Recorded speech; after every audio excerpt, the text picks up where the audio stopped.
It is Championship Sunday here in Foxborough, Massachusetts, and we are set for the High School Recruitment League that we have going on. The tournament here dates you alongside Nuclear. My name is Bear Lights, and we could not be more excited to bring you this Rocket League action here at Helix. Nuclear, how are you doing today, man? Oh my gosh, it's beautiful in Foxborough. I have the energy. It's almost 9 a.m. I'm excited.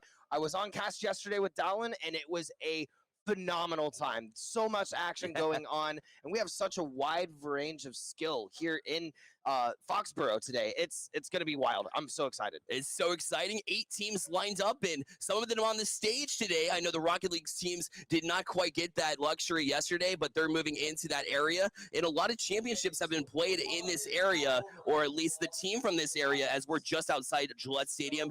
This venue is beautiful. Oh my gosh, the Helix Esports Arena. If you're in Foxborough, if you're in the Boston area, you got to come out. Like, it's almost a necessity. The lights, the atmosphere, the staging, it's everything that you need in an esports venue.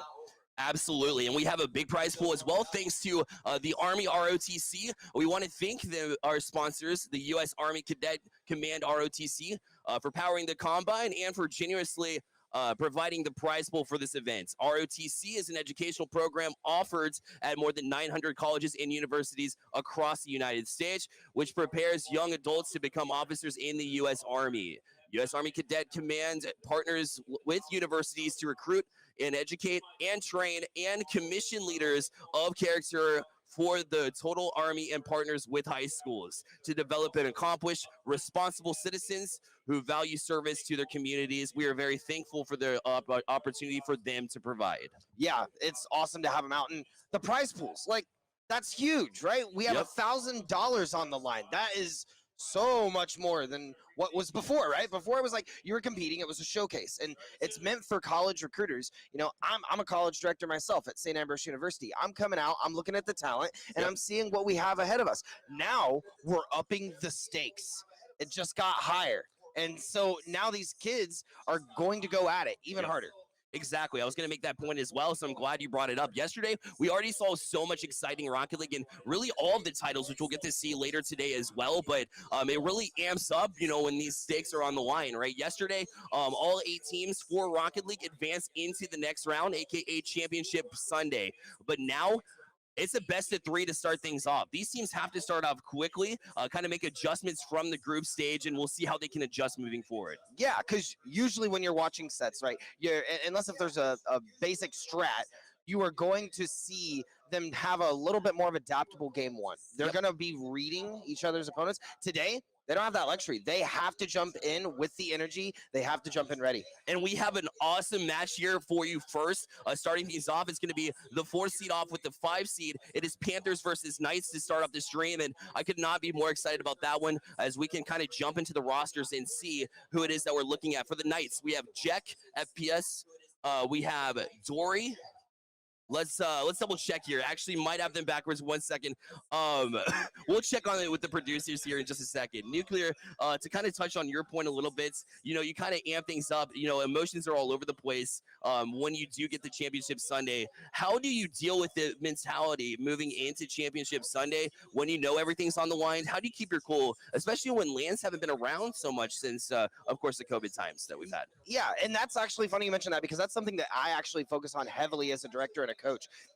Everyone should start a precedent and a routine with their morning. So that's the first thing. If you're comfortable, you're going to be fine. The second thing is meditate. It's something that's not widely talked about enough. Meditation can do so much to your flow state and entering flow state much faster. And if you start it as a hobby and something that you're doing as a high schooler, you're going to do so much better later. And it's going to really help with that mental.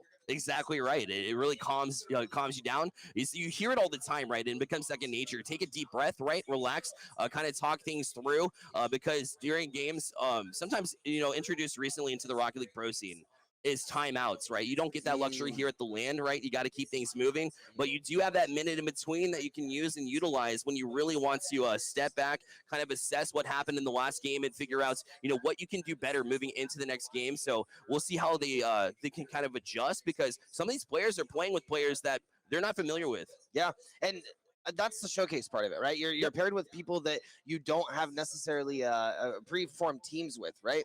You're playing with people that are new, and the idea is, showcase your skills. I honestly, if I don't see flip resets today, I'm gonna be angry, right? I want to see the flip resets. Show me the sauce.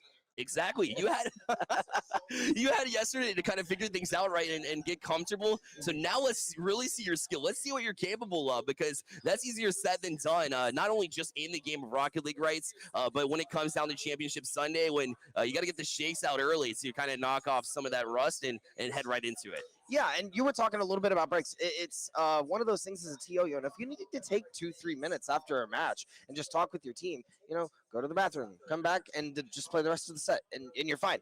But you make a good point. In between sets, you do have that time, that 1 to 2 minutes to really talk things through. And it's so much more beneficial to do it at a LAN when you're next to your teammates, and you can gauge that in person rather than online. Exactly. Well, we thank you all, the viewers themselves, for waking up early with us to get this competition going. Another factor that we don't really talk about here is at LANs, sometimes, students or players in general, the student players, right, they typically may not play during this hour of time, so you have to wake up and get things going early. So we can see how they adjust to that, because I don't know about you, Nuclear, but I'm not waking up at 8 a.m. and thinking, hey, Rocket League. So how do you get your mindset moving forward into this game? Yeah. I'm with you on that. I kind of make my own hours being a collegiate director. Sometimes I get in at noon and I'm not leaving until midnight, right? So I'm in the same vein here. But in terms of like getting set, right? In the morning, eat breakfast, eat it early, drink some orange juice, get ready. Don't come in rolling out of bed like you would at home and just jumping on your PC, right? You're here in a LAN environment. You got to connect with your other teammates and your peers. Something that's not talked about is this is a high school showcase, but people that are here on one team may be an industry peer with someone else 4, 5, 6 years from now, right? So connect, meet other people of like-minded interest here at these LAN events. Exactly, and it's not only about the pitch or the map, right? If you're into other games as well, it really does help you outside of that, right? This is really a high school recruitment league or recruitment showcase, right?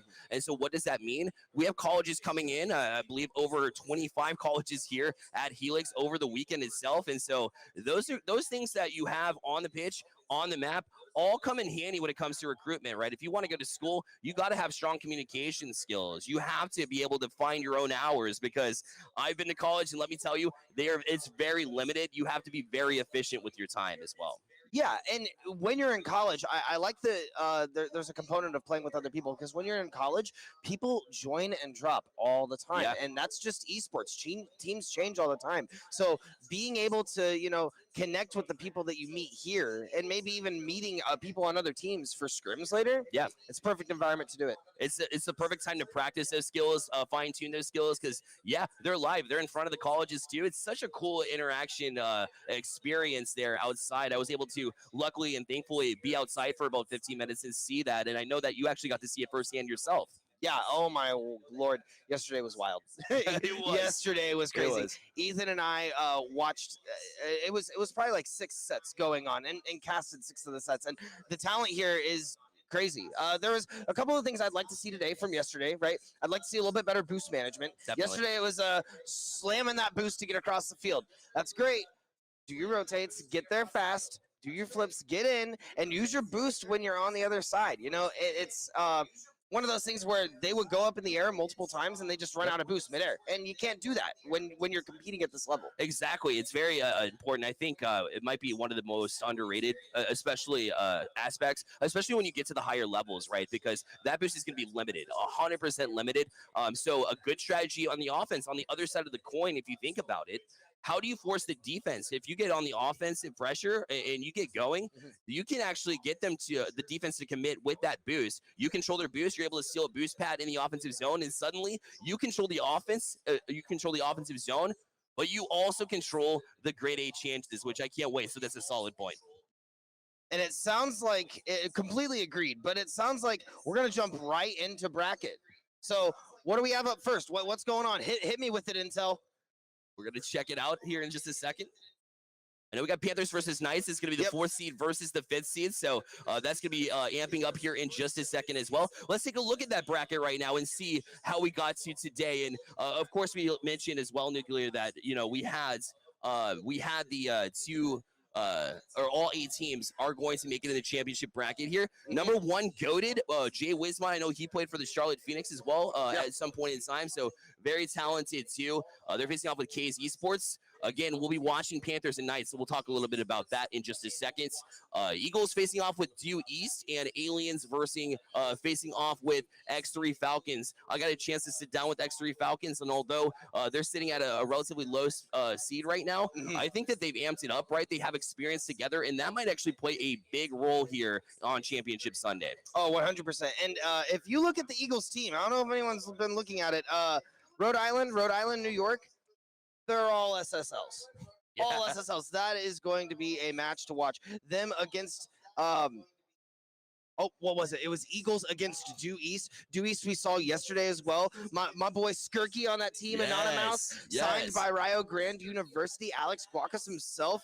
Good Luck XR had a strong showing as well. So I'm excited to see how Due East does in that matchup for Eagles and Due East. That's probably my most excited one going into round 1. Absolutely. And anything in shape up, again, Championship Sunday, it changes things. And you're not changing talents right on the pitch. You're actually changing just the simple fact of how do you stay mentally strong moving forward? It really is anybody's game here. I know the ranks are a little bit of a disparity for some of the individuals, but in all the grand scheme of things, we have Supersonic Legends down to about Champ 1, might be the lowest. That's still talented. When you're talking about Champ 1, you're still talking about 0.25% in the world. Like it's still incredibly, 2% in the world. It's still incredibly talented, so it's really anybody's bracket. Yeah, and we're talking earlier about what these colleges are looking at, right? Yeah. They're looking at adaptability. They're looking at how well you can play to the other people's strengths on your team. So even if you're a Champ 1 playing with a Grand Champ, right? What are you good at? What can you do well? Yep. And so that they don't have to rotate around or have to pull out of what they're doing to help you.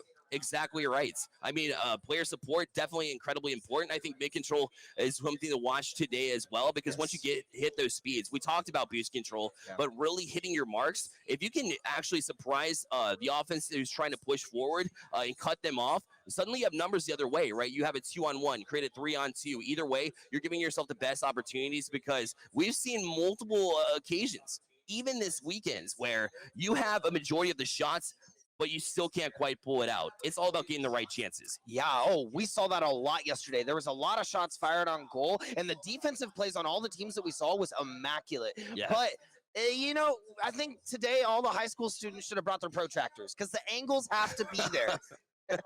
The angles always have to be there, right? You want to find the most efficient way to create chances, right? It's not only about the play on the ball, but you have to find your teammates, and the teammates have to be in the right spot as well. So we'll check out and see who is able and capable of doing that between the Panthers and the Knights here, as they are all in the lobby right now. We're just waiting for them to take the pitch, and it's got to be nerve-wracking sitting in that lobby. Oh, yeah, especially first game of the day, right? First stream of the day, like kicking it off. But jumping right into it, right? Yeah. We're like, okay, good luck. Here you go. Push on. But yeah, no, I completely agree with you, Brad. Like, passing is going to be huge in this as well. Yeah. I noticed that yesterday, and it takes a while to build that synergy with the team to be able to pass well. So that's what I'm going to be looking for as well as we lead into Panthers versus Knights on the kickoff. Looks like Spincy's going to take it around. Getting on the post, they're looking for an opportunity mid, but it's not going to find anything. Looking for a pass, not going to get a good pinch. They're looking to pass it back, but it's going into own goal. They got to get this out of here. Yeah, they seem to be on their backside here, the Panthers do, so it'll be Knight here from the side wall. He's got plenty of space, tries to push it in as well, but that one's going to be fielded nicely from Spy on the back end. Now it's going to be Aaron. He'll clear it back out. Has an opportunity, one-on-one, but Knight stays strong in a great defensive play. Yep, and Spy looks like he's coming around now, trying to get something on goal. But Spincy's going to come up, try to get it. Oh, but he missed. That could have been huge and detrimental. But Aaron's going to get a good demo on Rusty. And now Reflection's looking for something in mid. They're looking to pass back out because, once again, he had no boost. You hate it. You hate to see it. Yep, exactly. Boost control, again, we went over that earlier, Nuclear, and so you see it come and develop early as we remain scoreless here through the first minute. And off the back wall now is Team Panthers as Rusty tries to get to it, but again, a good touch away to Aaron, and he will play it back out. Again, 1 minute and 25 seconds in, and still no goals. Yep. Spincy's looking for something on the side of the Panthers. Not getting anything on the post, so it just seems like a pull for the ball.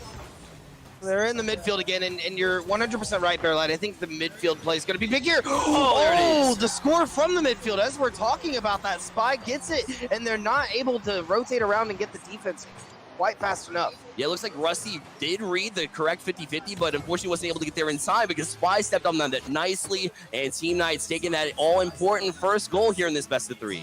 Yep, and now going in, minute and a half in now. So they got about 3 minutes to get on track. It's a 1-game deficit. It's not that bad. It's just first goal. Aaron's looking for something midfield, though. Is he going to find it? Oh, man. Sneaks through, and Aaron able to make it a 2-0 game here. Spy had just left it for Aaron. Just a big hit backwards and an unfortunate miss there from Spincy in the midfield. Yeah. And Knight was so close to getting back to that as well, just not able to connect. Yeah, it was super close. And you can't leave the door unlocked. You got to have someone at the door. You can't just leave the goal open. And this one will play back out as it seems like Team Panther is trying to piece things together. Spy across, a chance, and Rusty able to step up as well and play it out. Now Spy not able to get to it. What a passing play. And Knight able to get the Panthers on the board. Yeah, great play from Knight, especially Rusty passing it over. Look at that. Beautiful. Spy, well, he was a little shook right there. He didn't know what was going on, and he wasn't able to get there in time. Yeah, exactly right. Well, Knight is an upcoming senior as well. He's been in the program for a while at Stay Plugged In, and I've gotten to know him really well. A very solid player. He's really good at the fact of transitioning from the defense to the offense. Typically you'll have a strong shooter, you'll have a strong passer, just strong in rotation, a reliable third. For him, he really does a good job of facilitating all three, and so no coincidence here as he's able to cut the lead here in half. Yeah, and with above a 3.5 GPA, he's boasting it. He's doing well. And Aaron looks like he's going to secure the third goal of the game, waiting on the left post here, and he just sneaks around. He just sneaks around, grabs it, bounces off the wall, says, "I got it." No one's home once again. Well, we're talking about the player Knight. Let's talk about the team Knights who have this 3-1 lead now. So they've come together really nicely here as they have really taken control of this game. There's best of 3, it's not the end of the world. Still half the game left in game number 1 as well. It'll be Rusty. He's on it, quick pop. Trying to beat Spy as well. Good touch. It's up, back down. Dangerous still. It hangs on the goal line. But Spy able to get to it. He'll play to the corner. Beats one. He's low on boost, though. Dangerous to go across, but it'll work out for them, and they'll start back out. Yeah, Spy was in the danger zone there for a second, putting the ball right in front of the goal. It's kind of like hanging the meat in front of the chicken on the treadmill. You don't want that. Aaron, strike across. Knight strikes again.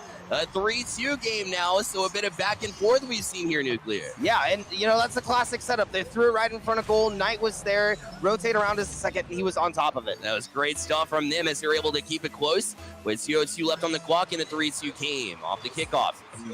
Aaron moving forward, nice. Work off this sidewall too, but Spy has been very solid at being in the right place when he needs to be. Although this 50 will be dangerous, he'll play back in. Looks like Rusty's looking for something on a post, but Spy's going to be there to knock it out. Reflection now holding midfield, looking for something. Aaron is going to bounce it up. Knight, once again, looking for something, and he's up. Spy's looking for the deflect, though, and he is going to grab it, pushing it back on the Panther side. Yeah, Spy knows what he's doing here. He's seen Knight score twice. Not going to let it happen quite yet, as he was up very early for that challenge. Aaron will play back in. Knight up again. Really being a true leader on this team right now, keeping it close, but is it going to be enough here? Because Team Knight looking strong and holding on to this lead late into this game number 1. Yeah, and Knight is doing a great job of keeping that pace, like you were saying. It's going up almost on the post. Knight is there, though. Off the backboard, he's going to slam it in. And a hat trick to tie things up. Set up nicely from Spincy. It left Spy in that compromising position, left back into his own nets, and Knight does the rest, tying the game with a minute 6 left.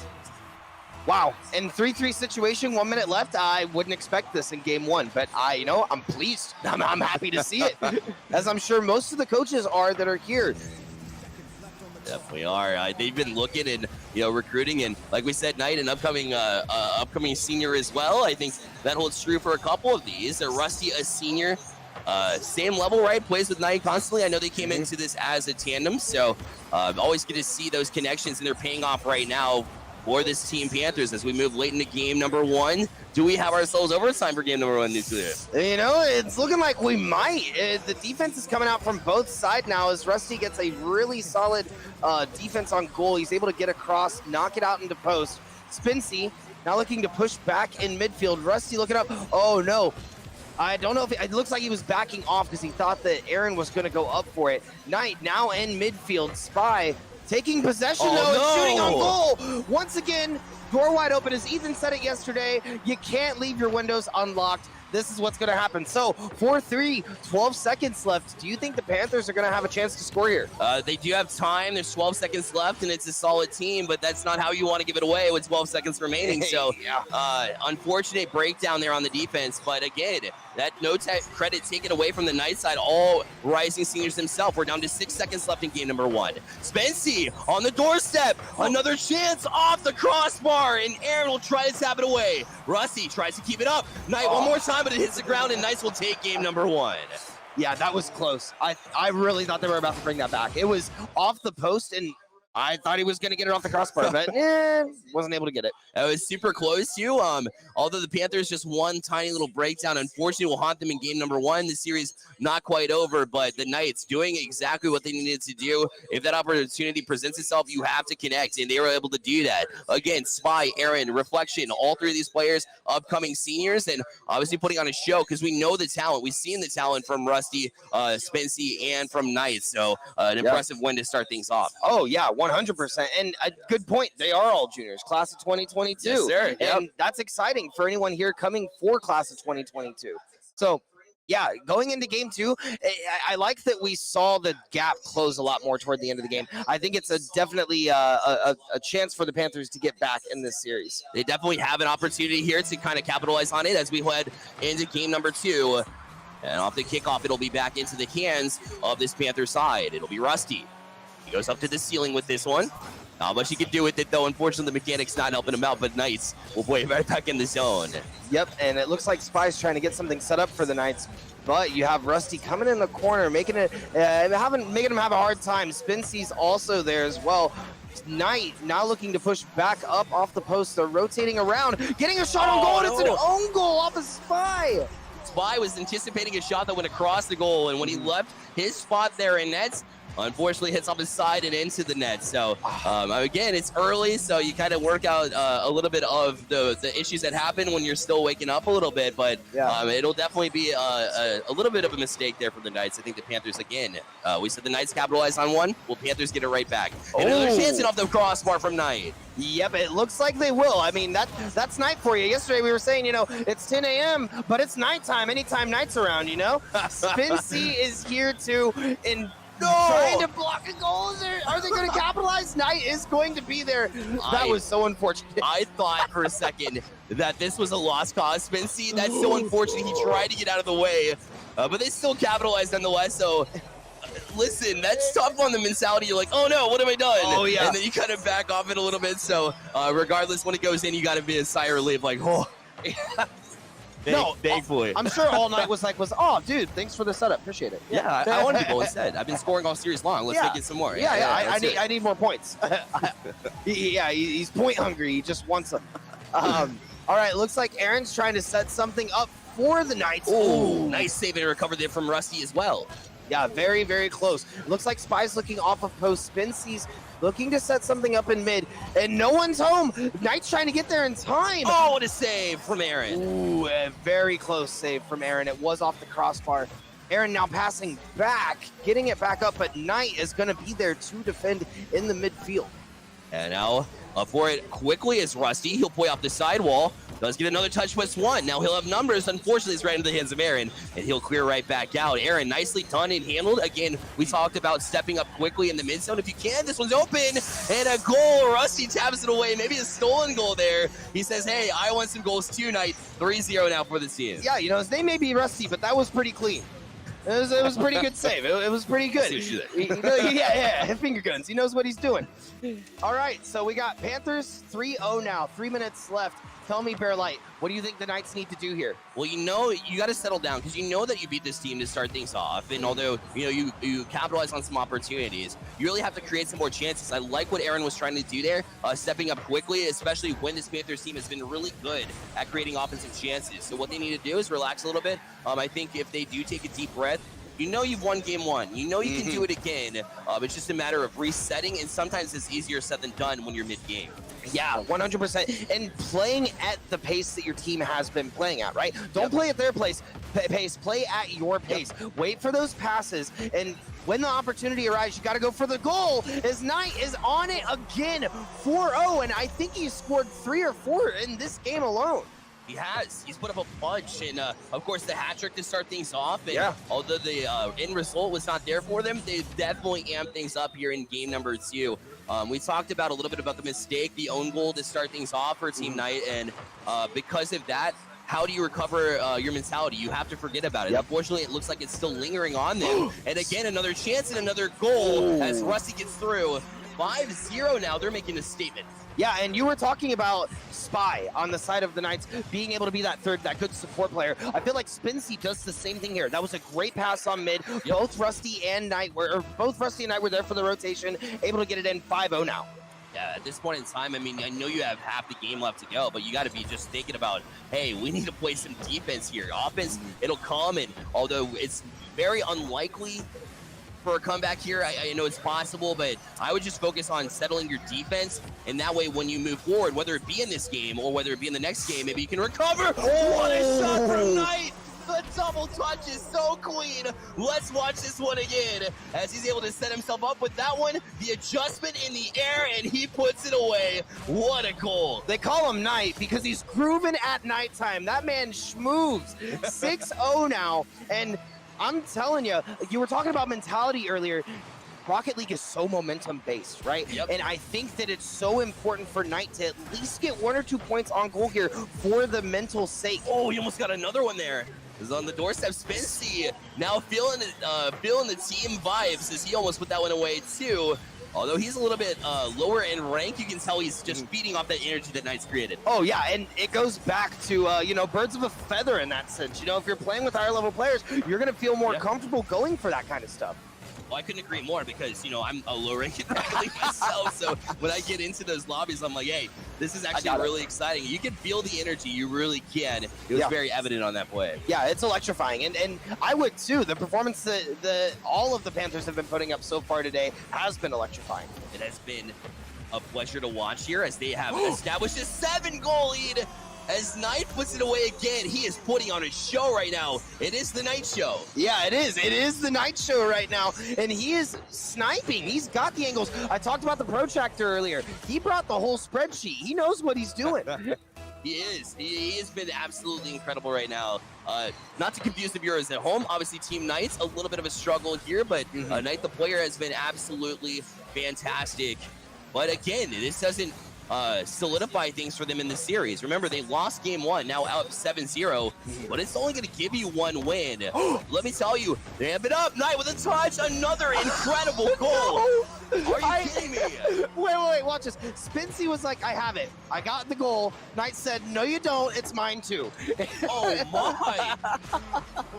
That is incredible. You see the defense, they might have adjusted to that first shot. So Knight said, I'm not taking any chances, and that was a bullet top shelf. Yeah, like I said, he knows the angles. He got up there, and he was very comfortable with what touch he was going for, right? He wanted that soft touch and to set off of where the ball was going.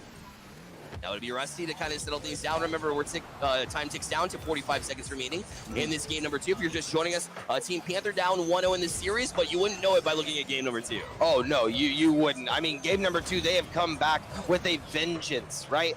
We talk about nighttime. When do Panthers hunt? Panthers hunt at night. Man, Well, morning time it is, but it's nighttime here at the High School Esports Showcase at Helix in Foxborough as they look for yet another goal. And again, if you're Team Knight, let's flip the coin here. Obviously, you had the game 1 win. You were holding on by a thread in that one, and now you kind of get, for lack of better words, it was rough. Yeah. Right? So how do you adjust? Well, I think a lot of the plays that we saw in the first 3 or 4 shots, Bearlight, were a lot of plays done with no one in goal. No one was there. And that can either come back to boost management, you know, your positioning. Maybe you're just, there's no shot caller saying, hey, we need to rotate back. Someone's got to be in goal. And that's something you have to figure out very early on because it's all about adaptability. And we saw Panthers adapt very quickly in this game too and start to take advantage of that. Yeah, we talked a little bit about it at Nuclears. You see the players just playing in what we call garbage time. But we talked about how it's so hard to reset mid-game. The best thing that could happen to this game for Team Knights is it's over, right? You got to look into game number 3 because you have to reset your mindset. You had one mistake early in this game, and it's very evident. Again, Nuclear, I know I said it before, but it's very evident that they weren't able to adjust back to a gameplay that they are comfortable with. I think it all starts with a defense. Maybe when you start there, you have a reset now. You head into game number 3. It's a tough loss to take, but remember, it's just one loss. Yeah, it's just one loss. And this is where we were talking about earlier with momentum and mental. You have to take a step back. You have to chill, you have to wait, and then just go into this game fresh, like you did game 1. Play at your own pace. Don't play at their pace. If you realize no one's in goal, you need to get someone in there, right? And if it's a consistent thing, they're just going to keep taking advantage of it. And sometimes a good strategy is to actually focus on one player and shut them down. But how do you do that when this team has been so dynamic with their passing, right? It has been the Knight show. We talked about how Knight has been so impressive mechanically with his rotations, his air control, absolutely second to none. So you want to build a game plan around him, but when you have 3 on the opposite side that you're worried about, makes it a little bit difficult. We'll see how they adjust. 5 minutes on the clock into game number 3. Yeah, we need to see more shots from Aaron in this game 3. We saw a couple in game 1, and I loved it. He's got the goal, and I called it immediately 7 seconds in. Thank you for coming through, Aaron. Right on cue, they say, and quite the angle it was. Again, we talked about a reset. That is the way that you had to start for Team Knight. Yeah, and I'm just going to say Knights won game 1 because they got a couple of points very early and set that pace, set that momentum themselves. However, in game 2, when Panthers were able to set it, it was a hard time coming back. Knight looking for something mid now, and they are going to go to the post. Looks like Rusty's coming up, looking for a shot to set up mid, but Spy is going to be there. Rusty trying to retaliate. Knight looking to set something up, but Aaron's here trying to play off a Spy, looking like a little bit of a double commit. Spincy's gonna be in mid, going up with something. Is it coming? It looked like he was almost going for the flip reset there. Yeah, I mean, Cham 2 player, if you don't know, and looking to get a little fancy there, and almost had it too, by the way. Oh, what a flick! And a better save there from Aaron. Wow. As they feed off the energy from Aaron on the defense, looking good for the Knights, but that was a great opportunity for the Panthers on the doorstep. Yeah, and Aaron is coming out a lot more aggressive this game. I love it. Pass mid to Spy. Aaron was going for a shot on goal, just barely missed. Knight getting demoed by Reflection, and Reflection looking to do that strat you're talking about, Bear, taking him out of the game, making sure that they can try to make this more of a 2v3. Exactly. You want numbers, and the way to create that is to control the mid. Right now, Aaron does a good job of, holding on to the defense, but you got to move it down the field at some point off the post. And Rusty will have to backtrack. He'll leave it for Spincy. He tries to work past Spy, but a good job to 50 it down to a teammate. Unfortunately, Reflection will lose that possession right back in, and they play pinball at this point. Yep, it's back and forth. Oh, this shot from Aaron, 2-0 now. Aaron CR212. Remember that name, because he's coming back, and he is here with a vengeance. That touch was great. He saw the opportunity. He saw it coming back. He slowed down a little bit, turned, got it in.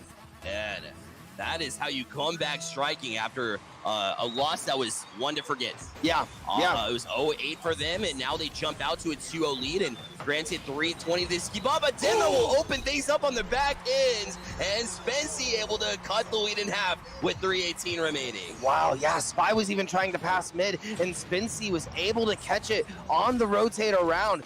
great. It's all about adaptability. It's all about having an eye, and Spincy saw that, had that eye, and that's what's gonna separate. You know, you can sit and practice rotations as much as you want, but that's what's gonna separate the top players from, you know, the players that are just practicing strats. You have to be adaptable. Exactly right. The adjustments have been real. Again, it was a huge adjustment for the Knights to come back from that loss. But the Panthers, you can say the same thing. You go down 2-0 in an elimination game, and you got to stay strong here. They have been. It's Rusty off the back wall and miss. A shot in the goal. It's even with 2:56 remaining. Wow, and that's 3 minutes. That we still have a lot of time on that clock. I feel like this is going to be a really high-scoring match. Yeah, exactly. Which it was a high-scoring match last time. Unfortunately, it was for both, or for one team. Now it's both looking to get in, make a statement, and a quick 2 goals to even things here from the Panthers. They look sharp now. It looks like Boost isn't the only economy we're looking at. Another goal, 3 in a row. This time from Knight. We've seen plenty of that this series. Yeah, oh my gosh. Knight coming back again, and the movement in mid. Look at that. Flicked it over. Spy said, wasn't able to get there quite in time. Oh, man. Solid gameplay from the Panthers team. They never hung their head when they went down too early in this one. Completely different story in game number 3. If you're joining us just now, you have missed quite this series as things are even into game 3, and it's super close as we go down the stretch. Oh, yeah. I mean, game 3 of match 1, Panthers versus Knights. First match of the day, and we are excited. Spincy going for something in mid. Rusty's going to quickly rotate around, see the opportunity, but Spy is going to be there and turn around for something. Knight now looking for something on mid, but Aaron's going to be there, passing back up the midfield. Rusty taking it. And Spy's going to be able to be there, though, in goal defending. And they're taking the advice. They have a lot of people sitting back in goal now when there's a lot more midfield ping pong going on. Definitely. I think Spy has been looking really calm in net. Although it is a scramble, in his mind, he looks really calm, especially after giving 3 straights. So that is amping up the defense again. It's the place he wanted to start. The thing I'm concerned about here for the Knights as we take down under 2 minutes is the simple fact that, you know, they've given up multiple goals in a row and they weren't able to have an answer for it. As you see Spincy, a flick and a save from Aaron.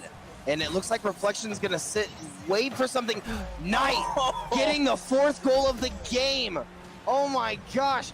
Seeing it off of the post. Rusty's going to pass mid, back on it, and Knight's there. He's off the crossbar. This is all about character. They went down 2-0, 4 unanswered when it matters most for this team Panthers. Down the stretch here, 1:43, and we saw Spy trying to stay tall. He was in net for that last chance as well, but it was the Panthers just finally finding a way to break through. Continue to do so. Good teams do it. That would be Knights. There's a sidestep, but back in the zone here from Spy. But again, good rotations. They stand strong here for the Panthers. Yeah, and it looked like Knight, I thought Knight was going to get another goal there, sitting in goal. But it looks like they're in midfield. Knight's going to get one on Aaron, and they're going to look for a shot opportunity here. But Spy's going to pop it up, give a little bit of time for Team Knights. Yeah, you can see Panthers trying to control the clock at this point as they continue to just play back into the zone right behind the defenders. And they continue to kill that time. A shot and a goal, Knight from a crazy angle again. 5-2, and that might solidify things here. I know there's 1:04, but it's going to be tough to try to recover from that excellent goal from Knight. Wow, that was a great turnaround touch. Soft touch going right into goal. I didn't even think he had a shot there, and he was able to stop immediately, turn around, and get it. Nobody to meet it either, as the Knights might have underestimated the skills that they've seen from Knights. Down under a minute left, last chance for the Knights. They're going to need a goal sooner rather than later, probably the next 20 seconds to have a real opportunity. Yeah, and they got to get something set up here, and that's not what you want to see. A little bit of a flub midfield, and Knight is going to capitalize on it. Oh my gosh. I don't know. Okay, how long has this been? It's been about half an hour. So 8:40 a.m. to about 9:30 is nighttime, I found out.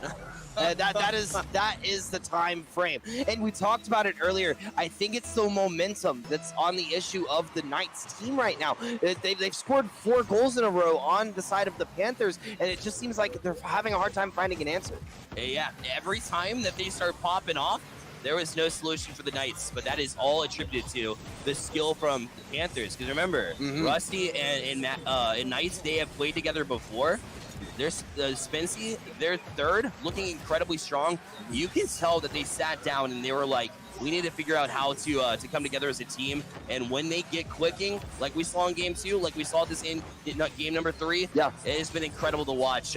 I think Knights might be nighttime for a little bit longer than just this one series. I would really like to hear that, and I'd really like to see that.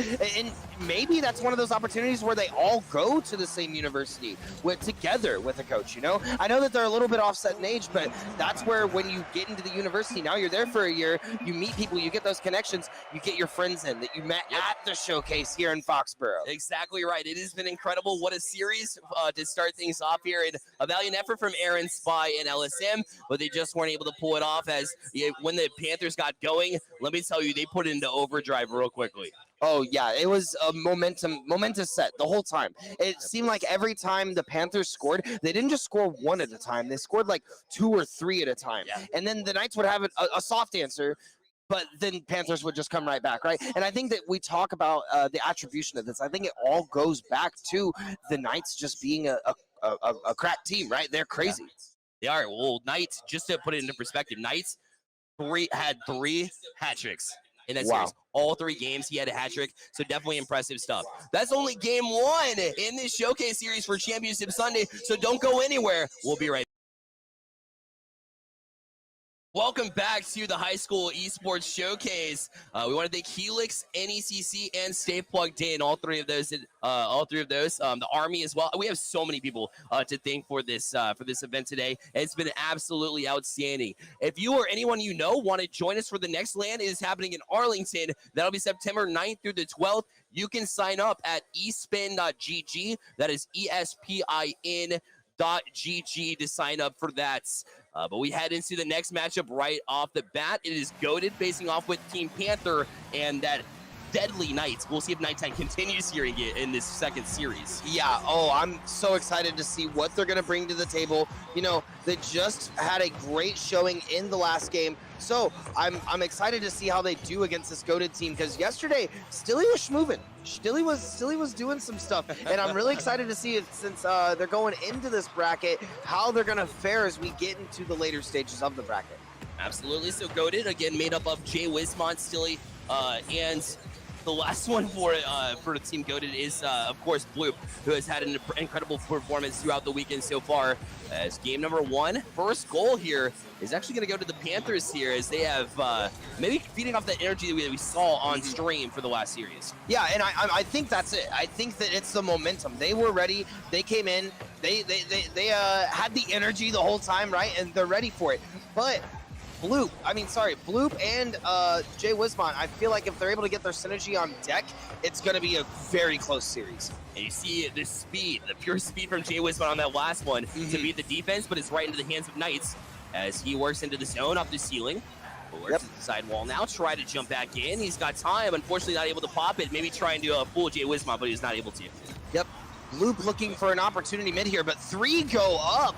Knight is actually going to get the demo on Bloop to try to set up an opportunity, and Jay Wismont is there, but it gets blocked by Spincy.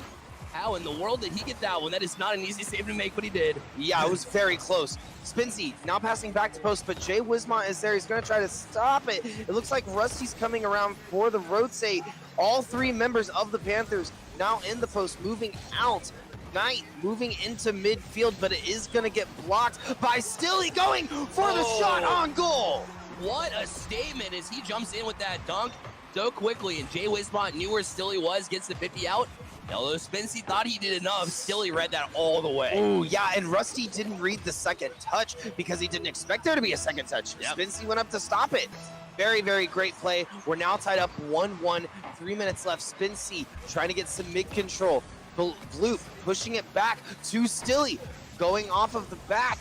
Knight pushing it over to post, pushing back mid. Rusty back to Bloop. We're getting a little bit of that ping-ponging in that midfield. Knight pushing into the post now. Rusty pushing up, and Jay Wismont trying to get something there. Not going to find it, though. Now they're pushing back on the midfield.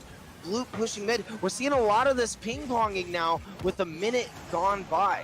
Yeah, a couple of quick goals to start things off, and since then they kind of settled and are still trying to figure out when certain players like the challenge. I don't think these 2 teams met in day number 1, so that makes it super interesting as the shot comes on. But again, handled nicely from Jay Wismont, former Charlotte Phoenix. And now here to compete here at the High School Esports Showcase. Again, brought to you by NECC and stay plugged in. And of course, hosted at the beautiful Helix Arena here, right next to Gillette Stadium here in Foxborough. Yeah, and being a Hoosier, you know, I'm going to get some crap being in the home of the Patriots. I know it's going to happen when I go back home. It's got to. Knight pushing in midfield now, and I think that there's a lot of control issues going on because they're just fighting over ball control in midfield constantly between these two teams. Jay Wismont looking for a pass in mid. Knight looking for something. Bloop going off of the post.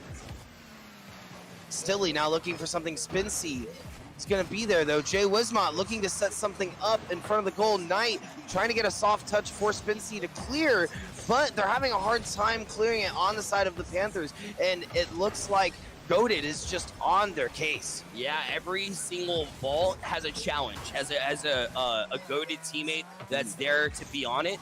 Like you see Spincy, guess what? Still he's there. Yeah. Prime example, Jay Wismont to kind of create corruption, right? When you're in the defense and you're trying to clear for Team Panther, it makes it so super difficult when every time that you think you have a moment to breathe, they're right in your face and they're putting it right back into the zone. Yeah, and it's a very jarring difference than what they saw in the last game with the Knights, where the goal was open a couple of times. They got those goals, and were able to have the eye for that. Whereas now they're stuck with Goated really just sticking it on their half. Yeah, now back into the zone as Knight will clean that one up from the back wall. Zilly puts it across. They got to be careful here. Jay Wismont, but Rusty up to meet it. Now they have numbers if they can hurry.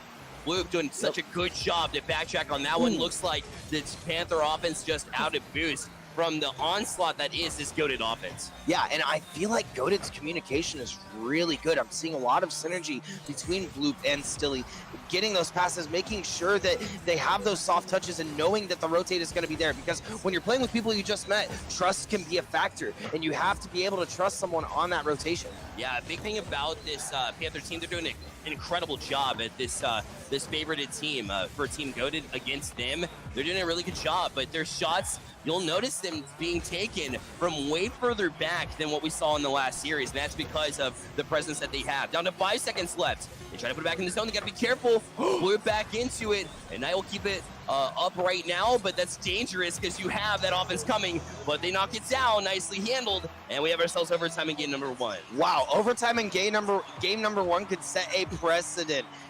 You know, this could be a all 3 game OT series. Very close. Touch in mid there. Almost getting a goal, but both came up to commit. Bloop looking for the angle, wasn't quite able to find it. Stilly now trying to get the ball off of the post, set something up for the Goated team. That'll be Spincy. The work from the sidewall himself, cut off nicely by Bloop and right back into the zone for Team Goated. Now up for it is Jay Wismont. Will take a kind of a change-up shot there, as it was an off-speeder, but Rusty able to clear right back out of the zone. Goated, it just seems like a matter of time, but again, Panther doing a good job to facilitate shot on. What a save! Back into it, and Spincy breaks through. Jay Wismont did everything he could. It did not matter, and Team Panther walks away with game number 1, 2-1. Wow, I'm telling you, the Panthers came through swinging that game, and we saw a lot of Knight in the first series, but I almost feel like in that game, Spincy came into his own skin. We saw a lot of great saves from him in goal. Just getting there, and Goated was on their half most of the game. So with Spincy having that solid defense, you know, you look, he had 5 saves. Yeah.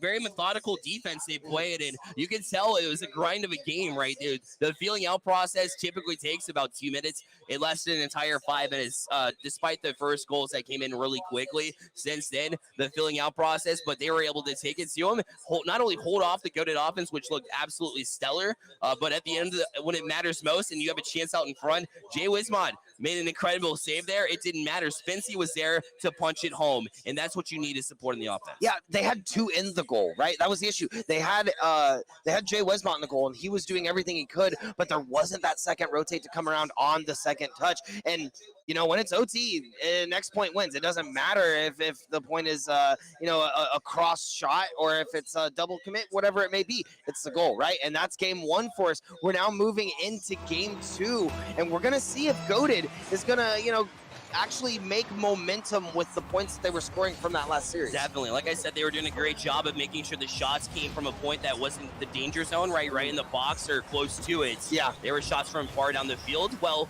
It looked like the Panthers solved that problem as they were able to punch one legitimately in the box. Yeah. So, Oh, yeah. Great job to handle things there. Yeah. You know, it's the highway to the danger zone. You know, hey, you didn't know that you were actually in Top Gun this weekend, but here we are, right?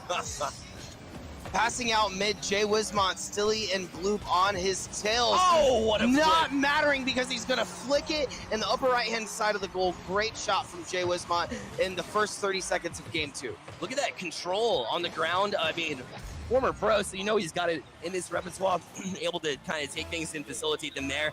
What a flick there from Jay Wismont. Yeah, and he knew it going up to the goal. And it's the sauce like that I love to see. We once again talked about this being a showcase. Your movement is everything.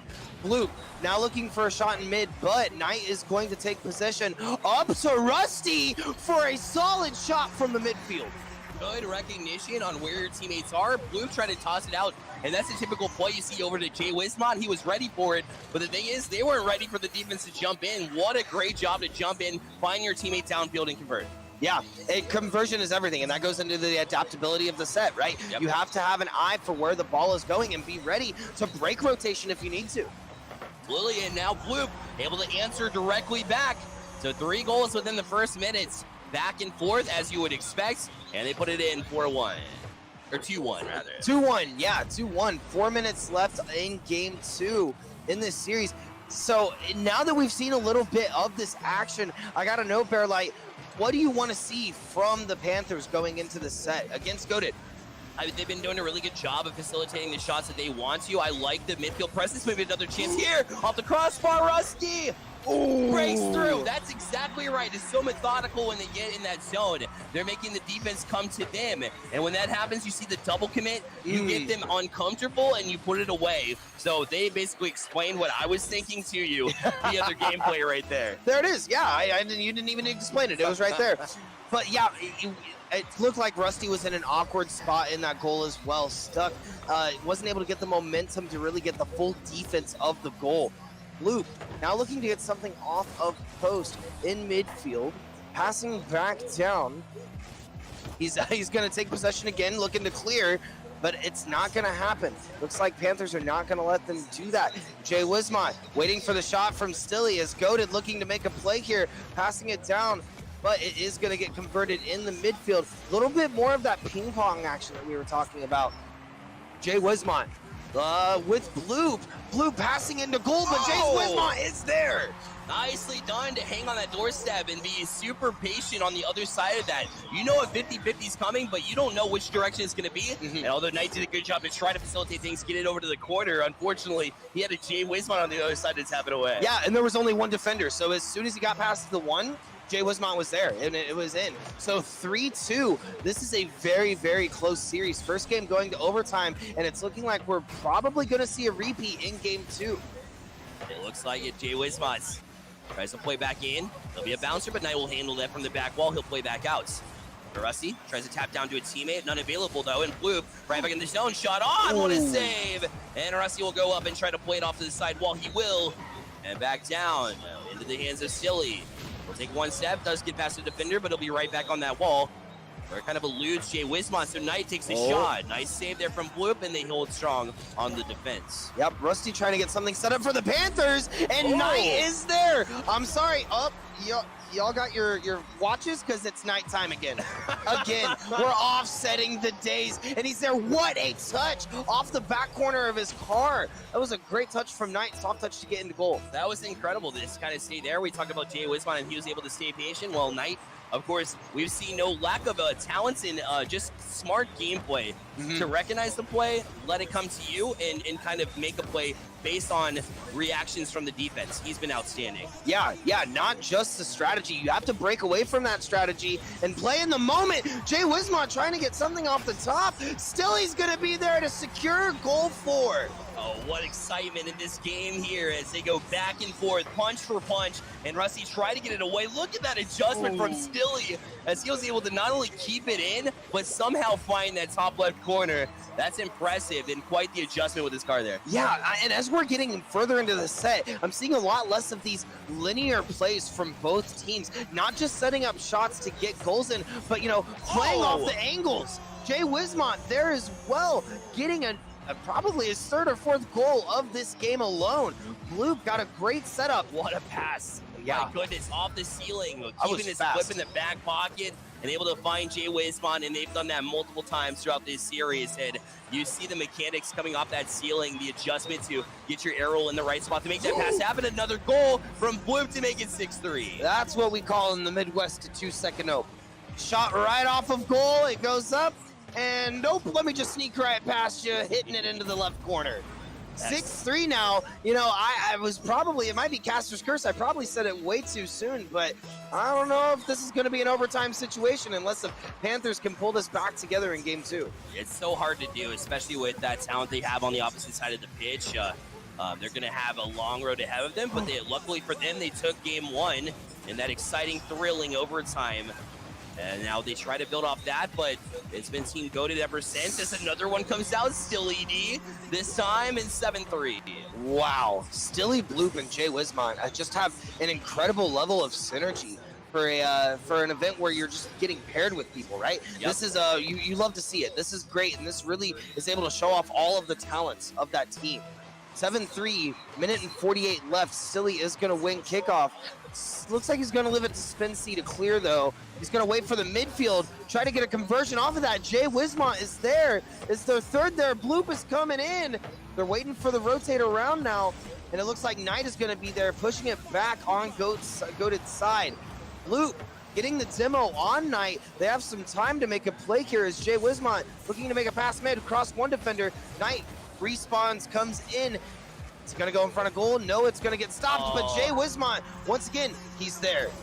Exactly. It's a presence that you have to deal with consistently throughout your defense. Even a touch like that, that's going to be a dangerous one, right? You have to have that support. You have to have the defensive rotation. Right when you try to make a play on Jay Wismont, well, you got to get right back into rotation. You got to get to that back post because they're going to strike, and they're going to strike quickly, and that's what they've done in this game. They've definitely taken control of things back ever since dropping that game number 1 to the Panthers, and they'll continue to do so. Although Spency tried to get a chance there to maybe swing some momentum back in their fashion. Yeah, they definitely need it, and they want it now. We were talking about momentum, and really we're now seeing the Panthers finding themselves in a similar situation that the Knights were in game 1, or in game 2 of series 1, right? Where they're now down by a huge point deficit in game 2, and the mental is going to mean everything going into game 3, because they have that security from that win in game 1. Yeah, a little bit of a taste of their own medicine, unfortunately, for them, right? So you do it to one team, you come into to the top seeded team, or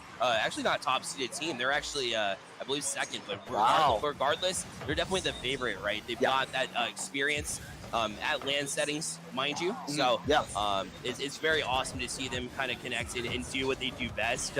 Unless you're a fan of the Panthers, right? Who are trying to put it back together. Although it's super exciting to see them get that game number 1. I like to see it better. What a flick from Knight, but still able to get that save as well. Yeah, Knight, I'm telling you, man, this guy, he teaches dancing classes because his movement is wild. Stilly getting the shot on goal, no one's there, and they are going to get double digits in this game too. 10-3. That's not something I expected here, especially as tight as game number 1 was, but they've just been on another level, right? Something clicked in their brains about 1 minute into this game, and ever since, it's been all them. It's been all goated, and rightfully so. I mean, they have been the better team in this game number 2. Their passing chances have been there, and their support to capitalize on those passing chances, even more importantly so. Yeah. They've been here. So we tick down to 14 seconds left, and that's why they have this commanding lead. Yeah, and the communication, we were talking about that earlier. I think that's got to be there. Spency getting a cheeky play from the midfield. I like that. He was able to get the conversion off of Jay Wismont here and had the angle. You know, we were talking about it earlier. When you have those opportunities to get goals where you can get them, you have to have the angles. And that's where we saw Panthers really excel in that first series. Now going into series 2, we're seeing it carry over. Yeah, well, if Goated is going to give you that opportunity, you take it, right?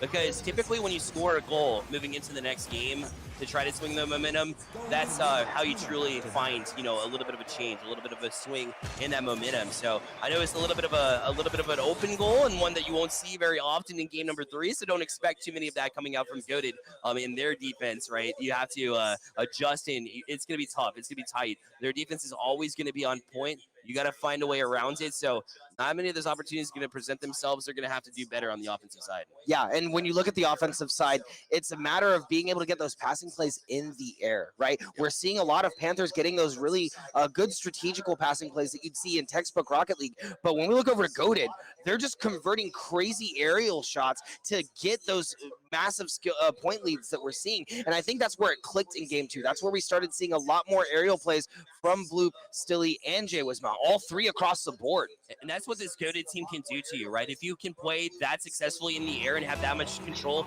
in the air, that means that your defense has to go up and match that energy, match it in the air, right? You have to use boost on the defensive side, and that's where boost control comes back into play, right? Nuclear, because if you're out of boost and then you have to try to attempt to make another save on this team, it makes it difficult. A chance here, but they're able to get away for now, and now a big clear down the field for Team Panther. They definitely needed that.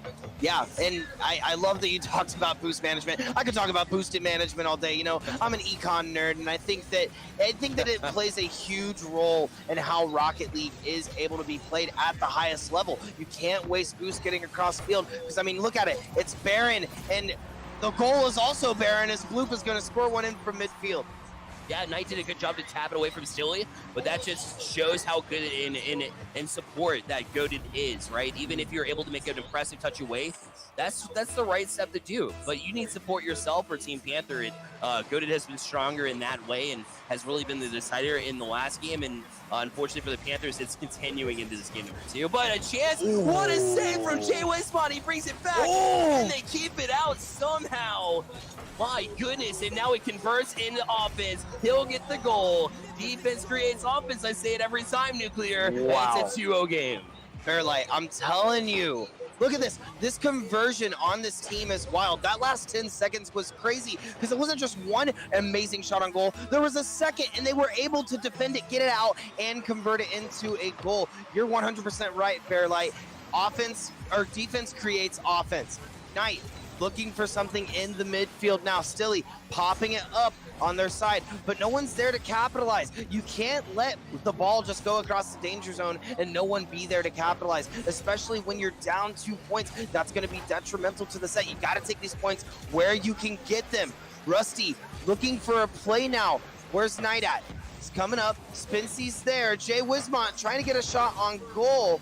Stilly going for the soft touch in the post. Knight trying to go up, not gonna find it. Rusty now turning around as Bloop is leading the charge, the spin the charge, if you will, on the other side of the field.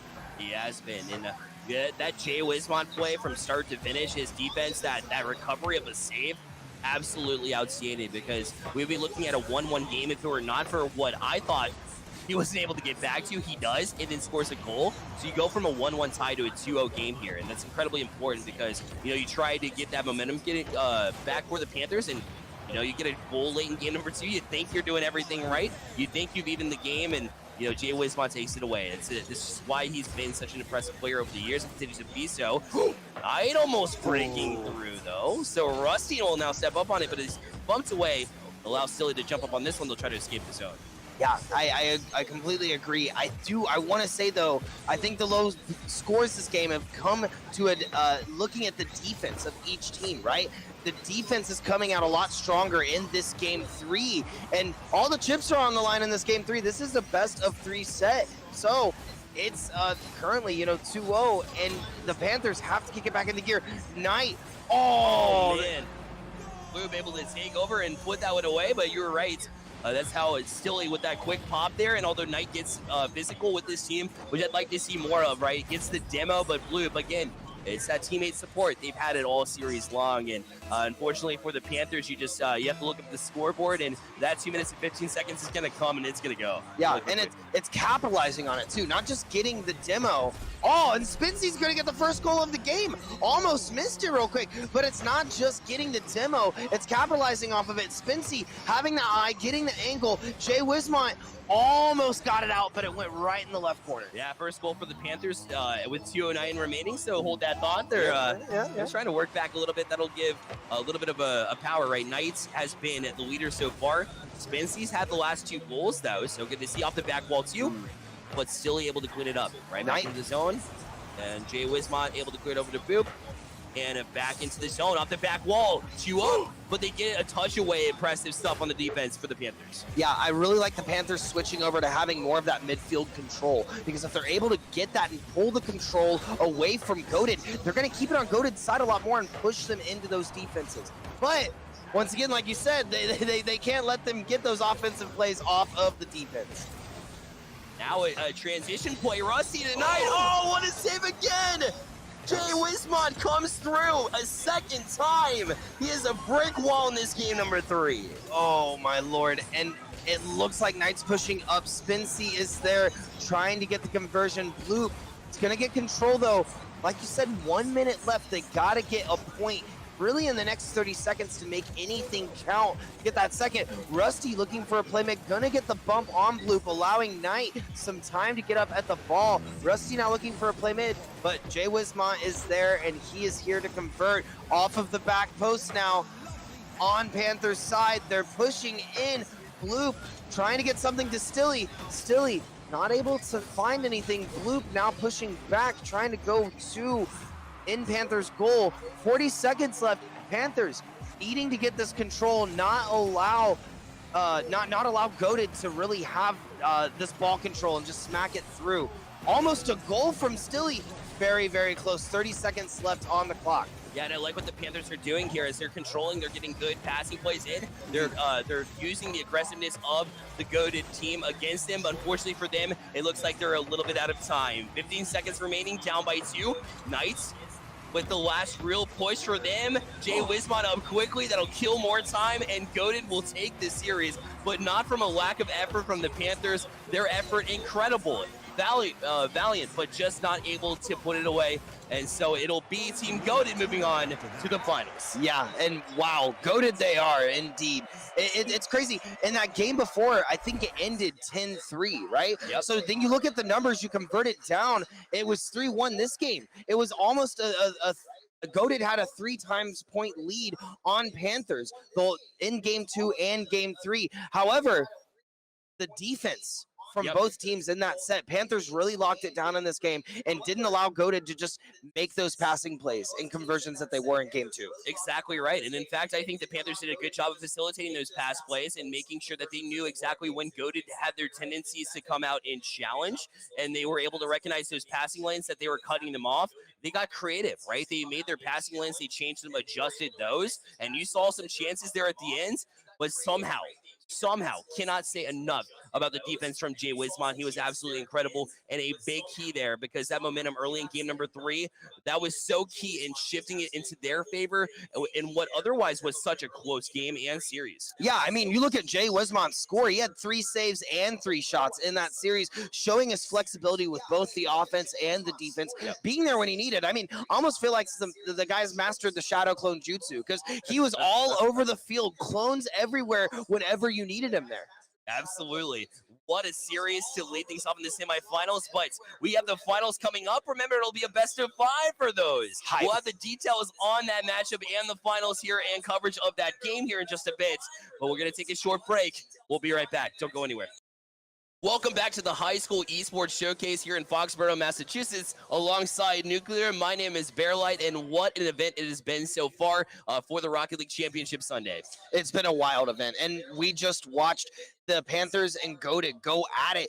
Goated clutching out the set, and now moving into the finals. We're going to see them play against the Eagles, and it's going to be a set for the entire event. It's going to be incredible. The Eagles obviously edging out the Aliens there to make it to this point. It's been incredible to watch this team, and we'll get to know those players a little bit better too. But what a bracket it's been. Obviously close matchups throughout. So we saw plenty of overtime games. We've seen a bunch of game 3s, which is what you love to see. But now we move into a best of 5 scenario here for the finals. A little bit different, a little bit of gameplay there. But let's take a look at the bracket and how we got here so far.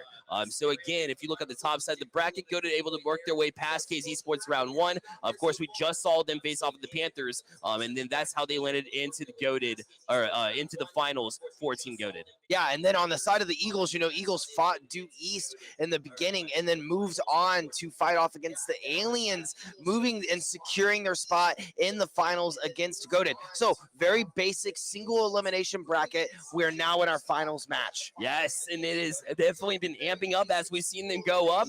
Plays getting a little bit tighter. The speed getting a little bit faster, and with every single time that we see it amp up a little bit, that means that prize money on the table as well. Thanks to the U.S. Army as well for being here in house and providing us with the prize pool here. $750 to number 1, but you've already guaranteed yourself at this point the $250. Yeah, 100%. And that's huge for a bracket like this, right? It kind of brings the stress down a little bit because you're like, guys, we made money. We're here. We're good. And you're talking about the best of 5 set. I'm sorry, the janitor is outside because reverse sweeps can happen now.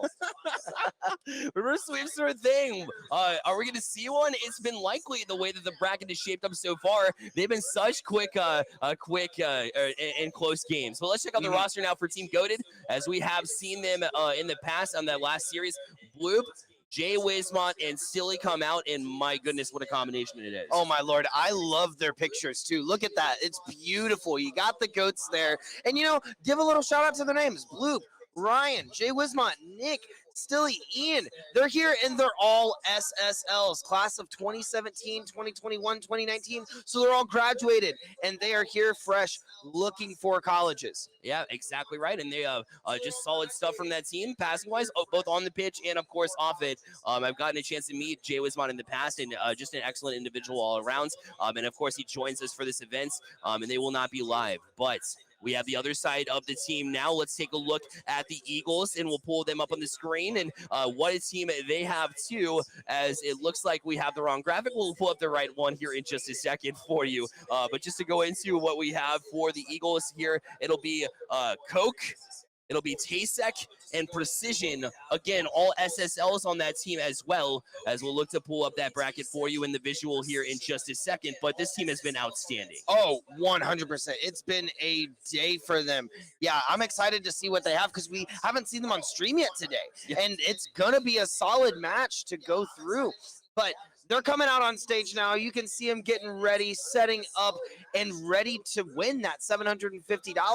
It's going to be exciting to watch this series play out as we move in. Again, a best of 5 series means that it's not as important to, you obviously want to get out to a quick start, but in a best of 3, you want to get that first win. You want to get your wings under you. We're going to see a lot of adjustments early here, I think, Nuclear, and that'll be important to watch as game number 1 develops. You'll see a lot more of that Pong that we saw in that second series here today. Yeah, and we've talked a lot about momentum. Best of 3s are huge for momentum. There's a bunch of really famous, you look across all esports, there's a bunch of famous brackets you can look at where these top players are reverse sweeping because that is the strat. The strat is to get in the mental, make them think that they got the first 2 games, and then come back, secure all 3. Obviously, you have a little bit more time of breathing room to be able to do that.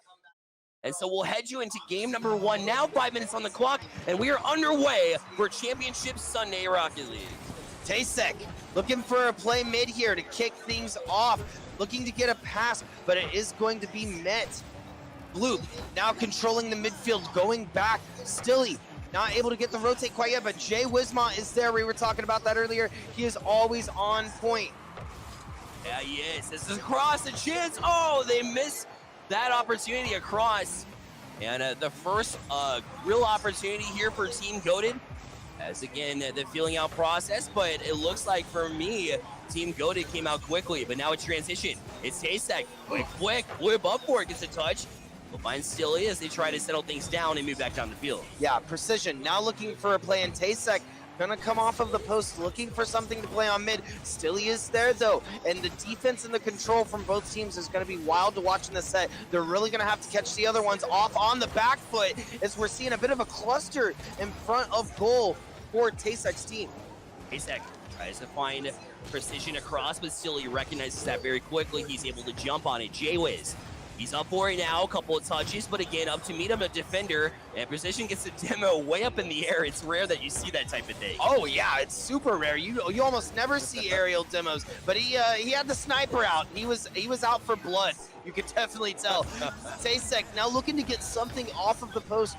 Blue gonna get the demo on Precision, creating an opportunity for Jay Wismont to pass mid here, but Tasek is there, and he said, not on my watch. Yeah, Tasek is awesome on the support. He's always so quick to jump up. He's that perfect third in rotation that'll really bring a team together, and we've seen that so far in this game number 1. If you're just joining us, it is a best of 5 here for the finals of this Rocket League showcase. Here's Blue.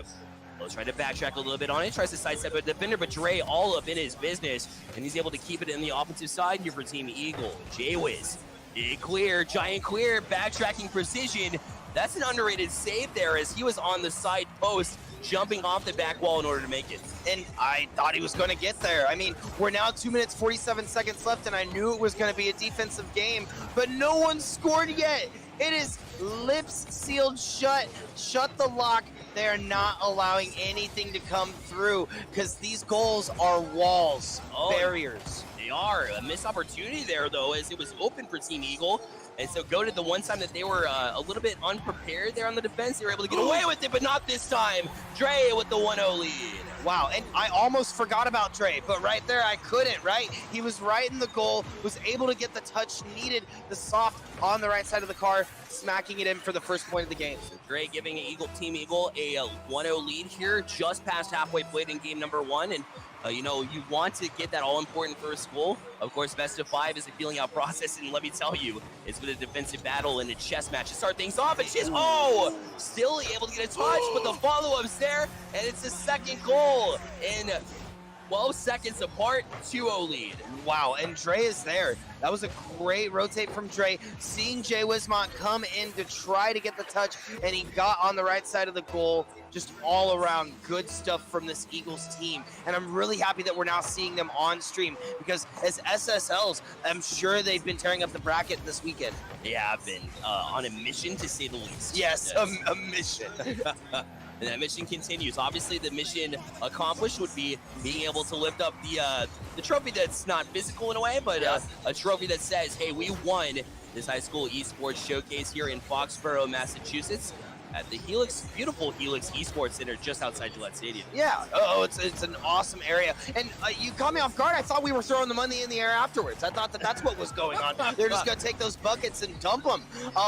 Yeah, I guess so. You know, that trophy will be a lot more virtual, but nonetheless holding that weight and showing that they've won the first High School Esports Showcase here in Foxborough at the Helix Esports Center. Stilly, as we're going to rotate over to him, trying to get some plays here in the mid. But Precision is going to take that mid control back and try to create an opening for the Eagles. Dre now passing it over. Is he going to be there in the midfield? No, because Jay Wismont is, he's all over the place. He's there when you need him. Precision now going up. And I guess that's something I'd love to see from this game, Bearlight. I'd love to see a little bit more of those cheeky plays from Jay Wismont. And maybe it's the shutdown from this SSL team that we're seeing. Yeah, and you got to use, your perks to your advantage. Jay Wismont, definitely an intimidation factor, being a former pro. And right now, you have to kind of use the momentum to get some demos out and let Jay Wismont do his thing. Although, maybe not at that pro status that he used to be, still incredibly talented. And you know that if you line up across him, the nerves have got to be there. But right now, it's been Team Eagle with doing a good job to make sure that that's not the case. Yeah, I mean, Rocket League's like riding a bike. Right? It's not like there's a patch note that comes out that's like, oh yeah, we're changing the game. Everything's getting changed right now. So as long as he put in the practice and as long as he prepared for the showcase, I really think that we could see Goated take this game and take this series. And maybe they're playing a little bit more of a slower pace in this first game, having that more of that time. Because with 8 seconds left on the clock, I don't think they're going to get these 2 shots they need. Yeah, Team Eagle with a good showing here in game number 1. That being said, I think they can improve. I like the chances here for Team Goated because we've seen the skill that they come into. For me, here Nuclear, I think that Team Eagles is, they have their passing plays together, but there's been a couple of times where they just haven't been able to connect, right? It just seems like they have the passing play there, but the pass is a little bit too hot to handle. They get a little bit antsy in the offense, but it didn't seem to matter much as they take the 2-0 win. Their defense strong, and that's what really allows you. Even if your offense isn't as exact as you are used to, right? You're still trying to build that up. Your defense can really bail you out. In Nuclear, that's exactly what they did. And I think these teams understand momentum, right? At this level, they definitely do. So in this first game, it was like I was talking about earlier, you don't see it with the best of 3 set as much because that first game is everything. You have to win it or to sway the set. But in this best of 5, you have time to set your pace. You have time to take a step back, play a solid defense in game 1, and really look for the openings that you need in games moving forward. I mean, that's what we saw Team Go to do with Panthers in the second set, and Panthers do tonight in the first series. Exactly right. It seems like it's a natural flow here in Foxborough, as it's one game after another, or one series after another, rather, that just continues to build and kind of feed off each other. The storylines behind the scenes have been absolutely incredible. So, game number 2 set, we got both teams on the pitch, and 5 minutes on the clock, and we start up. Yep. Here we go, and it looks like he is going up for a touch. Can't quite see the names. There we go. Stilly is in midfield now, looking for a play, trying to get something here for the Panthers as they are looking to come back, or sorry, for Goated as they're looking to come back in this set. I know it's rare that we had to say Goated have to come back, right? They've been so outstanding the entire time. It might be the first really time that they've had to kind of battle from behind, which on the back foot, right? Exactly, which begs the question. How do they play? Because they haven't had to do it so far, whether it be Saturday or in Championship Sunday today. Yeah. How do you handle that from behind? You got the talent to definitely make a comeback in the showing. Yeah, and that's huge for esports. You have to understand there's a different type of mindset and style to play when you're playing from behind versus when you're playing ahead. And mental is huge for that. As we're seeing Precision try to get something now off of the post. Blue pushing up midfield, but Dre is there. He's going to try to get something. Jay Wismont setting up for a shot on goal, but it is going to get stopped by Tasek. As we're going to see a goal, Tasek on the rotate around and say, get out of here, Blue. We don't need you. Boop, you're gone. Jay Wismont tries to play over. It'll be Bloop with the next touch. Be off this side wall. Dre tries to meet him with the 50. Jay Wismont a little bit too far back here. We'll recognize that. Good patience to stay back, read the pass. Instead of getting that challenge, it's all about pitch awareness, and we've said it over and over again. Jay Wismont has that a chance, still able to jump up quickly and get the first goal for Goated in this series, and it's a 1-0 lead for them. And that's what Jay Wismont was looking for. Tasek put it in the danger zone. He was flying there. This is a no-fly zone, dude. Get it out. You got to clear that. 1-0 now, minute and a half in. 3 minutes and 30 seconds, and we're now seeing Goated take the lead in this series. Precision with some good adjustments in the air, but cut off nicely from this Goated defense. Now Tasek, leave it for Dre, tries to play off the wall himself, but it's into the hands of Still yet again. Got a touch, but met nicely. Good 50-50 from Precision, but it's not out. Tasek tries to get it, but Jay Wismont that close to being able to connect. A big clear here for Team Eagle. Yeah, Dre also getting the demo on Stilly is going to set something up now for Team Eagle. However, you know, we're getting that back and forth play with that mid control. Talking about it last series, this mid control is everything at this high level in order to set up those aerial shots and get the passes that you want. Jay Wismont passing it down to Bloop, who's pushing it back on Eagle's side. Stilly getting a setup for goal, and it looks like it's going to go back over to the post. Yeah, and that backtracking is eventually going to break down for the Eagle if they have to continuously go back and have to make that save. And Stilly's been doing a good job to disrupt, just like they did in the last series. It continues into this one, and they're going to need a lot more of that because Team Eagle, when they're able to strike, you have to cut it off like that. Yeah, you can't let them have leeway because they're going to take it and run, as we saw previously. Now, 1-0, we are seeing a much more of a defensive set, trying to get it in just a little too hard from Jay Wismont. It's now coming out, and they might lose this opportunity now on Goated's side. Yeah, Dre with an underrated save there as he's able to backtrack too. An open net. Jay Wismont didn't know it because Dre had gone for boost. You can't really recognize that on the fly, but unfortunately a missed opportunity. It remains 1-0 and a big clear out. And it'll be Jay Wismont to start over. Good pitch over to Stilly. Tries to set up Jay Wismont yet again. He's up for it. Gets a fake off, but Precision able to clear it back out of the zone.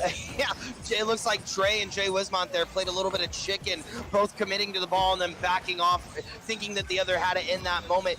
Dre now pushing up on the field, but it's going to get shot back down to Tasek, who's now looking to make a rotate and get some mid-control of his own. But Jay Wismont is there, looking like Tasek is fighting off all members of Goated right now.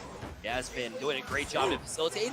And Blue hanging back. That's where rotation is strong. If you're positionally sound, that looks dangerous, but it's an easy cleanup. Now Jay Wismont, they'll clear back out of the zone, but Dre able to up quickly to get a touch out. But it's right back. That Pong plays, but still he almost got a cheeky touch past.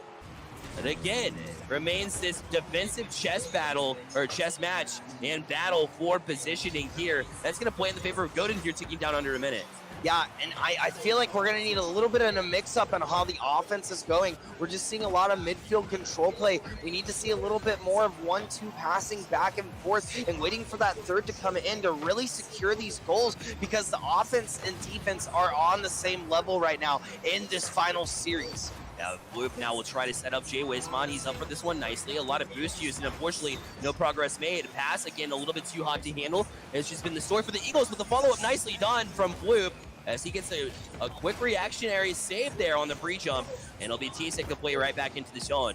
Down to 15 seconds left. Jay Wismont tries to get it past, not able to do so, so Precision across, and Blue be able to cut that one off too. 8 seconds left on the clock. Precision turns, waits back. Jay Wismont 3 up here for Eagles. They have to be careful now. Down to 1 second left. Stilly gonna try to keep it up, but killed wisely. And Goated will win this here, or win this game 1, or game 2 rather, and just an impressive showing to kind of work their way back into the series. Yeah, 100%. And they got that one goal, and they shut down defense the rest of the game. They said, it's not happening. You're not getting through. Sealed shut, right? Yep. And honestly, you know, it sucks. The janitor did leave the building, as we're now 1-1, right? That sweep not coming through, but a close series nonetheless. It was very close. I was so focused on this series, or this game as a whole, this game number 2.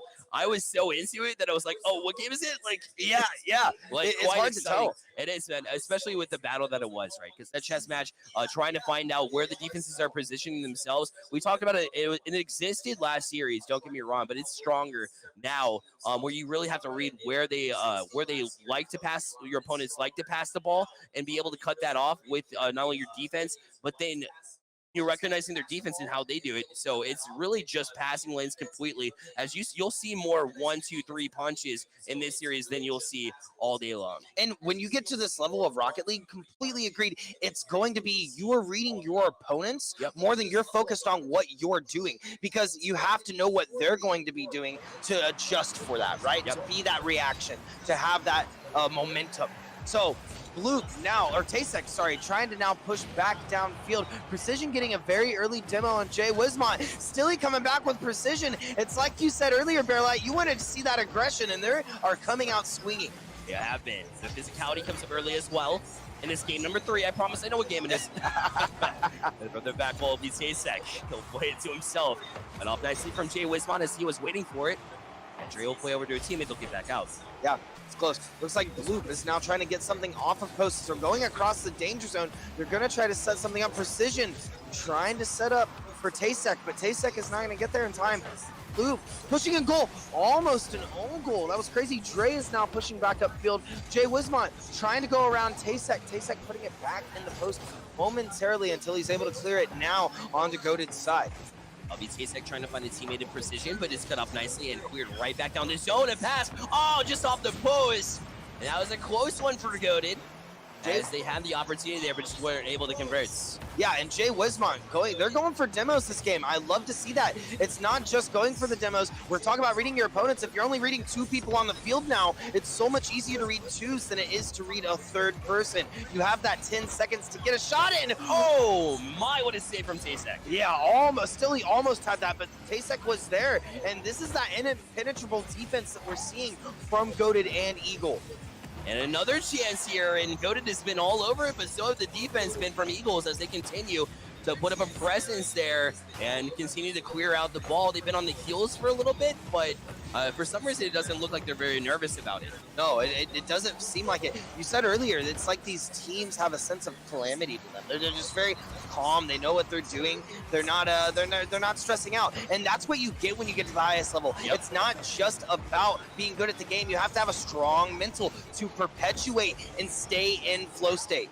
And so Tasek now looking for a play in mid. Dre now trying to get something in a conversion for Goated, for Eagles. But they're not going to find anything right now. Just a lot of that mid control. And when you have a solid defense, it is going to be a lot of this mid control. Yeah, and you continue to just see this battle. And it's really more difficult when both teams have that equal boost control. It goes back to it. It really does. That's it. A good shot here, but still able to get up to it too with a good challenge. Tasek will play in. Luke. Tracking gets a touch across, but Dre, again, man on the spot to play right back out to Jay Wismont.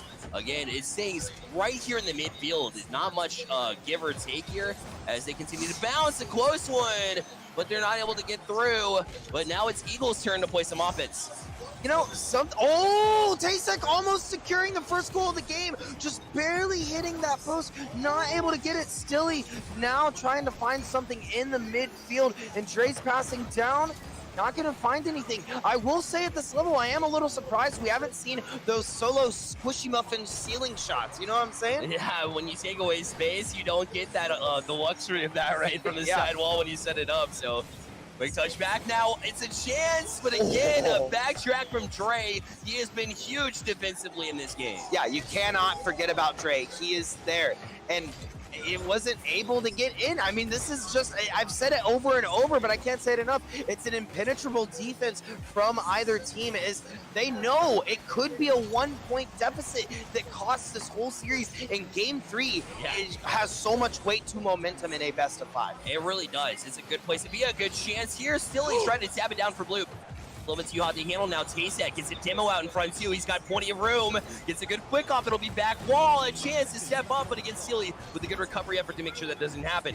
Close. Yeah, and now Bloop is now pushing down. Dre's able to stop in midfield though, and Stilly looking to make a cheeky play. We're going to see Precision try to pass it out to Dre, and that's the thing with these passing plays. They're not as fast, so they're able to get there in time and just block constantly. It's almost like it's a 6-man pass rotation rather than just trying to pass to each other. And what I'd like to see out of one of these two teams, and what I think is going to make them ultimately successful here, is they're going to, what is the team that can amp it up? The speed has been absolutely phenomenal, magnificent.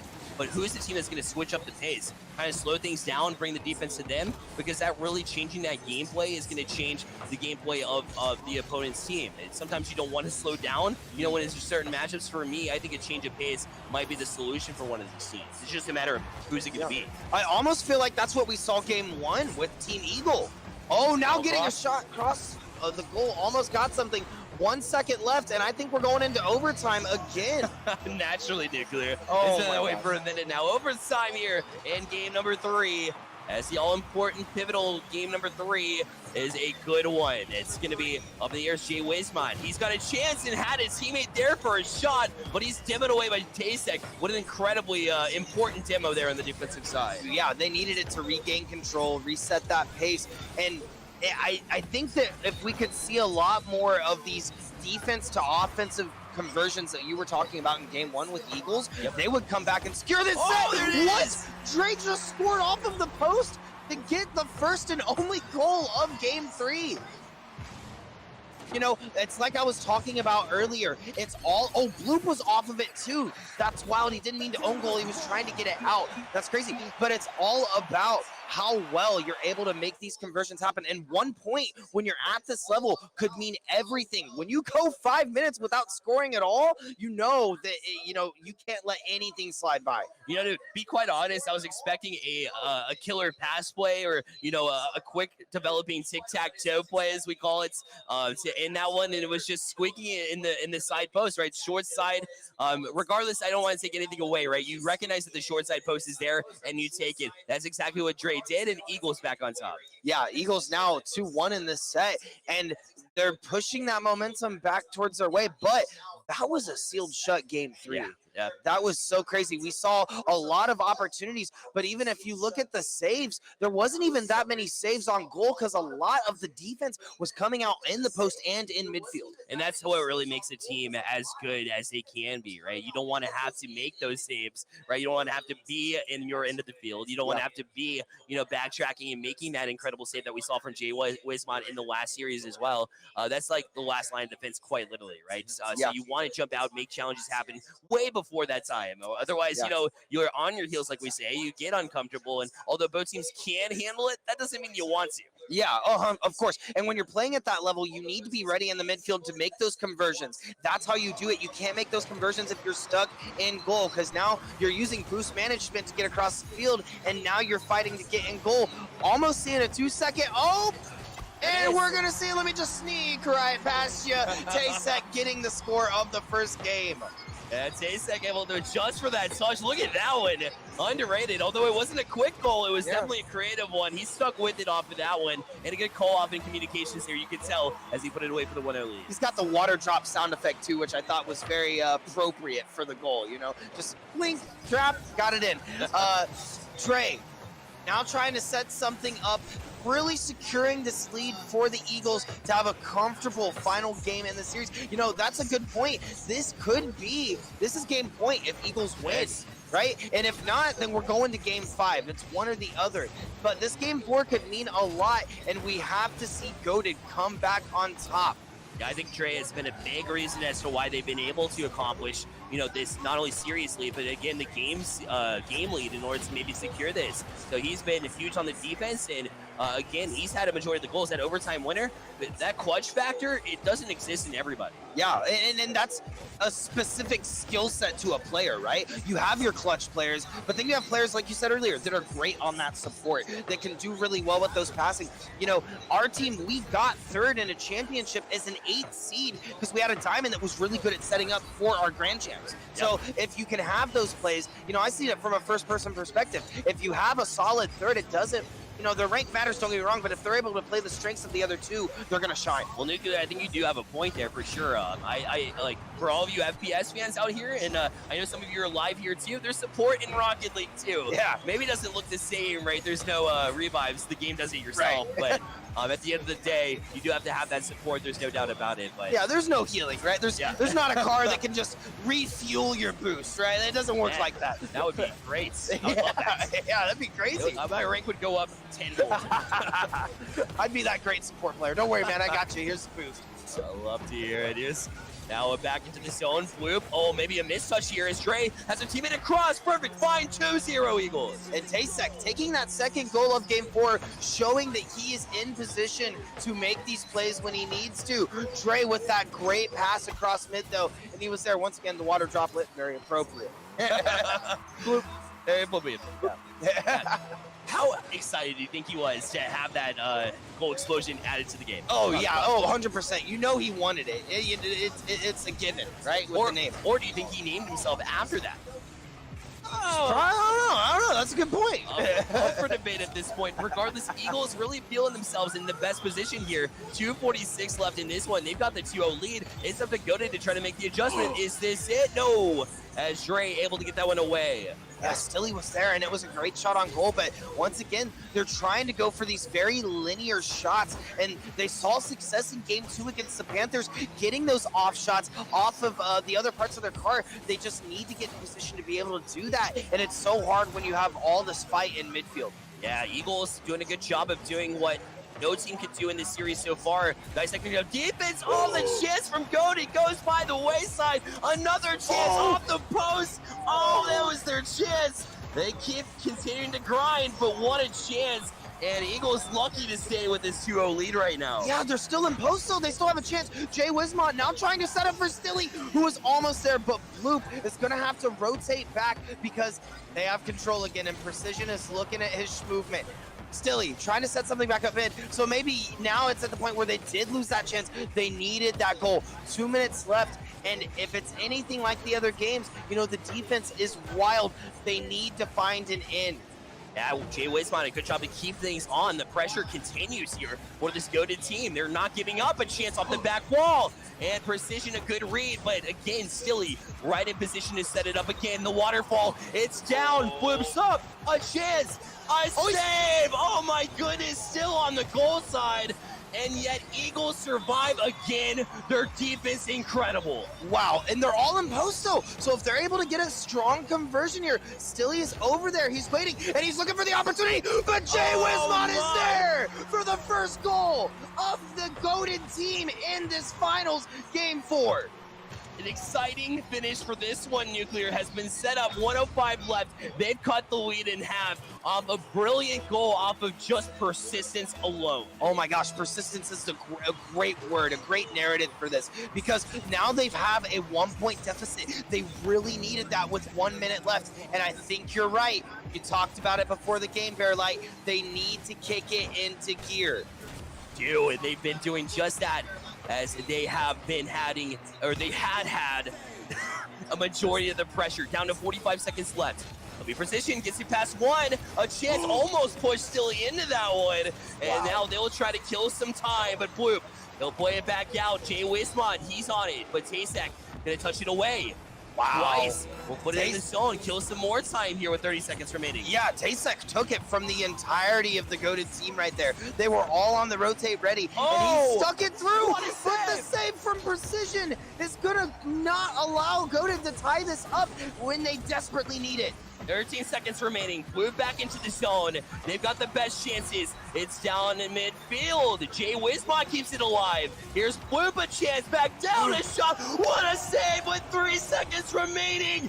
And somehow they stay alive. And Eagles will win this one and take this series. Whoa, my goodness, you're Nuclear. I am telling you right now, Tasek MVP of that series. He had all of the goals, and look at those saves. He had 2 saves for his team. Precision was also there, but man, that was a clutch last save from Tasek. That was insane, and they were doing it all game long. That pressure over and over again from Goated, naturally, you had to just make save after save after save. Of course, that last one was the biggest one, but we can really rewind to 3 minutes left in that series and completely see the fact that they were on point defensively. They stuck with it even until the final buzzer sounded. And yes, Eagles are your champions for Championship Sunday. Wow, and what a showing from all of the team. We saw so much of that mid control, a lot of that set, and then as you said, that 3-minute mark hit, and the desperacy started kicking in, and they were pushing on each other's goals a lot more. They were, yeah, relying on one another to continuously make those saves too, and a great push. So the $750, thanks to the U.S. Army, goes to that Eagles team, and it's well-deserved because you know Goated was coming, you know that pressure was coming, so congratulations to them. Yeah, and Goated not walking away with anything, right? They're only walking away with 250 bones in their pocket. You know, that's a pretty good amount. It's going to be a little hard to split 3 ways, but you know, I have faith that they can do it. Yeah, exactly. We'll come down to dollar cents. I'm sure they'll figure it out. Yeah, maybe they'll have an MVP and they'll just give them a little bit more. Here you go. Yeah, you did great. Well, that is just a sneak peek of what we have here today on Championship Sunday here in the beautiful Foxborough, Massachusetts. Again, alongside Nuclear, my name is Bearlight. We have more action for you coming this way on Championship Sunday. Where can they find you? They can find me on Twitter at Bearlight Gaming. That's crazy. I follow Bearlight. You should follow Bearlight. You can follow me on Twitter as well, at Chase Newcomb. Please do, by the way. That's Chase Newcomb. ChaseNewcomb.com. There you go. Boom. Everything. All your socials all in one place. If only I was as wise as you, man. Yeah, and I you know, it's been a pleasure to be here. But like you said, Bearlight, we got great action coming up today, and it's gonna come right after this break. I don't know. I'm mind blown after that set, dude. That was so crazy. Yeah, don't go anywhere, guys. We'll be right back.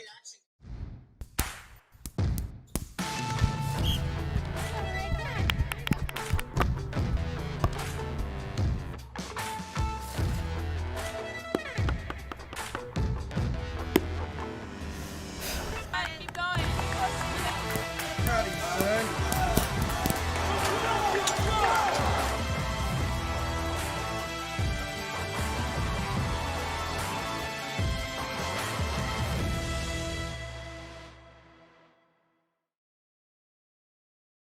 Hello, we are back with the High School Esports Showcase, sponsored by, or brought to you by NECC, Spin, and Helix.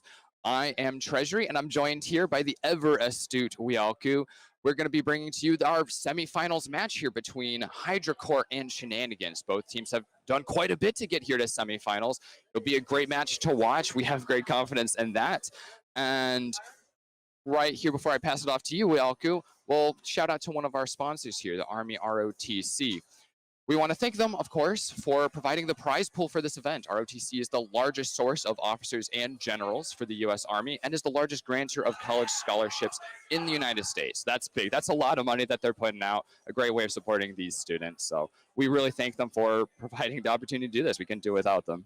Yeah, many thanks to the many sponsors, ROTC being one of them. So very job well done to them, seizing this opportunity, right? Trying to bring it in. Now jumping into the matchups that we are, as we mentioned, semifinals. So there was a round off stream that happened just to get us to this point. Some revenge tours. We were talking about this storyline. There's going to be in this matchup another possible revenge tour here, as Hydra did face Shenanigans yesterday and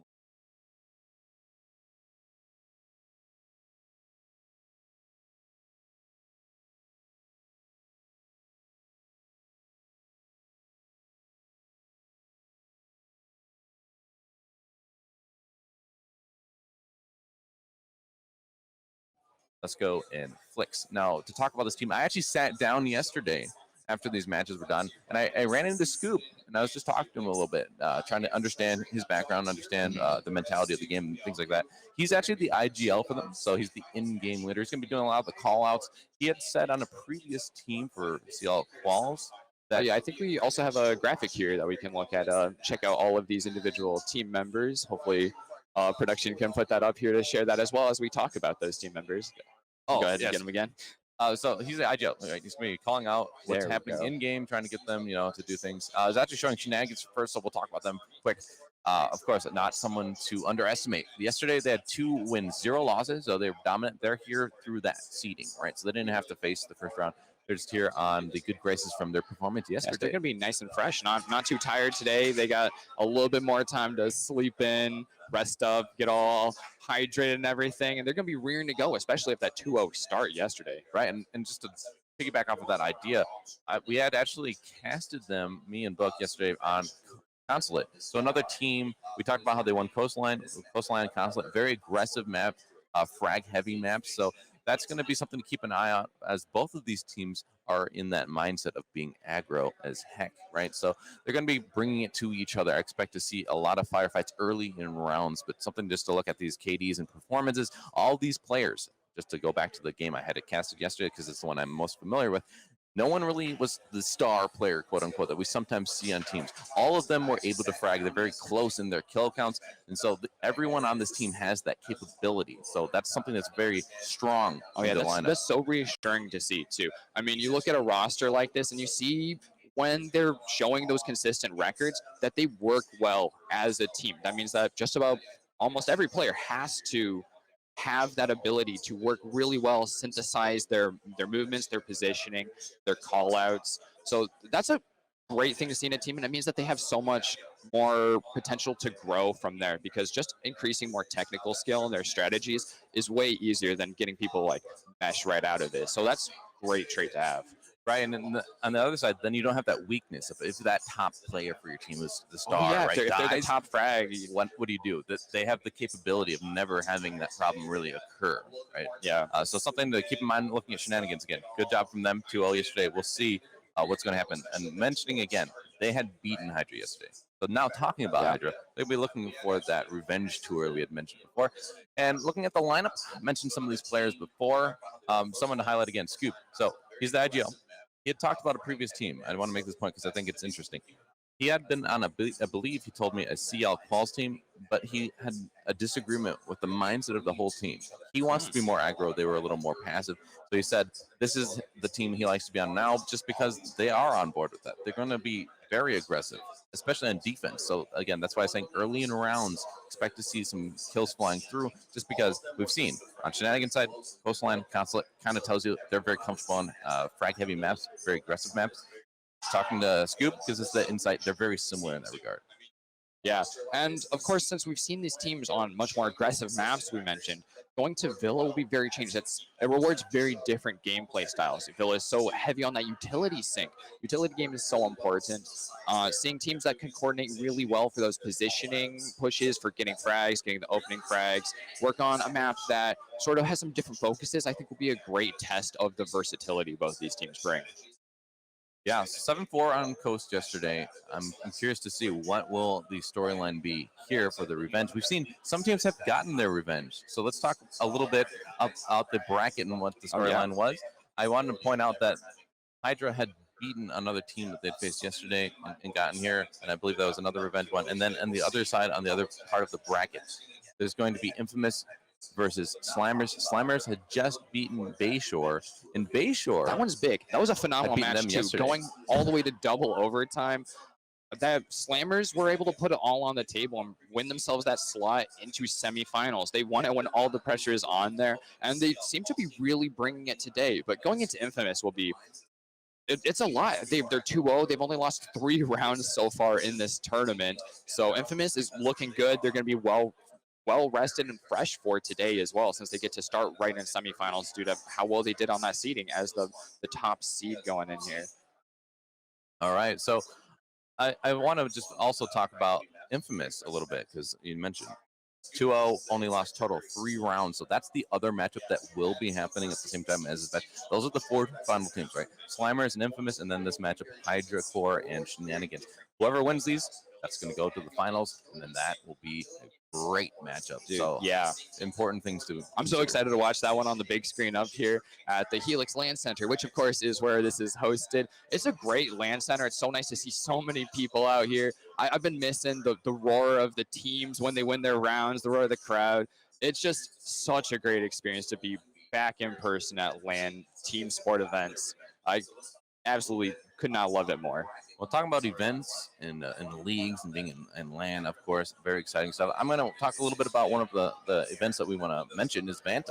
So check out Vanta Leagues, the safest gaming community for kids. Vanta is a youth esport development program for kids aged 9 through 14 that includes expert coaching and mentorship. Their team-based learning platform provides kids quality skills that lead to good character and a lasting community. To learn more, go to their website at www.vantaleagues.com. Vanta, find your advantage. Yeah, once again, thanks to our sponsors. They make this possible, and they present these opportunities to all these students. And of course, Vanta is offering a lot more of those opportunities for these kids that are looking to potentially move further and further in their gaming career. And at the very least, building those leadership and team skills is so valuable to well-adjusted adults. Well, that's why I mentioned scooping IGL. You know, the roles in this game specifically are actually rather important because you need to know who's bringing what to this team. What that'll help these recruits and colleges know. What is their role? How do they fit in?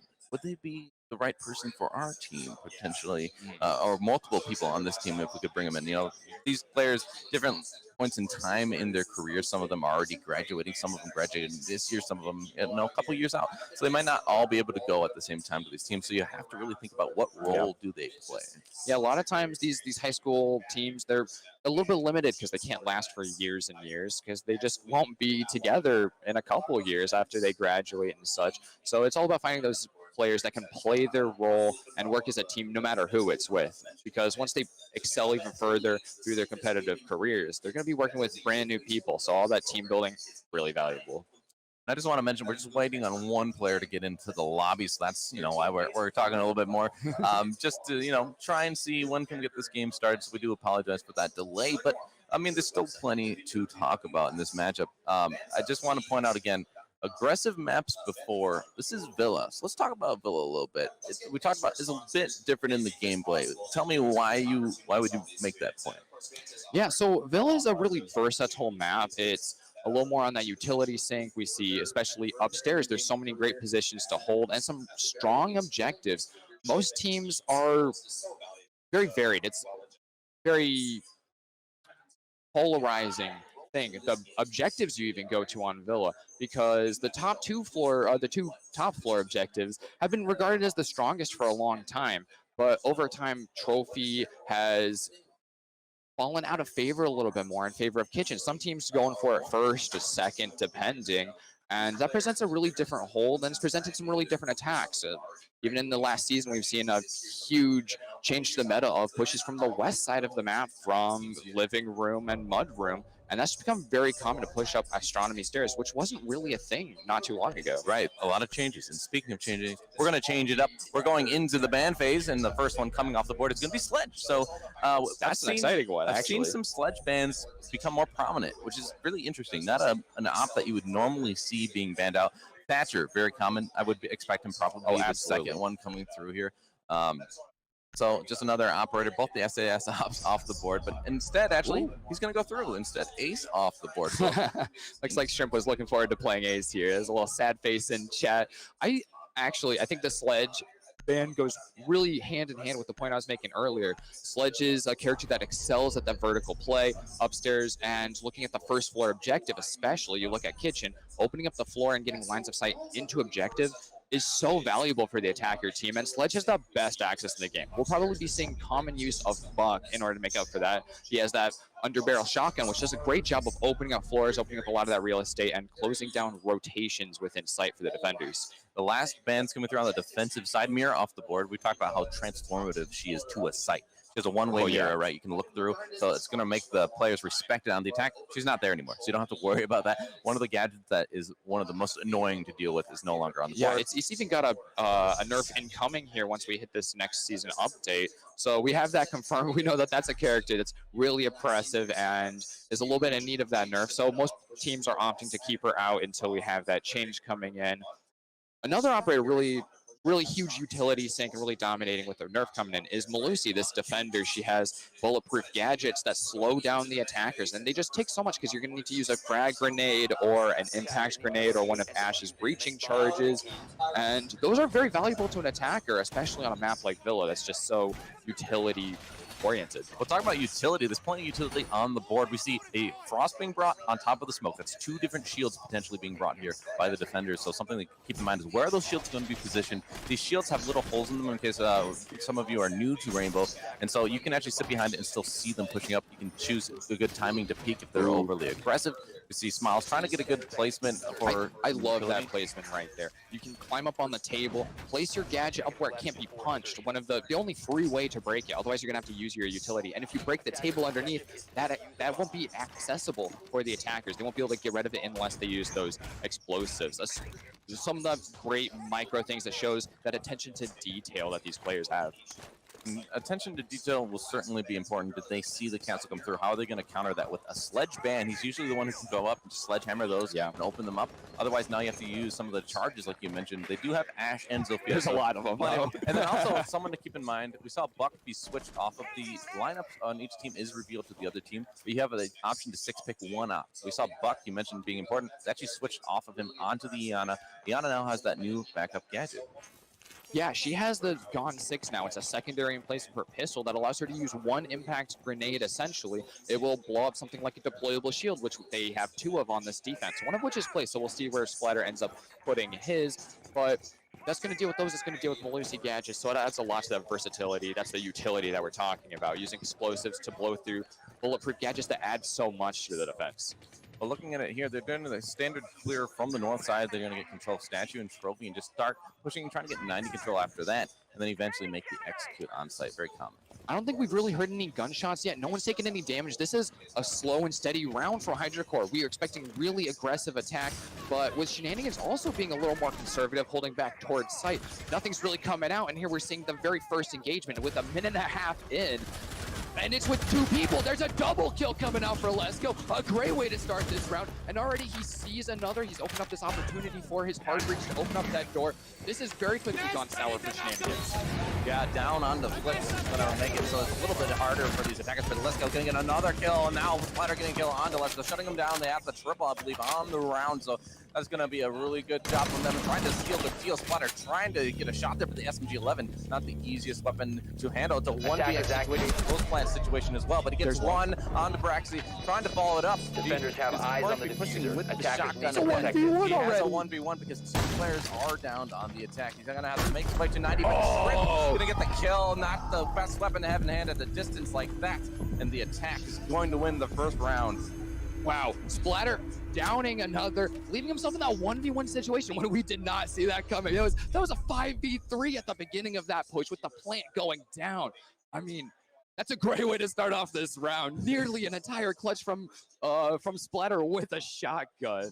Well, I talked about how it'd be fast-paced action. Yes, there was a little bit of time, but not even halfway through, we did see the opening engagement come out, and that's because they were playing aggro in 90, but these attackers were not phased whatsoever. Hydra just jumping on it. They had cleared out with the Iana drone as well, so it's not like they just rushed without information. They had done their due diligence, but they're just so quick on the execute. I feel like Shenanigans Testament just to the beautiful intel game. The droning on point. Great use of the Iana as well. Exactly, and so Shenanigans, they're going to be caught off guard on that aggressive push, and I think now they're going to be a little more ready for it here in the second round. We're going to see them actually switch over to that statue and trophy hold, I believe. Yeah, it definitely is. There's an interesting response to that from our attackers here at HydraCore. We've got a big swaps, actually. Taking no more Iana this time. She was used very well before, but this time we're switching off to the Buck that we mentioned for that vertical play. This is maybe in response to a possible kitchen first floor. That's definitely very useful there. But Buck is unique that he can open up floors from below with his shotgun, and that will make it impossible for you to stand in the corner you were trying to hide in as an anchor player. And you're just worrying that your feet getting shot out from below you, along with this gridlock from Brax. Gridlock in place of a Nomad, actually. So playing a similar role, sealing off those flanks with gadgets that act as traps, stopping the defenders from coming behind the attackers. So you can see it's an adaptation to wider flanks. Gridlock covers a little more area than Nomad does on that same role. Right, I've seen some teams have favored one or the other, and the main reason people don't like the air jump necessarily is because you can shoot it and then it's done, right? So if you don't get hit by it, it's just one piece of utility versus all these trap stingers being thrown. The Gridlock, it's going to take more time. You have to shoot them unless you want to walk through and take so much damage. You can't really do that. Ooh, something that just comes to mind as well. There are 2 operators with smoke grenades right here, and I think that's a great reason to pick Gridlock on certain pushes over Nomad. So I think that really tells us that there's probably going to be smokes going down quite a bit. That's a lot of it to have on the team.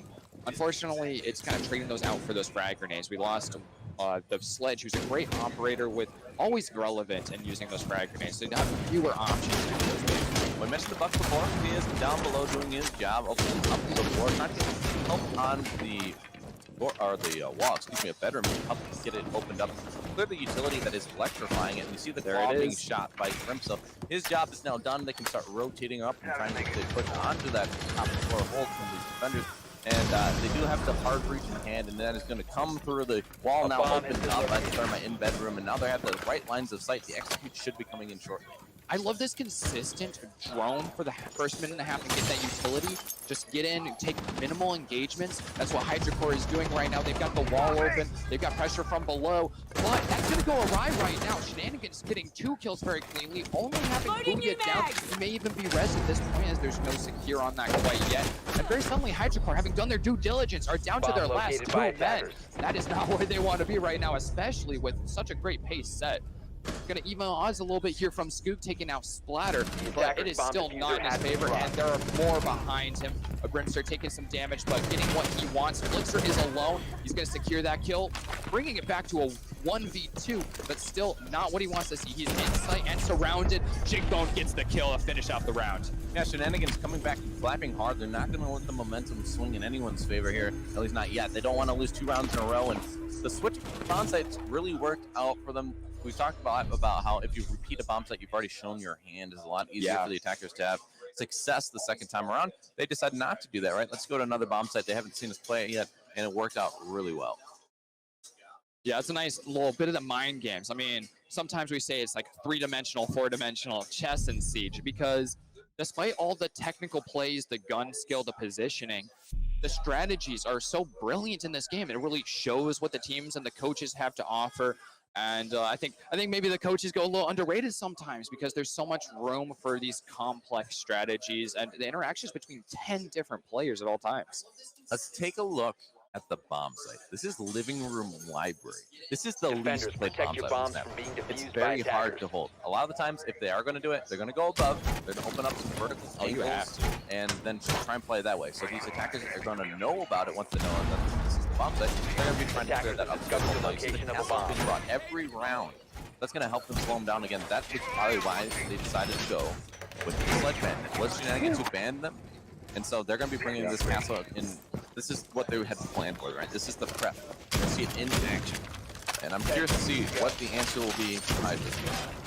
Yeah, here's this seconds to SSG-style roaming, intel, and denial. We've got Mozzie Attackers and are moving Scoop. Both of the them bomb. are going to get rid of drones. Mozzie stealing them for himself, and Mute setting down his jammers to deny any of those signals, supported by castle barricades. They make it hard to get around, and if you don't have intel ahead of you, you don't want to be walking around aimlessly anywhere on this site. The defenders are waiting to snap you up if you do.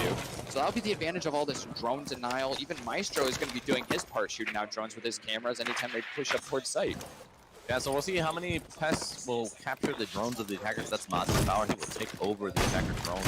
He has 3 of them, so he has potential to get a few of them in his pocket and use them against the attackers. So you mentioned information denial, but he also begins, taking over the information as well. So not only denying, but helping themselves. So these defenders setting themselves up for success in that intel game. The problem here is how well can they hold upstairs? A whole minute elapsing, but you do see the blue outlines pushing through 90 and through the top of the red stairs here in quick succession. Scoop can actually be one of the first people up front. Kind of odd to see that, but never mind. I do see on the other side the action. Yeah, it looks like this intel must have coming out for this upstairs. There's not a lot of resistance from Shenanigans up here. Gunfight ensuing now, but otherwise, HydroCore's done a very comfortable job. They've gotten all this upstairs terrain they want. They know that there's one to deal with, but Splatter isn't going to hold out against Braxy for very long, unfortunately for him. And it's very comfortable for HydroCore now, even more so. They have full upstairs control. Buck's going to get to work. Braxy opening up those floors in lieu of that potential sledge. He's probably going to even empty out his magazine, his entire stock of ammo. It all has to go. Those floors have to open up. Trying to test the angle, and he gets the kill. Let's go off the board by Smiles. What a nice shot. So the early frag coming in for Hydra's refragged eventually here. 4v4, only about a minute remaining. So these attackers need to start figuring out what are they going to do for the execute on the site. They have the top floor control, but a side shot coming from near Mudroom is going to get the down onto Smiles, and these attackers are starting to move into site and get the control, but Booyah going to get onto Flex. Scoop refragging onto a Brimstone, so things are staying even. Braxton starting to get a kill on Smiles, who was down. The players finally finished off. And now a 2v3 for these defenders, Booyah and Jigbone. Not sure the positions, but it looks like they have lost the site control, so they're going to have to do a retake. Scoop getting this plan down. And he's going to have to get the coverage fire from Braxy and from Shrimp, and it is there for him. Plant comes through, now post-plant situation. 2v3 for these defenders, and they have to start pushing in. He got a nice pinch. Jigbone getting killed on the Braxy. Now it's a 2v2. Now the player holding the angle, that is going to be Scoop. He has the lines of sight from Red. A push coming up, but not getting the kill. Shrimp actually getting taken out by Jigbone, and now it's all up to Scoop, the IGL himself. He got the plant down, he gets the man down, he gets the kill, and now a 1v1. Booyah, he has to make something happen quickly here. It's a 7.5 second defuse time, so he has to get that in and the kill, but he doesn't. Scoop touches it out! Booyah, taking the same angle. An amazing clutch coming up from the IGL. They're just running up to him, handing away kills. He didn't even have to move. He stood right on the same spot on Red stairs. He's got a rifle. He's happy to take these engagements that aren't right on top of his face. But it's one of those situations where the defenders have to push up something. He's got a great angle on that diffuser. If they try and go for the objective game, they're just going to get shot in the head while sitting there diffusing. So just a rough situation, well-executed attack. It comes down to the 1v1 again, which I think is a testament to how close this series is just going to continue being. I want to say it's a testament to their planning as well, because they knew what angles to go to. Yes, they had lost some men because they were getting pinched, etc., but he held that angle because he knew as a heartbeat, I just want lines of sight towards where that diffuser is going to be down, and I'm on a staircase. They have to push me straight from below or have to go all the way around to flank me. Yeah. So it's a really smart 200 IQ play, you could say, and I just want to give credit there. That's the plan coming in place. Not many people play that bomb site, so you have to know they don't have a lot of experience attacking that bomb site, I imagine. So really good adjustment being able to win that. Yeah, I mean, that's just, don't really plan to have to go to living room much. So either team has that potential to be a little bit confused, taken aback by that, and the defender are sort of, that's a play that relies on a bit of surprise, but HydroCore stalwart in the face of that effort. Unsurprised, clean with it, even losing the 2 first frags. That's a huge disadvantage to start the round at, but clean execution of that strategy that they were able to bring out on a moment's notice for a living room objective. That's pretty true. Well, really good job from them. Now we're going to see the bomb site being repeated that we first saw in the very beginning of this map, and wow, Smiles just, he's getting burned by his own shield. He's down to a quarter HP after that. Yeah, that is a misplay. Yeah, and it's funny, they're bringing the shield with the smoke and then 2 with the recoils. They're trying to bring even more shields in that first round. They felt like they needed the Yeah. extra one. One's already Gonna be off the stuck in board. the same situation though. 2 shields and some damage. That's gonna make it hard for Smiles to peek these long angles. He's holding the second floor hallway, classical hallway, looking both towards main stairs and all the way down the hall. These are long range engagements. He's got a vector, very high fire rate, very low recoil, a great gun to hold those angles for the defense, but he's not gonna be able to peek nearly as much due to that just small misplay even in the beginning of the round. Well, a minute in, and it's really similar clear as what we saw last time right on this defense. They're going to be playing back, not progressing towards the north side of the map upstairs. And so they're going to get quick control of Statue and Trophy, and the Nomad are going to put down these air jabs to try and slow down any flank that might come out. But again, that wasn't really the game that we had seen coming out from Shenanigans on this defense. And so far, they are all upstairs in the bomb site and in 90. A lot of damage coming into a Brimster. I'm not sure where that position was, but he's going to get taken care of. Lesko getting that opening kill. And with Smiles already taking a lot of damage early in the round, this is not a great situation to find yourself in. Yeah, this is spinning towards the attackers again. I'm really worried with Shenanigans defense really not encompassing any roam game of significance, and that's allowed HydroCore to take so much ground without having to think about it. They drone, they say, okay, no one's here, run on up towards site.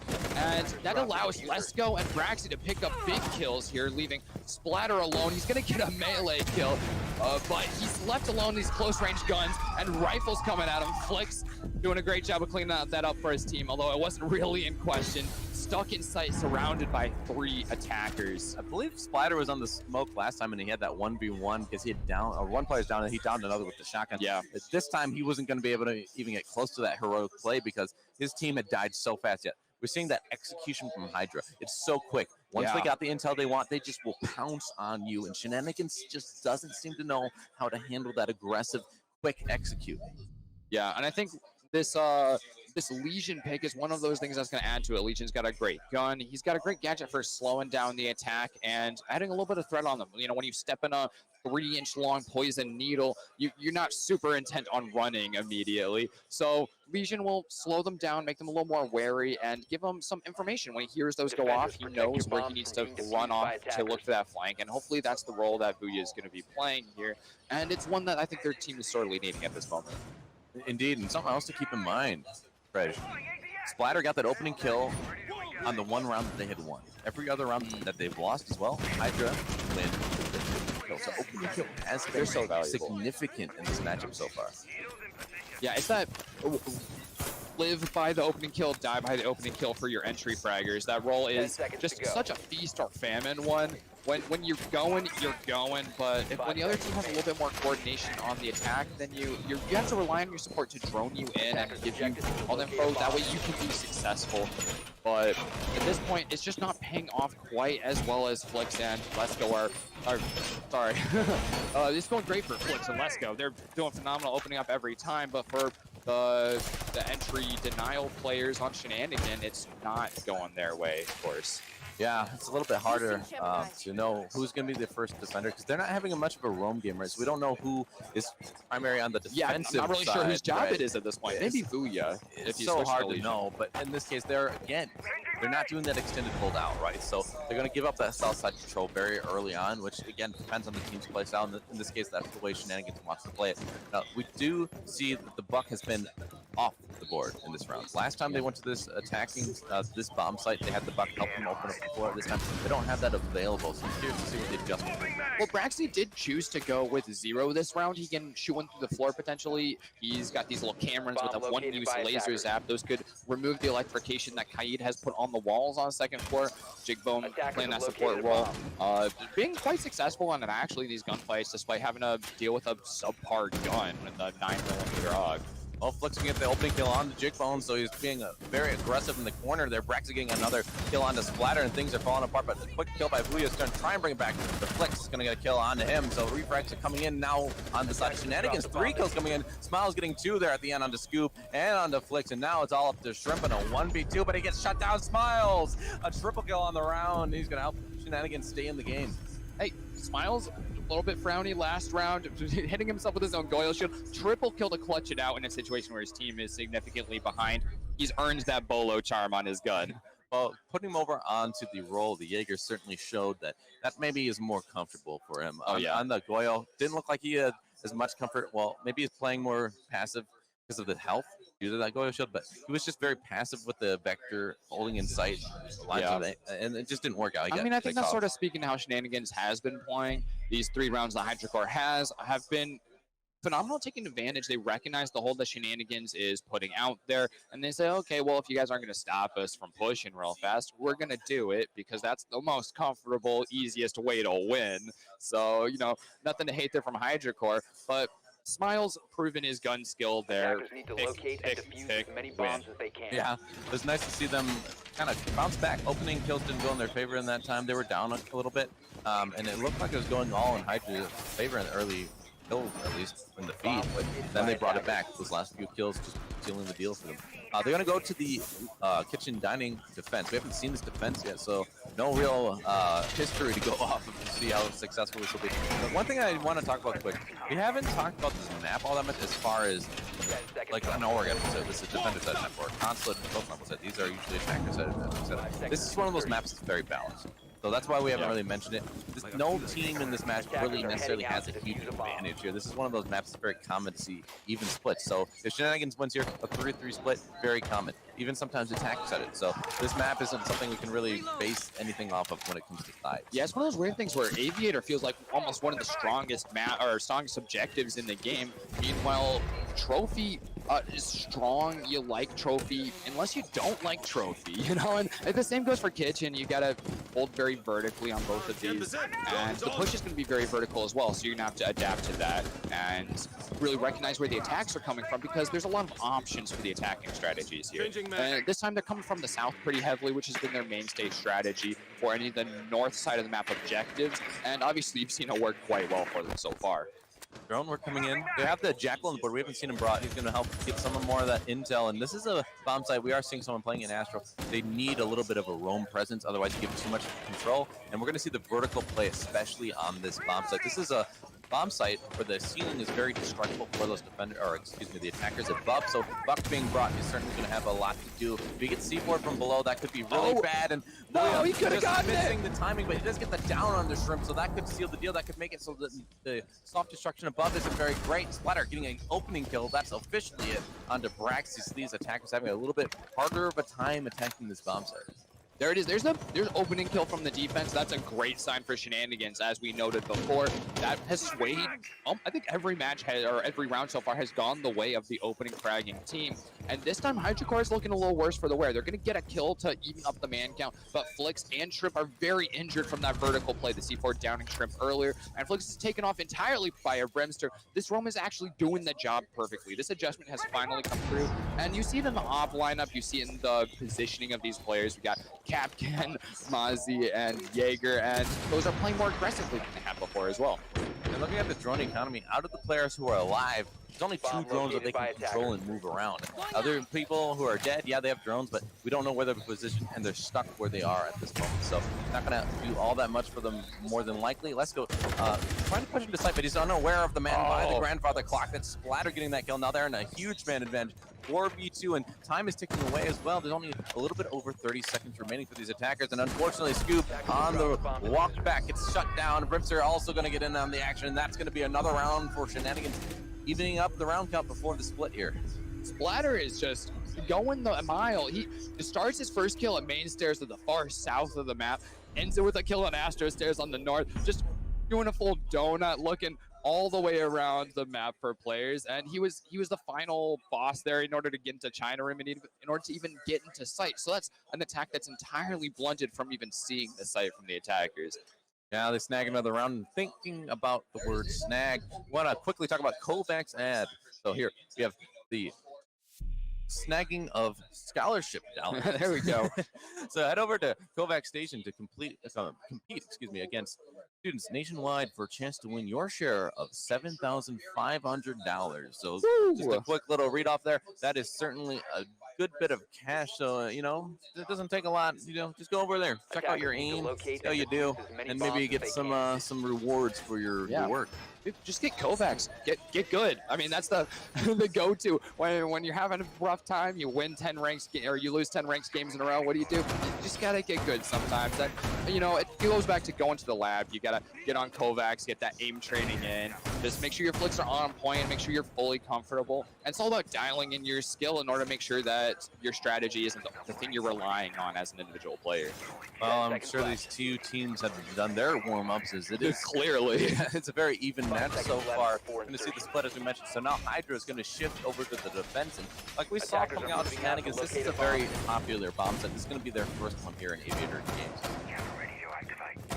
Yeah, this site, again, very strong. And despite that, though, we saw Hydra Core perform very well against Shenanigans hold. Sometimes objectives are turned on their head and maybe not as strong as you'd expect due to operator bans.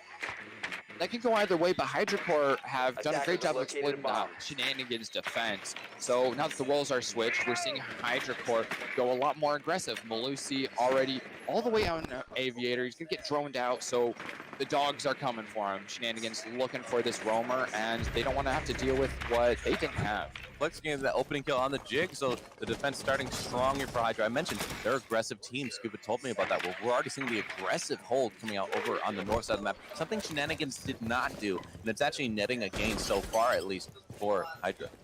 Yeah, there's some more time wasted. It's a minute in, and it's not nearly so free to come in here through the north side of the map.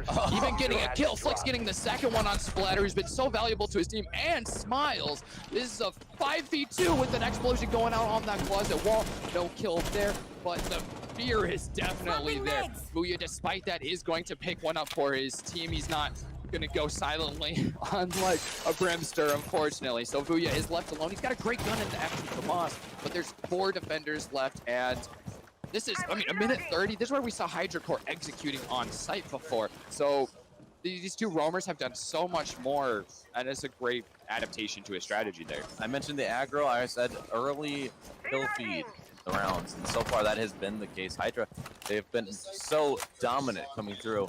And this round is almost already lost. It's a 1v4, and you have not a lot of utility in the hands of the Twitch. He does have the drones, you're going to see it coming out, but not a lot he can do. So he's going to do his best, but this is already looking like a Hydra win. So you're going to have to also use this time. They've taken a little bit of time. They haven't pushed quickly. And so likely what's going on in Shenanigans, yeah, he's going to go in for the push to see what miracles he can try and work here. But they've also probably been talking about the next round. Like, okay, where are they going to go? What can we do better on attack? We clearly got shut down early in the round. We cannot let this continue to persist. Yeah, Booyah took a moment to sit there outside. It looks like sending the drone up and disabling the Malusis temporarily with the Twitch drone. He's got a little shock charge that it shoots out.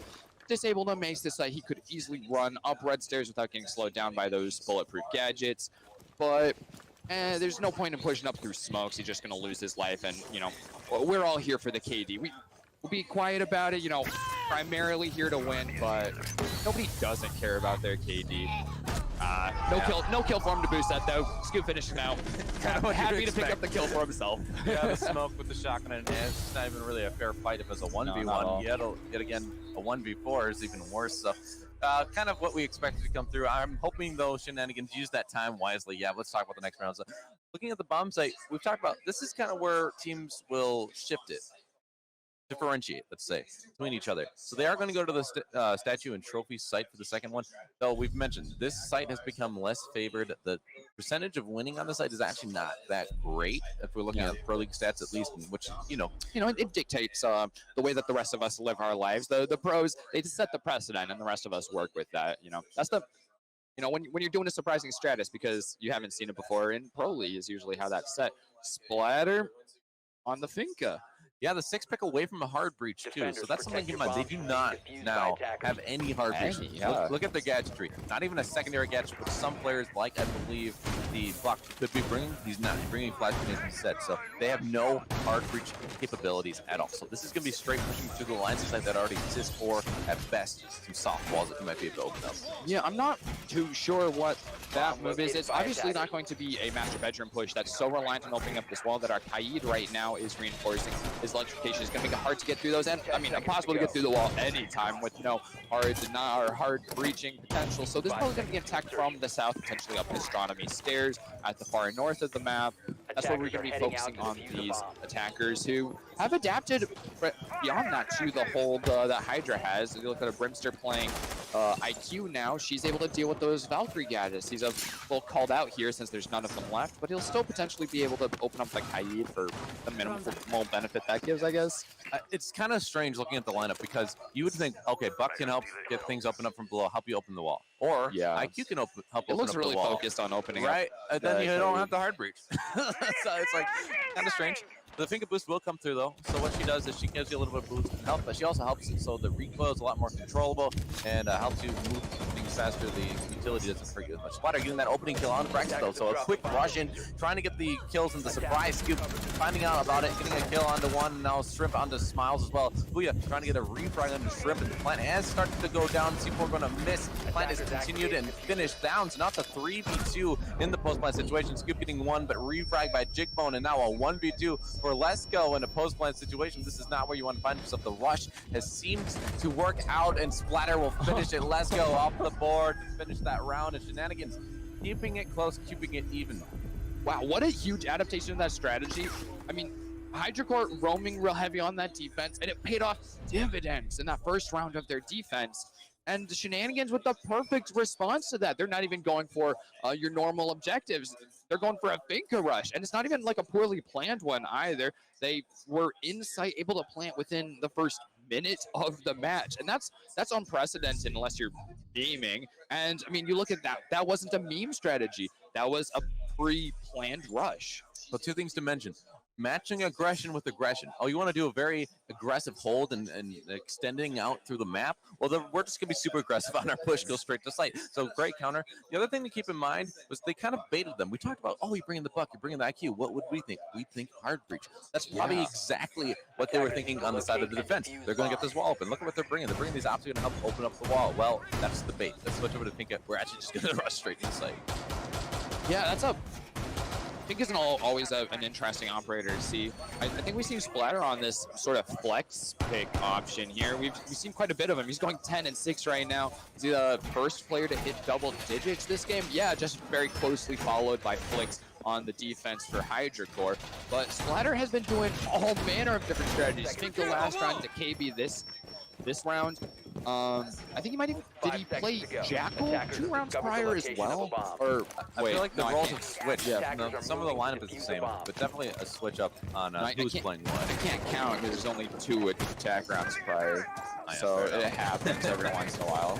So no hard breach except for the Hibana now, and she's known for opening up angles, but trying to move through the holes that she makes is a little more difficult. So she might open up the wall a bit here, but I'm curious to see exactly how they play it with her. Yeah, that distance that she gets with her hard breaching gadget is really nice. You don't have to engage quite on a corner like Thermite does. He's got to place it directly on a wall.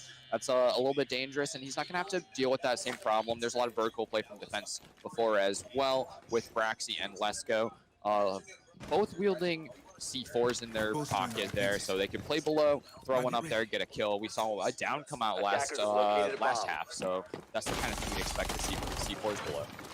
Well, they're going to be trying to actually execute through bedroom now, something they obviously didn't do last time, pushing straight through the landing / trophy door or windows. This is really interesting hold too because the defenders have started to more seal back into sight. Now there's going to be a down of the diffusers, fighting a kill onto Flix, but a refrag onto him from Shrimp. So beautiful. Nothing really favoring either team quite yet, but interesting to see that they are going for the standard push, maybe a little bit more older in the meta, as we've seen more people pushing in from the south side of the map. But the older meta would get that wall open in bed. Yeah, this lineup or this strategy is going to end up a lot of stalemates, a lot of re-droning of these defenders. Ooh, let's go getting a great kill on Smiles. That's going to prevent him from getting that flank up red stairs. That was all important. And having exposed to that hole in the heel, he gets another kill, and Braxy follows up with another one beyond that. Booyah is left alone. He doesn't have a lot of utility. Here's practically no utility, but despite that, he's got a great gun. He gets Braxy with it. Taking damage from Lesko has been on a roll. But it's still one of the situations, 3v1 alone. At the very least, Scoob has clutched up rounds, holding close corners with a shotgun. That's a huge thing to surmount behind the shield in the first place. Well, very aggressive. Peaks coming up from the defense. They really want this kill, but we are going to avoid it. Run away. Doesn't have the diffuser though, so he can't really play this on if he got into a 1v1, let's say, he couldn't start planting to try and bait it out. He literally just has to go for the frags in this case. The footsteps below are still there, but again, the colors matter for Jackals. It's blue. You only get a couple pings. It's very late, so the player's likely not near it at all. You're going to see the team coming out, and Booyah will get cleaned up. Let's go. Let's go get another. That's a triple on the round, I think. So he was just so massive for his team.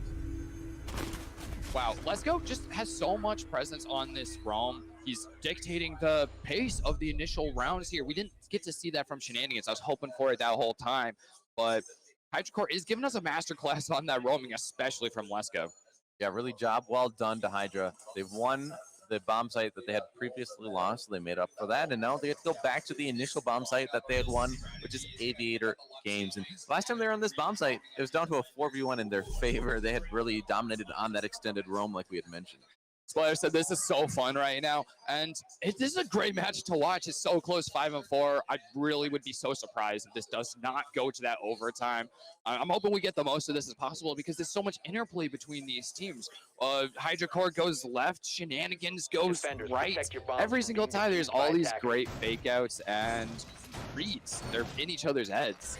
Yeah, this is a bit of a dance between these two teams. They're certainly matching each other's moves, pivot for pivot, if you will. Yeah. And I do like to see the adjustments coming out from each side as well. They haven't kept the same lineups. They haven't kept the same players in the same roles even necessarily. They're trying to mix it up, try and find success, catch the other team off guard. They're both very aggressive. So what can you do? Well, if you're going to be aggressive, you also can't be too consistent in the way you do things. Otherwise, it's easy to read. Aggression is so easily to shut down once you know where they're coming from. I mean, some important aggression spots you can shut down just by placing a shield and a smoke on you. Just say, yeah, like, I'll watch you. I'll stare at you through the holes in the shield and dare you to come at me because I've got a shotgun. Speaking of adjustments and keeping people on their toes, the Maestro is actually going to be brought, which I don't think they had brought before on the side of Hydra. So an interesting adjustment. He has those bulletproof cams, and again, we talked about how Amira, she's going to have some adjustments to her utility. You can go up and hit the Amira physically, smash it with a punch, and it will shatter in a way that's not broken fully, but you can't see through it, right? Well, similar things are actually going to start happening to the Maestro cams. You can melee them. You can't see through the shutters anymore. You have to open them up and start zapping. And when you open up a Maestro cam, it's very vulnerable. That adjustment hasn't come through yet, though. So right now, they're still very powerful cams. Splatter getting a kill on the Let's Go. Flux was down and finished by Booyah, so things are looking very good for the attackers this time, getting that early man count. Splatter just... I'm gonna keep coming back to him. He's 12-7 right now, and he's playing such varied roles. He just entried as Hibana as a secondary hard breach for his team. He's already used up his drones, and despite that utility, he's got like nothing to lose going into these fights. And with 2 picks picked up for Shenanigans, it's gonna feel really good here. They've got to deal with just a couple of these SAS operators and Braxy operating this camera right now to zap Splatter and stop him from opening up that wall. This positioning for that Maestro cam is going to pay off greatly. It can deal with any Hibana pellets that do hit the wall. But Shrimp is totally unaware, even though his teammate's been staring through that camera. Going to be left at just 1 HP. He's still got his explosives, and his gadgets are doing their work, jamming this wall for now. But gunfights are going to be terrifying. 1 straight bullet will end him. Yeah, it's terrifying for the defense, though. They're in a man disadvantage. 1 bullet will kill Shrimp, like you mentioned, so not very good positioning. And unfortunately, they also are losing control of the site. A push through the vault door, or wall, excuse me, will kill Scoop. And then a second one from Splatter on his right. Is that 4 for Splatter? Wow. That's a good... Splatter just handed his team that flawless round, even going for the play. He wasn't even worried for going for that ace. You know, my teammates will pick it up if they need to. Otherwise, I'm here to guarantee that big W's, and that's what that is. Kill. That was insane. Each team having people step up in those moments of need, and 5-5 is certainly the round count you'd expect when you see each team stepping up round after round. It's a lot of back and forth. This is really like the cliche of the boxing match. This is it right here. Yeah. Like, there's just punch for punch, blow for blow. No team seeming to have a real advantage here. Interesting. This will actually be a round where we see Shenanigans not switch anything up. Going with, I think, the exact same lineup all the way across the board. I think even player for player. So that was a really comfortable attack round for them. Granted, Splatter did. Attackers need to locate He did it himself. I mean, up to that 2 points OKD at a LAN. I mean, in semifinals against really competitive players. I mean, so the competition is not shabby. Yeah, and each team having their own story, right? We've seen Splatter. He was the one who got that one, the opening kill in the first round. They had won right on defense. He was, and he was on the Yeah, I know with that Castle. too. So he gets kill on many different roles that you wouldn't expect those kills to fly through with, right? Yeah, On the a gun like UMP-45 the lauded as the worst primary primary gun to have. It's this slow shooting, low damage SMG. 5 But seconds left Splatter before can play insertion. every role phenomenally. Yeah, so really good job from him, but everyone's doing their part, right? It's not necessarily to say that he's the only one doing things. He's been significant in the opening kills department for his team. So want to give credit there. On the other side, though, I mean, of course, you don't win rounds off an opening kill every single round unless your teammates can pick up on that and move up and keep clearing new rooms. Carry it forward, right? Yeah. You want to ride the wave. Certainly, both teams have really been able to do that with good success. Now, we're going to see the fence here going down into kitchen dining. This isn't one I think we've seen from Hydra yet, so this will be a different kind of defense. They've tried the Aviator Gaming. They won it once, they lost it once. Let's try to keep changing up, keep them on their feet, just like we were talking about before.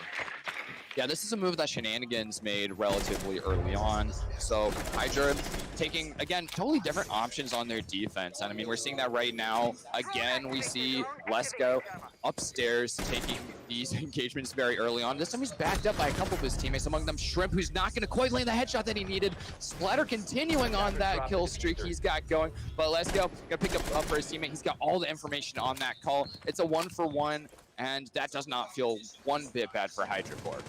Yeah, even man counts now at 4-4. Each team losing someone. And Brimster holding a nice angle. Lesko just trying to pick. He's so aggressive, and in this case, he's going to get punished for it. Shut down. No, it's a 3v4. These defenders losing man advantage has hurt them so far, and I think that they've taken so much time in doing that. I mean, again, you compare it to the prior attacks from Hydra Corp, where Hydra Corp was at objective at a minute and a half, and Hydra Corp, despite having spent 2 lives to get us to this point, it's a minute and a half, and there's no intel on site, and not too much real estate taken on the attack either. Great pick from Brimster, though. I want to go back and applaud him for his ability to hold angles really well, and he's always placed in the right place. I love to see that. He picks up another one as well, just as I speak. Thanks for proving me right once. No more caster's curse. Yeah, 2v4 here, and these defenders in a bad situation, but they're going to try and bring it back. Time is somewhat on their side, only a minute remaining, but that's still plenty of time to get the execute down at the same time, so it's one of those tricky situations. Could they buy more time? They do have the smoke. You can start choking them off with the smoke waves and make it so they can't push so easily through things. And also, these meat jammers are going to persist, so they don't have what they want to open up this wall. They're going to start pushing into the memorial room. The shotgun missing, no! Smiles is going to get the kill on the flick. No, he missed the shot now. Scoob on his lonesome in a 1v4 on smoke. But unfortunately, just not the right positioning, missing the smoke wave. The plant is going to start to go down. He gets a nice angle onto a Brimster, but the plant's still going to continue out. And now it's a post plant 1v3. He gets shot a little bit, but he has still a third of his HP, but 1v3 post plant. The move over by Jig will find that kill, and Shenanigans are going to put themselves on the first map and match point that we've seen so far. Yeah, beautiful. With that minimal time that they had, well, not too minimal, a minute and a half dealing with roamers, it's not a bad place to be at. But with a little bit of reduced time, they spent 30 seconds to drone out and just like get that bit of intel they needed. And when they came in, undeniable. It was impossible to even find where Jigbone was. He had a great angle towards where was that Shrimp at the end was holding. And he had the great position to rotate once his teammate was done defusing to hold that same angle. It's that coordination of sight lines, like beautifully done. Right, each team has been pretty good about the teamwork with holding different angles, holding crossfires, pushing together. Each team really like, I find it hard to believe that these are high school teams. With the level of teamwork they have, I'm like, wow, y'all have spent a minute off of this outside of school. That's really, really impressive. Well, if you're worried about their study game, no need to fear any further. They clearly have studied very well against each other. I believe they are well dedicated to that. Well, they're going to go back to the Aviator game defense, and we saw it before. They won the first time pretty handily. They lost the second time pretty handily on the other side of things. So a mixed bag of results. I do think Hydra, they're going to be trying to get those opening kills with Lesko. Let's be for sure about that. Like, yeah, they're aggressive, but I think they might pull back a little bit just because it has been punished. Yeah, this year, most stressful match or round yet for this entire tournament for Hydra Corp right now. This is match point in favor of Shenanigans. Hydra Corp needs to push this over into overtime. They need to win this round so they can get that best of 3 that overtime becomes. But I think they can do it. It's been so back and forth looking at my stat sheet here. that I have no doubt the HydroCore can do it, but they're gonna have to deal with this win streak that Shenanigans has been on these last 2 rounds. Well, certainly not that much momentum with just the 2-round thing, and as I was going to point out, 3-3 was the split in half. If they win this round, it's 3-3. So even if they get to overtime, which, you know, they need this round right now, you mentioned, they have to win this on Hydra side. If they do, though, neither team will have an advantage. Again, each side being split, it's no one has an advantage here. So they need this round. That way they can get that 50-50 overtime and try and show that they can clutch out at the end. But first, they need to clutch the regulation here. They lose this round, it's all done. So 2 minutes remaining here. The attack just doing the normal clear. And as I mentioned, the aggressive hold coming out hasn't been as aggressive. Let's go. Pushing back into 90 rather than that extended hold. Yeah, this is a little quiet here to start with. A minute in with no opening fire yet. We're not seeing that come out. The intel is a lot on either team. We see our roamers on cameras. We see these drones pushing up in a site, trying to locate any morsel of information in order to push up on it. HydroCore's gone to actually be very passive on their hold this time. Shenanigans are doing a different kind of take. Last time we saw them really heavily push through the north side of the map and then get control of 90 and red. This is entirely new. They're going through study now, so this is a completely different push. Each team we've mentioned, they keep changing it up. We never really know what to expect. A quick push through study is going to try and clear out the man at the top of the main stairs here on that shield. Very common angle to be held, and so we're going to see, I believe that's the Goyo of Brax. He's going to be the first line of defense. Actually, that's Smoke further up. Oh, no, he's actually in bar, sorry. Any case, they're going to be holding down these angles like we had mentioned. The first kill is going to come in the favor of Hydra. That's Flex getting a Brimster. Brimster really pivotal last time. Brax is going to kill on the Splatter, so both of the top killers, or the opening kills at the very least, they're going to be done. They're already off the board on the side of Shenanigans, so they're in a 3v5. This does not favor them whatsoever. A quick peek is going to come out and catch a kill for Smiles onto Braxy, but still a man disadvantage here. But the angles are going to favor them a little bit here, and if they can get the crossfires. Ooh, there's Smiles going down. Jigbone and Vuya left alone with 4 defenders. This is looking great for HydroCore in order to make this go to that overtime. Diffuser's still in the hands of Jigbone. He's used up the rest of his flashbangs here in order to sort of pave the way to try and get another one. He needs a little more momentum, but his team has been mostly blunted on that study. They put all their eggs in one basket, and it is not paying well for them. Vuya left alone, and Strip picks up Jigbone. Beautiful headshot there, and Vuya isn't even in the building with smokes going off to seal off these last 20 seconds. 10 seconds left. He has no chance of getting in there, especially since he knows Scoob is holding this corner, putting up these smokes. His options are so limited, and this is going to go to overtime for HydroCore right now. Well, OT, here we come. 3-3 splits on each side, and well, I'm curious to see what will happen now. This is anyone's game. We really, again, no side favored, so it doesn't matter who starts on attack, doesn't matter who starts on defense. Who can get the early round here? I think this round is actually probably the most important one. It's hard to get 2 in a row in overtime, so getting the first round 1 out of the best of 3 rounds is so pivotal. HydroCore is going to stay on defense here. They got that last round, so it's going to feel nice to go right back to the exact same objective. They got Aviator Games. That lineup works. They're taking it again, and Shenanigans is going to be expecting that. I mean, second floor has worked out well for HydroCore, so it makes no sense for them to go anywhere else. This gives them a bit of intel here. They can make maybe not that same push. It didn't work out very well for them, but they know what to prepare for here. And with what they've shown, I have no doubt that they've got something cooked up already. Right, the adjustment to the study side push, not working out right. Not working out at all. Is that the first time we're seeing a Thatcher played? Yes, I do. I think you're right. Yeah, that's a good point. I didn't even catch that. Yeah, in the lineup on the attack, we're actually going to be seeing Thatchy Boy and brought. I'm so used to just assuming he's not in games. Even when like I see the operator ban, I go, okay, these are the bans. I'm not used to seeing him at all because he's so overly banned.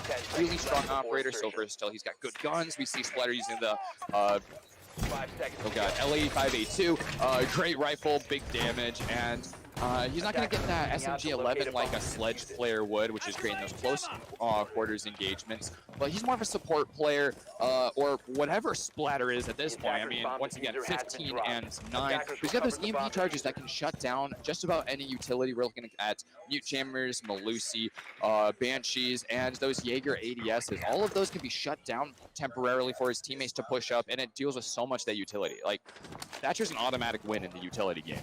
Yeah, the EMP grenade teammates, very vital. We'll see where they're able to place them. Now, they can actually be caught by an ADS, so if you throw it unwisely past one, it will snatch it out of the air and destroy it, so it won't be utilized. So I think part of it, though, last time they tried to do this push-through study, right, they used a lot of the utility like flash grenades. They kept getting burned by the ADS. They weren't able to clear out the players like they had wanted. It took so long to open up Aviator to study well. Exactly. So they're just trying to help themselves be a little bit quicker. And speaking of quick, a quick kill by Jigbone on the flicks. He's just unwisely pushing towards where the Jackal is just waiting ready for him and gets that opening kill. Yeah. Flicks is spectacularly even right now. He's on that 10 and 10. That's big numbers all around. So he's really shown himself as that entry on both sides here. Unfortunately, a little misplay takes him out of the game. And Shenanigans feel great with this. This is a great start. They get the opening frag, and this could set a great precedent for them for the rest of overtime. Looks like Jackal's just doing more roam clear just to make sure there's no one over here to the north side of the map. But the primary push does seem to be coming from study. We saw them droning out below the main stairs, so there might be a push through there as well. Scoop taking a lot of damage. The angles have been opened up, it looks like, into the bomb site. So that's going to allow these attackers to start trying to get some picks, and they're going to find one. Smiles onto Braxy. Things are not looking good. This defense is already looking like the opposite of the last round, where they're in the 3v5 situation now themselves. But Shrimp, Nikel on the Smiles, he's trying to bring it back. And plenty of time left for these attackers to start pushing in. Someone is actually behind the vault door right now. I believe he can start getting that plant in possibly, but the plant's actually in the study room, so they can't get it down yet. Yeah, rotation is going to have to come in here. They're going to have to play to where they have that pressure, but there's still some solid holds here. Shrimp has a great angle through the doorway. It's proved very effective for him. And Lesko is going to go right back to it, getting himself a double kill. And Booyah is taken out by Scoob as well with that shotgun. Oh my god. First round of overtime. 3v5, they still managed to clutch it out. So Lesko coming in huge. He's had such an impact on this game, and he comes in the dying moments of an overtime round. Coming in clutch, Hydra putting themselves in the advantage here. First round of overtime goes in their favor. One more round, and they will win this matchup moving into the finals. You absolutely can't count either of these teams out. We've seen so many 3 to 5 comebacks for either team already. It's insane. Is that, oh, Lion and Yana, this is sort of, they're showing an aggressive team right here. These are, you guys, Zofia and Ash, these are entry fraggers. Yana has a great gun, more explosives to add to all those launched explosives from the Zofia and Ash. Thermite, great gun, your obligatory hard breacher. But that line is the most telling thing. You set that global E1D ping out, and it's going to slow down roamers. It makes it easy to pinch. So that really speaks a lot to what strategy a team is going to be having. So faking him out means something very different for what their strategy is actually going to be. It's those mind games that they're all about. Yeah, we talk about baiting out, right? We saw the bait out. Oh, they're bringing Buck. They're bringing the IQ. They're going to go below and open up the wall. No, they switched over the fingers. That was shenanigans. Well, now we're seeing Hydra kind of mess with them a little bit themselves. Hey, wait, we're bringing line. Watch out, guys. But no, they're going to go back to a more standard lineup, bringing the Nomad for that flank watch. Yeah, and that's a very safe pick or for slow utility-based plays, and it's anti-roam. This is going to stop our players like Booyah from coming behind and getting free kills in the back of their head. They don't want that, so these air jabs will launch him off when he tries to go up these stairs or any other flank position. That's going to be important to hold for Hydra. Well, looking at the defense, they're actually going to go to Trophy Statue. We've talked about how this sign has had mixed results, and the win percentage has started to decline in recent times especially. So see them go here is interesting. They did still have mixed success themselves, and each team having a 3-3 split, and a lot of the times bomb sites were 50-50. So it's not like any bomb site was necessarily the most advantaged, but I guess they felt they defended this bomb site the best, if I had to guess, in regulation, which is why they go in here. Yeah, during regulation they were 2-0 on it. They only lost it once while they were attacking. They were 1-1 on that attack. So this is very favorable for Shenanigans. It's going to feel pretty comfortable. This is what they see as their springboard to push it into double overtime. Well, 7-6, Hydra has the advantage here, but certainly Shenanigans not done yet. They want to win this round. It is defense for them, and you mentioned 2-0, so that is a very strong showing from them in the regulation. But this is overtime, so things do tend to change. Things change. The stress is on, the pressure is all there. It's overtime match point in favor of Hydra Corp. So opening these kills up for either team could mean a lot. Lesko wants this pick. He's got some more damage that he's given to Jigbone, so that fight went a little bit in his advantage, but no big tell as no player has actually gone down. Yeah, they have about half the drones, a little bit more remaining in the pocket, and they also have the Iana. You can never underestimate how much information that Gemini clone can gather for you. And they've been doing the drone work. They have plenty of time. They don't have over half of the round remaining, so they're going to be just trying to get this information so that they can start getting that quick execute that they're really well known for. The pick comes out, but Jigbone is ready for it. Flex is off the board early yet again in this one, and the man advantage favoring Shenanigans so far. HydroCore has shown themselves to be really fond of pushing at this exact moment. They're going a little bit slower this time, like we noted with Braxy on that Nomad. They're kind of hedging their bets, choosing a slower, safer push, especially on an objective that they're a little less comfortable attacking against Shenanigans. But losing that first kill is going to mean a lot. They are, you know, they got killed off by one of those roamers, even though they're taking utility to deal with it. But Lesko just keeps going. He just doesn't stop. He's 14-8. He gets that double kill to open up for his team, and they're at an advantage. He's going to be taken out by a Brimster, though, so that leaves it at the 3v3.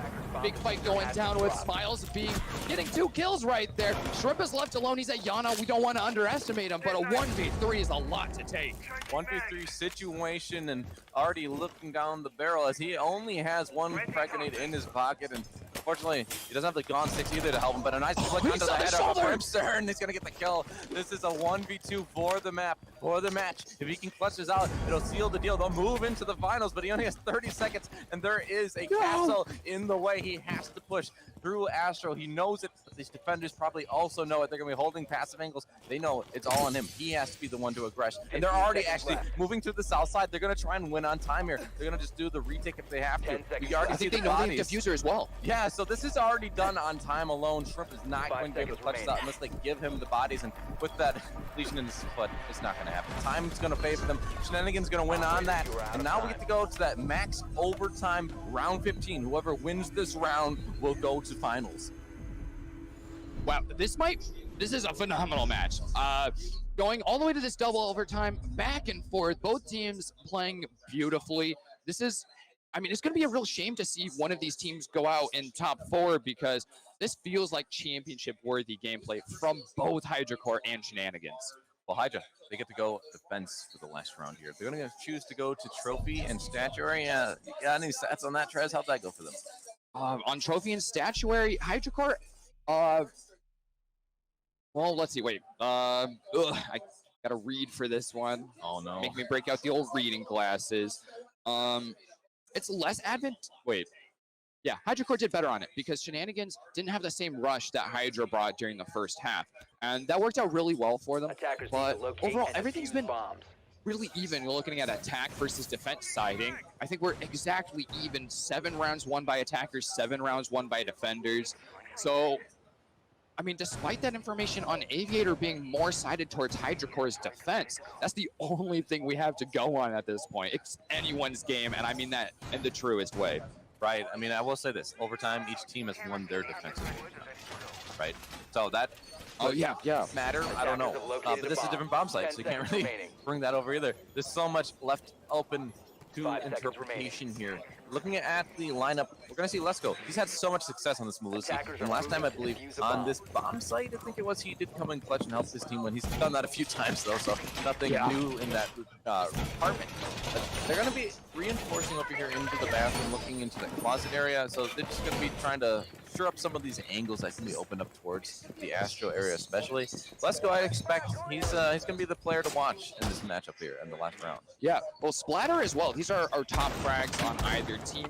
They're opening up these fights. They're clutching up rounds consistently, getting these big double, triple kills, even quad kills we've seen. We haven't quite gotten to see an ace here, but that speaks to how well all of these players play with each other. Look at these KTs. They're so even across everyone. Even the top fraggers are pretty close, and the bottom ones are, you know, you can barely even call anyone a bottom fragger at this point. They're just doing slightly different jobs. Extended hold over to the south side upstairs is going to slow down the push from these attackers, and they're actually going to just start rotating over. Looks like they're all pushing toward the bomb sites and maybe even into the bedroom. No one is over here aggressing towards Lesko, so he's going to be kind of baited out. I think they want they want him distracted over here while they actually move over and execute towards the bomb sites. Yeah, so Lesko not being able to probably be a part of this entry frag kill, that means quite a bit. I mean, we've talked about how the entry frags mean so much towards how these rounds have gone statistically speaking. So, I mean, Lesko's just more likely to win gunfights. So you really want him to be the one taking that first fight and leveraging the rest of the round towards your team. But again, really slow round, minute and a half and no gunfights coming out. Both these teams are so bursty playing and they do all their due diligence with their drone work. Well, we're seeing the wall has been opened up by Splatter. It's a little bit of a hole. It's not the best hole to move through, and Lesko can get that opening kill. Oh, he does it anyways! But here he is, Jigbone off the board. Flick's gonna get Fuya, and things are looking good for Hydra so far. It's a 5v3, and now a 5v2. Flick finds another one. They're falling apart here on the side of Shenanigans Strip, cleaning up Smiles, and now a Brimster is in a 1v5 situation. He gets shut down! Clean flawless, ruin it! Let's go, steals it! Wow! Oh my god! Just keeps it up all the way through. That's our finalist right there. HydraCore gets to head on, winning that defense. Swimmingly flawless. Not a single loss. Great games to either team. This match was just a joy to cast. The one to watch is at Lesko. He opens it, he finishes it as well. Wow. And what a game from him, but also what a game from both teams. 8-7, the closest matchup we've seen yet, I would argue. That was incredible. Dude, I can't wait for finals to live up to that. I'm not sure which team has made it through. I don't quite have that info yet, but seeing HydraCore go on from that game right into finals, the tension's going to be running high. Everyone's going to be at the top of their game. It's not going to be one to miss one bit. And quickly, I just want to ask our broadcasting support, the production, do we know what the score is on the other game, just out of curiosity? Oh, let's see. Do we have another read here? Are we all good on that? You go to that, yeah. Why not? It doesn't hurt to add some more. It never hurts to shout out our sponsors after all they do for us. Join us on one of our next LAN events, Sports Stadium Arlington, September 9th through 12th. Sign up today at espin.gg/events/Arlington. Yeah, that'll be great. That'll be so exciting to go back to that. I mean, look I'll how be back exciting to a this great was. event like this one. I mean, if I get to cast another match like that, you know, hands down, I'm there in an instant. I don't even need to go home. I'll go right to Arlington. But that's gonna close it off from us here. Welku and I'm Treasury. We've loved to bring this to you. We'll be actually succeeded by our great caster buddies, Fellow and Infernosis. They'll do a good job. I'm sure bringing in the end of Rainbow Six for this event. Of course, you're going to be seeing HydraCore again. If you guys want to follow us online on Twitter, I am at RealZachZonley. Real RealZachZahnle. And I'm at WheelQR6S. I add the S on it just to annoy Booker, you know. So you just look me up on Twitter if you want. You know, no pressure. But either way, that was a good match. Follow him. He's a great caster, and you'll see him announce all the times that he's doing other casts as well for other events. And you know, don't miss them. You know, you want to get those chances to see Welku on the mic. It's always a great experience to watch. It's always a pleasure working with you, Chris. But that is going to finish this matchup. We don't know quite the results of that other semifinal, but again, we're about to go into the grand finals anyway, so you will see in the next matchup who did win that, who is going to be facing off against Hydra, and then that'll be coming really soon. So for now, we're going to go to a quick break, I believe, and we'll be right back.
Welcome back, everybody, to this high school showcase. We have an absolute spectacular final here for Rainbow Six Siege. My name is Infernosis, joined here by Fellow, and we have an absolute great match. John, why don't you keep telling us about it?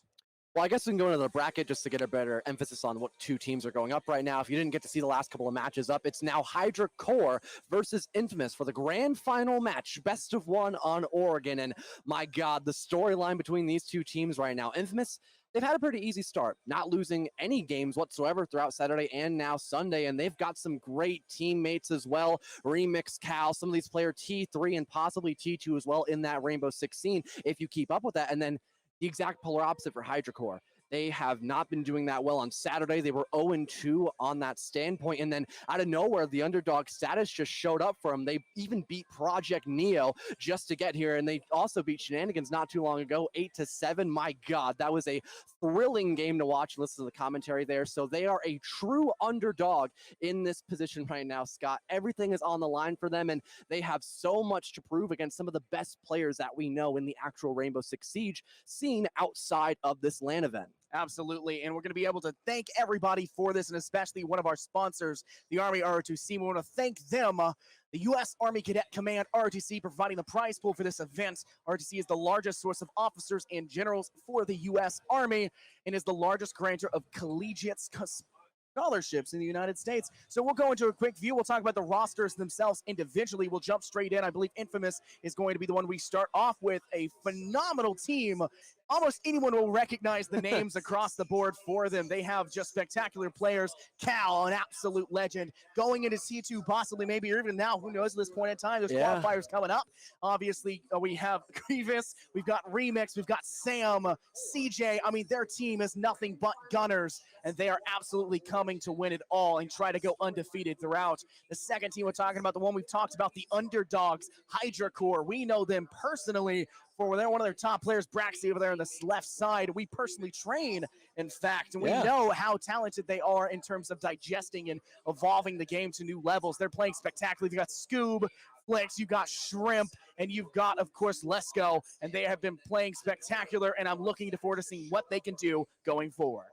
If Let's Go can frag out just as well as he did in that previous game, I think HydraCore has a phenomenal chance to go up against Infamous. But speaking of the two teams, everyone's in the lobby right now. We might almost be ready to start up in just a moment. Not entirely sure about that. I think we're just waiting on a couple of R's here and there just to be 110% sure, but I'm excited about this, man.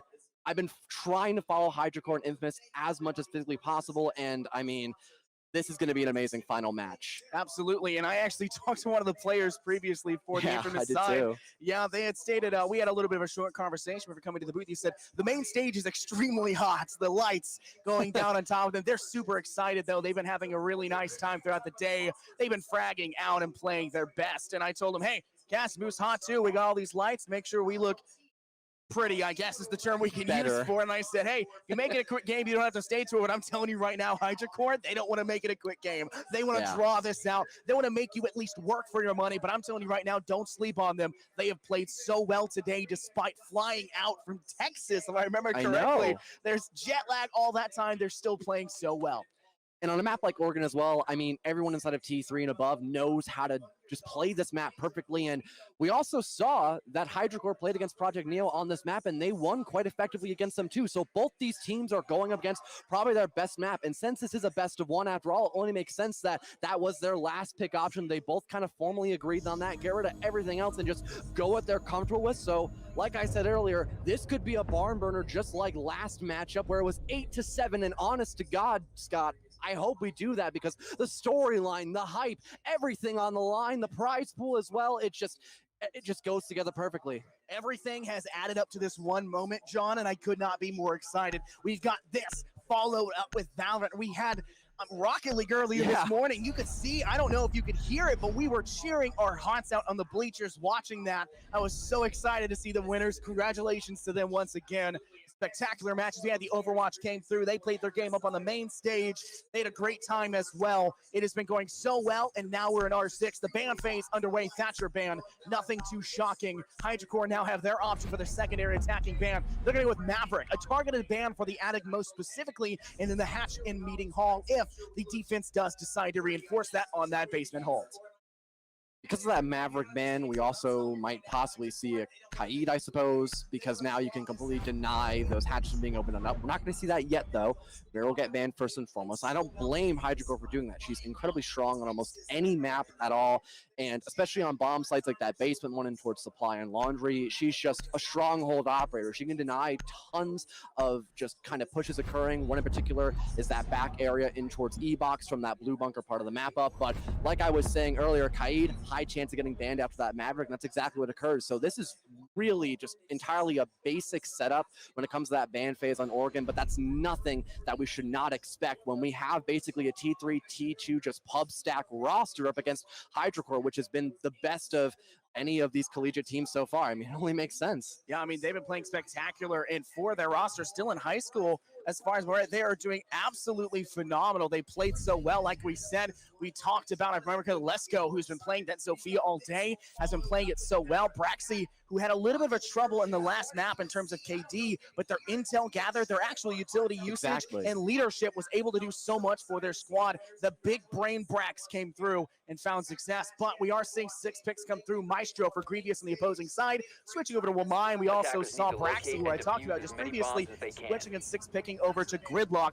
Vicky coming through, and we're going to see how that pans out. Yeah, I think that a lot of teams really underutilize those kind of flank operators, except for Nomad perhaps. I mean, Sam Fisher is a great example of that. Zero, if you don't know his true origin name. And also, like you mentioned, Gridlock. Having those smoke grenades for post plants, it's spectacular. And then those Gridlocks, yes, they can get shot a lot easier than those air jabs, but that gives you a sound cue. You're now physically aware that someone is on the flank, and they could be a problem that you now have to deal with. But moving away from that attacker side, moving on the defensive hold, this looks to be a very anchor favorite type of style here. Goyo on the board, those Vulcan shields can be crucial and critical. Moving in that last couple portions of the round, the Malusi as well, just all these operators slowing things down. The double just denial, that usage of utility of both Wamai and Jaeger, and Smoke on the board as well, who picks up the entry out of all operators. CJ finds that frag, down goes Slipstering. From what we can tell on the side of HydroCore, they're going for a full man push in towards Blue Bunker, but on the right side, they do find that refrag as they continue to run into the Hellfire. Absolute danger position to be in. Stepping now towards Bale through Blue Bunker. Nades being tossed out. Hopefully get ADS. It's back nets as well. Remix finds one here. It's going to go into Lesko. They're now down that Sophia, and unfortunately, they haven't been able to burn all the magnets. Wamai and all of the ADS is off of Jaeger. Nades continuing to be popped through. Defensive Infamous rocking an old style strategy. They can just reinforce that bunker wall once they get forced out. Detonate the Vulcan shield, reinforce, and step away, and you are none the wiser about what's going to happen against you. But a 3v4 in play. Infamous have the man advantage. Cal's going for an early peek as well towards Small Tower. Doesn't seem to necessarily matter because he's had to retake his own objective and stand back on site. No change in pace from HydroCore, however. Still wanting to go through that bunker side, still wanting barrels as their side to push through. And I think that's a mistake. I think they need to rotate around, maybe put one through Laundry. There's far too much utility to go up against. They're down on that deficit. Braxy is a fraction of HP away from just dying right on out now. That could cause things to come in towards that 2-on-4, and that would be just a horrible situation to put yourself in. I agree, Scott. Just rotating around, trying something new is your best option. You have plenty of time to spare in this minute 30 left on the clock. They'll go for that back tower-sided push now. That could flush out Cal, for example, but he still has perfect coverage via just that natural coverage via the pillar. So he can sit here pretty and not really have to overextend himself whatsoever. But in that exact same instance, now HydroCore will start to put some of its manpower in towards Freezer as well. That might lead to a problem for Cal perhaps, but luckily he also has Sam on his backside as well. Plenty of coverage still to be had in this last minute on the clock, so things are going to get a lot more rough for HydroCore for the time being. Less and less time to get a proper execute down. More mistakes are bound to happen. Again, like I said, it's only a matter of time. Yeah, you have to digest this. We see Shrimp obviously in Big Tower towards rear stage, checking out Pillar and trying to opt for a positional advantage, but take a look. One player in Harry Potter could be a bad position, but HydroCore has rotated. Braxy and Scoop sitting now heading towards Freezer steps. They've got control of first floor to a degree. No rotations have come through. All of the defensive side of Infamous are sitting on site and trying to turtle up in their own objective, and that could be a difficulty. This Freezer side, soft wall on the left, you see that to the northernmost side. That south side wall is reinforced instead. That gives a sight line across to the laundry room, allowing for them a long shot angle, but attackers typically have the favored weapons. They typically have stronger assault rifles instead of the primary SMGs, but Shrimp finds one of the L8, finds into Grievous. Braxy will be felled by Cal, and it's now going to be a 2v3. The man advantage that got tied up, now down again. Remix finds Shrimp, but Scoob's there to refrag back out Cal. It's not going to matter though, because Sam is there, and he'll take Scoob out, and Infamous will take round 1. It was just the lack of a man advantage and no time to recover. Again, it's all about those seconds that you use up. They had to rotate, it burned through another minute, and they only had 60 seconds left at that point, Scott, and all that Infamous had to do was just sit there, wait for something to happen, and then they struck upon that, and it was a refrag game, and because they had that man advantage, it was just an incredibly easy refrag game. The first round now being won by them, they'll begin to go up above now and towards Kids and Dorms with a slight variation now. Maestro and Aruni now on the board. The Evil Eyes, perfect coverage, amazing plan denial. That Alda is a force to be reckoned with. It'll sadly get 6 picked off of, which I know you and I both hate because we love seeing Maestro in play, but Valkyrie, a lot more versatile. Now everyone can use her cameras effectively. She can go for these nasty runouts, and that's why you see her banned so much, because how effective she can be put in the hands of literally anybody. Absolutely, and we're taking a look at the offensive roster. We talked about it before. Braxy is really good at utility. They're playing on that flank watch with those air jabs. You didn't have to really worry about it the basement site. You had to worry about getting picked off early, and that did happen, but beyond that, there really was no flank. There was no roamer there to deny your position, and so they didn't necessarily have to worry about the air jabs as much. They could place them a little bit more offensively. Here, however, they don't have that opportunity. You have to watch your rear. You have to be careful for Infamous to step forward and bring one player on that flank and to counteract you, and Cal is a monster. Cal can anchor, Cal can roam, Cal can outplay you in every single angle. Literally it doesn't matter. Literally anything. He could be playing Rocket League right now at this point in time. It'd be an interesting way to see it. Cal can go off with this Melusi and find so much impact. Even if they do die early on, the Banshees, those wub-wubs, as we love to call them so lovingly, can be such a massive deficit against Hydra Core because they just don't know how to fare off against it. And those inside Surya gates inside of that games room wall are going to make it even harder for Hydra Core to step inwards, because even if they get walk-in closet reinforced wall broken in, they still have to take care of that Surya gate by wasting utility with it. Much more commitment involved now when getting that back wall opened up, and you also have to worry about Attic as well, get that double pincer in. That way you can actually start applying so much more pressure in towards that bomb site. We're already seeing that right now. Hydra Core trying to get in towards master bedroom, and they had control of Big Tower for the time being, so they're going to have to deal with that back wall as well. So pretty standard stuff so far. Moving on now as the first minute is just about over, as we're finally seeing the players actually enter the building itself towards that southern side. Concussive blast coming out, just trying to gather as much intel. I think a drone could have been much better there, because now you could use that concussive blast maybe to break a Syria gate or burn gradients, or actually just concuss a player, which can disorientate them, impair their vision slightly, and end up finding yourself a free kill. And Infamous as well in a great position right now. He's on that flank, or a roam I should say, underneath. If that doesn't get spotted out, a grenade almost comes out though, cutting me off mid-sentence, but it doesn't detonate. He goes for a second one, completely misses. That's a big waste of info or utility, my mistake, but it doesn't matter. Hydra Core is just winning all their gunfights right now. Oh my goodness, a 4v1 now as Sam finally gets one, but there's already so much damage happening. He picks up a second, but it won't be enough. Braxy is there to shut him down, and out of nowhere, just the aggression coming out from that backside of Attic was perfect. A masterful execution that will now even things up now. 1-1 going in around number 3. The sleeping beast has awoken. Hydra Core did not manage to find much success day 1, but day 2, they came in. I talked to them reaching up. I love to talk to the players. They said, we lost all yesterday. We're not doing it again. We're not losing, and they're definitely showing that. Second floor, this Kids and Dorms room is so aggressive style, or you can play it so slow, but take a look what Hydra Core's been doing. They're only rocking one hard breach in that last round. They only relied on Scuba the Ace. They did not want to have to deal with a second hard breach. Instead, play with your good gun. Shrimp is essentially a third entry. A slash with an L8 is just phenomenal by all accounts. It's nades after nades, utility dumps. They have so much.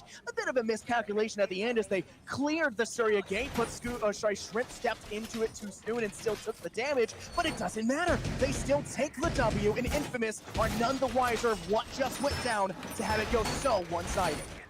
the frags coming out left and right by HydraCore really just guaranteed that win. There wasn't much that Infamous could really do. Surprisingly, they'll go the exact same bomb site. I mean, 10 seconds it's remaining. a little bit easier to defend than Kitchen and Meeting, perhaps, but it's worth a try, right? 5 You seconds did left. get rolled over pretty effectively on this bomb site not too long ago, and you're running the exact same bomb or part of setup as well, which can also be a problem because now HydraCore can perfectly read into what you're trying to bring to the table now.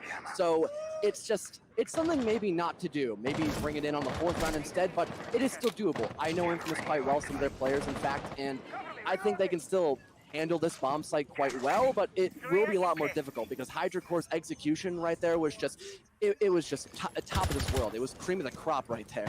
Absolutely. They played spectacularly. They did exactly what they needed to do. And now Infamous have to figure out what went wrong and adapt to it. If they're able to adapt like we expected of them to do, then they can catch HydraCore off guard. But take a look. They didn't go big window last time around. Let's go on this outside side. They've now got a secondary angle they can work with. Have 4 players on that northeastern side, that eastern side of the map, and put 1 towards big window. They're going to have to worry about more than one side. Apparently, Infamous needed to worry about one side the last round. Didn't worry enough, and now they've got to worry about 2. They're changing up the game, flipping it on its head, and HydraCore out for blood. They're adapting to what they need to, and I love that right now. They realize, hey, that was an amazing round, but we know Infamous just as well as they know themselves. They know that they're going to end up just trying to change something right here and there, but HydraCore not changing much up until now. They still find that entry, but Sam is much quicker on the draw than last time. He'll get that refrag now, still lurking underneath it. Flix doesn't spot the arm to the rotate hole. Right now, Sam is just completely just clueless at the moment, or I guess I should say Flix, because Sam is still on the roam with no one here to contest him just yet. A nice shot as well comes out now, and a second one. Cal getting rid of Shrimp off the board. There goes your hard breach, or sorry, there goes your sledge. I'm sorry, and now it's a 2-on-4 with Infamous in a much better position now, leading in towards this last minute. They still have a strong presence on that roam game, and Remix gets Flix down for the count as well. It's all up to Braxy now on the Nomad. 1v4, a lot of time to work with, but a lot of bodies to shoot through as well. Not boding so well for him. HydraCore may just need to take a little bit of time. CJ is down to finish by Braxy. Outside through big window over towards that children's room. One player, your Jaeger player on the opposing side. Remix sitting behind bunker. Bunk beds, I guess I should say, and trying to contest in one position. But Braxy just needs to start tossing some utility. Get something out there. Maybe blind a player. Put some stuns through. They know where he is. They can fire back. Some damage may be tagged there. Sam does take a little bit, but it's not really seemingly enough. 30 seconds on the clock, and HydraCore have what it takes. Nitro thrown by Cal. It's going to detonate doing nothing. Sam has one as well. They're holding it at this point in time. They're ready to detonate this. Lots of utility dumps going through. Sprays going through wall connecting to children. Braxy still outside big window. Shoots and downs out Remix. Now it's a 1v2. Braxy's doing everything they can to bring this one back into the fight. You still have to worry about that nitro that's been tossed by Sam. I don't believe has yet been detonated. Now jumping through, spraying through wall, but no! Cal's on the other side finds the kill, and Infamous will win round 3. It was just too much for one man to do alone. Braxy really gave it his all there, but simply just was not enough. Infamous, they wanted to win out that round, and they did a great job of just that. They had that refrag so much earlier.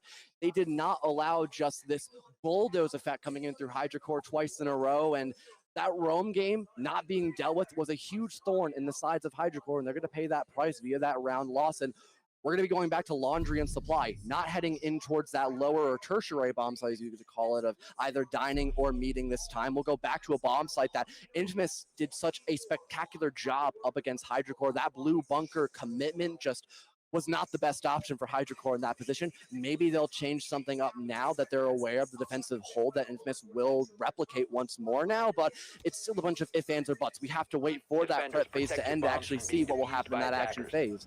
You gotta worry about the offside presence right now. There's one thing you tell HydraCore, it's that Infamous are greedy.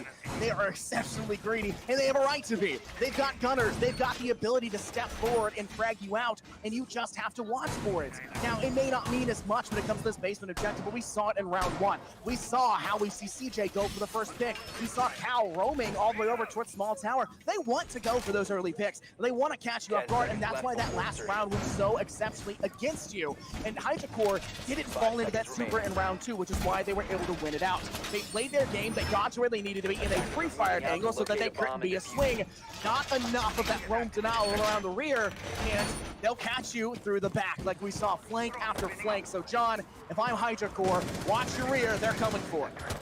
You always gotta worry about the flank, and not having that nomad, it's a little bit more difficult, don't get me wrong, but still having a gridlock, any type of flank denial is better than nothing, I suppose. And right now, it appears that HydroCore is doing what I was hoping they would. They're not going to fully commit into blue bunker. They're going to go around in towards the main doorway instead, heading in towards garage and now lobby. So we might see a freezer and laundry stairwell sided attack instead, which could benefit them much more. So much defensive utility is just being forced to have on that blue bunker side. It's being just fully committed on this certain section instead. So that'll force the opposite side to be much more weaker on the side of Infamous. That could allow for HydroCore to possibly find an early on entry and then just apply more pressure further and further and get their second round win. But there's still plenty of time left. The first minute, which is mostly used just to go for some droning right now, is finally just stopped. It's elapsed, I should say. And there's still plenty of time for any action to in fact occur, but since most of the players on Infamous, if not all, are on this defensive anchor right now, it's going to be a lot of action occurring in just the next couple of moments when we get to that last minute.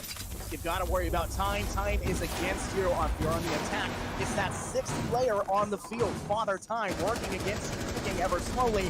And these fights that you're trying to engage for, you have to be a little bit greedy for. One player trapped inside. They don't catch it on the flank. Cal's actually able to run away, detonates their C4 as well. Their Nitro doesn't manage to catch you off guard, but it could have been extremely close in the process. Remix is sitting behind box inside a freezer as well, hoping for one player to step through, taking a step back or two to maybe try and rotate with another player. So I think Cal's going to hold it instead. They know that they want to come towards freezer side, and we've got 4 players for HydroCore looking in that direction. It's just a matter of time, but they need to do splits in more than one side. If they just focus on one, it just takes one player to spray down that angle and catch you all off guard. Nice shot! Finds one, and let's go spelled by lethal locale in the process, but Sam finds Braxy. Players taking a lot of damage on the side. Cal's taking a lick of it in the process. Sam a little bit more. Grievous finds Flixer, and it's just a 2v4.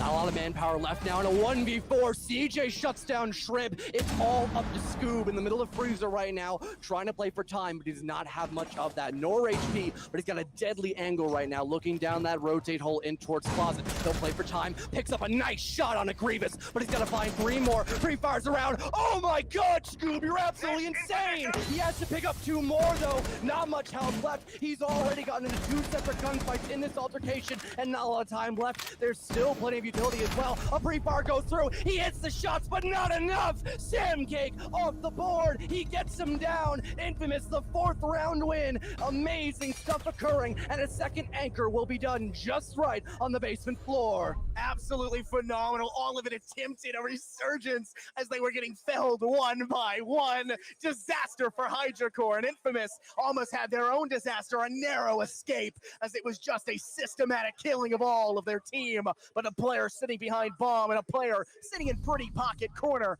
of the other site is gonna get you a round win. Play for time, play for space. What a great attempt. However, they haven't been playing so well. I think they had 1, maybe 2 kills by that point in time, but rack them up and put a little bit, few more on the scoreboard, and they did just that. HydroCore are down by 2, but they are on the attack. If you don't know anything about Rainbow Six Siege, it's typically considered a defensive-sided game. You've got to have a favoring position on the defense, and attackers have to work against that. They've got so much more they have to go through, so much utility being plopped down at every angle, and it's just so difficult for them to step into the site and take control of it. And I think right now, HydroCore is just making the same mistake. They're kind of just doing these one-sided pushes, and it's only benefited them once when they were going up above. They had so much presence in towards Addict, it was too much for Infamous to handle, but look back at first round currently. They all went in a blue bunker and they lost. And then it occurred again in towards that freezer area. Infamous just waited for them to just start walking into their crosshairs, and they just had the man advantage. It's been the same story over and over again right now. Biggest thing to look forward to HydroCore, they just need to have a little bit more room to work with, not just one direction, but multiple. And then that could force them to take these one-on-one gunfights a little bit more effectively, because people like Braxy and also the last player as well from last round of Scoob, I mean, they were able to just hit all their shots when they needed to most. Let's go from last game, double digits. These guys can win their gunfights against these T3 players, but they need to get themselves in the right position to do that. They have the ability. They've been catching them off guard. I don't think Infamous is really prepared for what HydraCore's been bringing to the table. It's really just come down to Infamous catching HydraCore off guard, and it's a bit of both. I mean, it's a circus act, by golly. I mean, both sides are turning the table upside down. They're flipping it. I'd say it's a pretty aggressive stance. And now that we're heading over to this tertiary objective, you can't play the same objective twice if you manage to win it. Infamous are kind of on the back burner. This may be a giveaway round if it happens to go down to it. HydraCore can bring something out that maybe Infamous isn't really looking for. They're not ready for it. You see this green hall right here leading into kitchen hallway. Scoob has an opportunity. They've cleared out that Surya gate. Jaeger's holding a tight angle. No, to be one. Remix with a nice shot finds Scoob, and he's asking like, dude, what just happened? You just lost your heart breach, Scott. That's such an important player to have, and now he's not there anymore. You have to rely on just your gunfights right now, and when you're down that man deficit as well, it's going to be absolutely horrible. Cal setting himself up now. He's still in that realm, can waste plenty of time. He cannot escape Gets anymore, though. He lost away twice now, but finally ended up dying by Flicks. 4-on-4 now. Your roamer gone, but luckily Sam is still around to do something. He gets rid of Lesko, who has been doing so well on the last map, but not too well now, only 2-5, but Infamous now having that advantage currently again. They're still trying to deal with players up above, though. Sam barely making it out alive. He'll get brought down to a sliver of HP in the last minute left. Now that top floor presence is in the hands of HydraCore, but they don't have much time left. And again, not a lot of manpower either. Grievous gets rid of Flicks, and now it's a 2-on-3. It's a beautiful angle. It's held by Strippin. Braxy picks up one as well. Hold on a second. Things are completely 50-50 now as HydraCore get 2 essential refrags. And another kill comes out by Braxy. It's just up to Remix now. Braxy doing so much work right now. His team is on his shoulders right now, and Shrimp right behind him as well, giving him all that vertical presence on top as well. Remix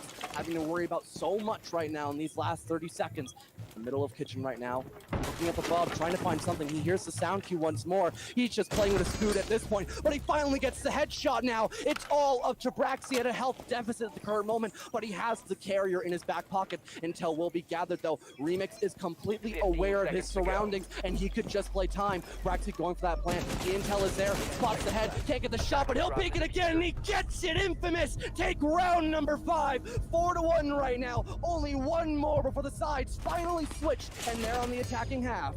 An absolute phenomenal position. Braxy had so much going for them, and they were unable to continue that raid. It's unfortunate, but golly, HydraCore have managed to make this a show match. Every round has been close, and even when it's not, they somehow manage to have that last player find 2, even 3 kills, and just absolutely pop off. Infamous narrowly escaping with a round win, and that's going to be a hard one to try and come back for. We're going back up to the second floor. This is where we saw HydraCore win previously. They have another chance to go for it before they've got to play on the defense as well, and I'm worried about them. HydraCore on the defense, it could be a pretty lopsided affair where they take it, or we could see Infamous just gun out like they have been doing already. We've seen them play aggressive on the defense, and it's been working for them. They can just replicate that on the attack, and it could completely catch HydraCore off guard. Their roam game has really been out of this world, and even though they got refragged eventually, it was just time. Remix only had to burn for about half a minute. He had all the sound cues he needed up above. He was waiting for Sledge to just peek his head out, and he lined up the shot. And then it was 1v1. There was a camera in the middle of that bomb site. Small things coming out. He knew the plant was down. There was only 10 seconds left. That is a pristine spot to put yourself into, and Remix knew that. He was just waiting for the perfect moment to strike, and he found it. I mean, Infamous, they've been keeping themselves quite calm at the moment, very just well in control for the time being. In HydraCore, like I said at the very beginning of this, they have so much to prove right now. They've got to step up their game right now, at least get another round win before we go into that second half. That way things are at least pretty standard, because the normal split for the first half is 4-2 favoring the defensive side, so HydraCore does in theory need one more round just to keep themselves stabilized against the best team right now in this LAN event.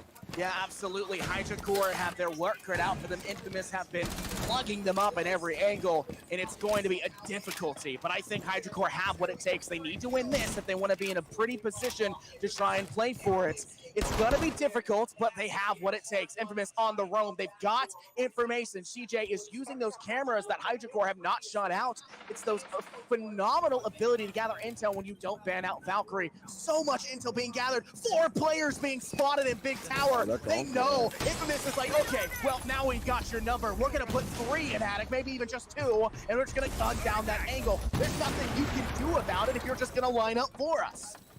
A C4 could just wreck this entire push coming in through. So much is being forced on one part of the map, which is something you should try not to do. But the one time HydroCore did it, it did in fact work, which is why Infamous was prepared for that information. They're like, all right, the one time they had the upper hand against us, let's not have that happen again. Let's be prepared for that occurrence. And right now we could see a flank perhaps. Obviously Brax has that Nomad to deny it, but if it gets shot out or it's simply not there, if Brax is nowhere to be found, only having one air jab place, and that could honestly be such a massive blunder that could cost HydroCore another round loss, which is something they do not need right now. The minute left on the clock right now, and that 5-on-5, not a single entry coming on in right now, and that's going to greatly favor Infamous as well because, well, they just have to sit pretty and towards the bomb site and not really force that much to happen.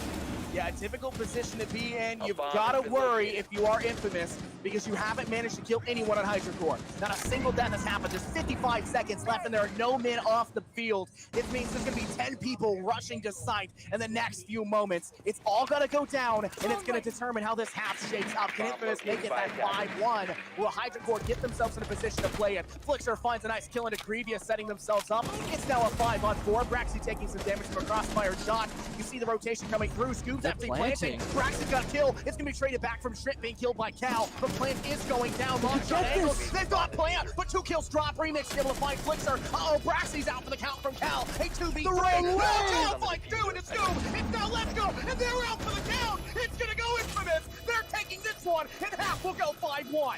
Perfect recovery by Infamous. HydroCore not looking the right direction in every single gunfight. Oh my god, they'll take the 6th round. I almost thought HydroCore had that there in the post-plant situation, even having the man advantage, but it just wasn't enough. Infamous did everything perfectly there, and now they're gonna reap those rewards, only having to win 2 rounds on the attacking side of Oregon.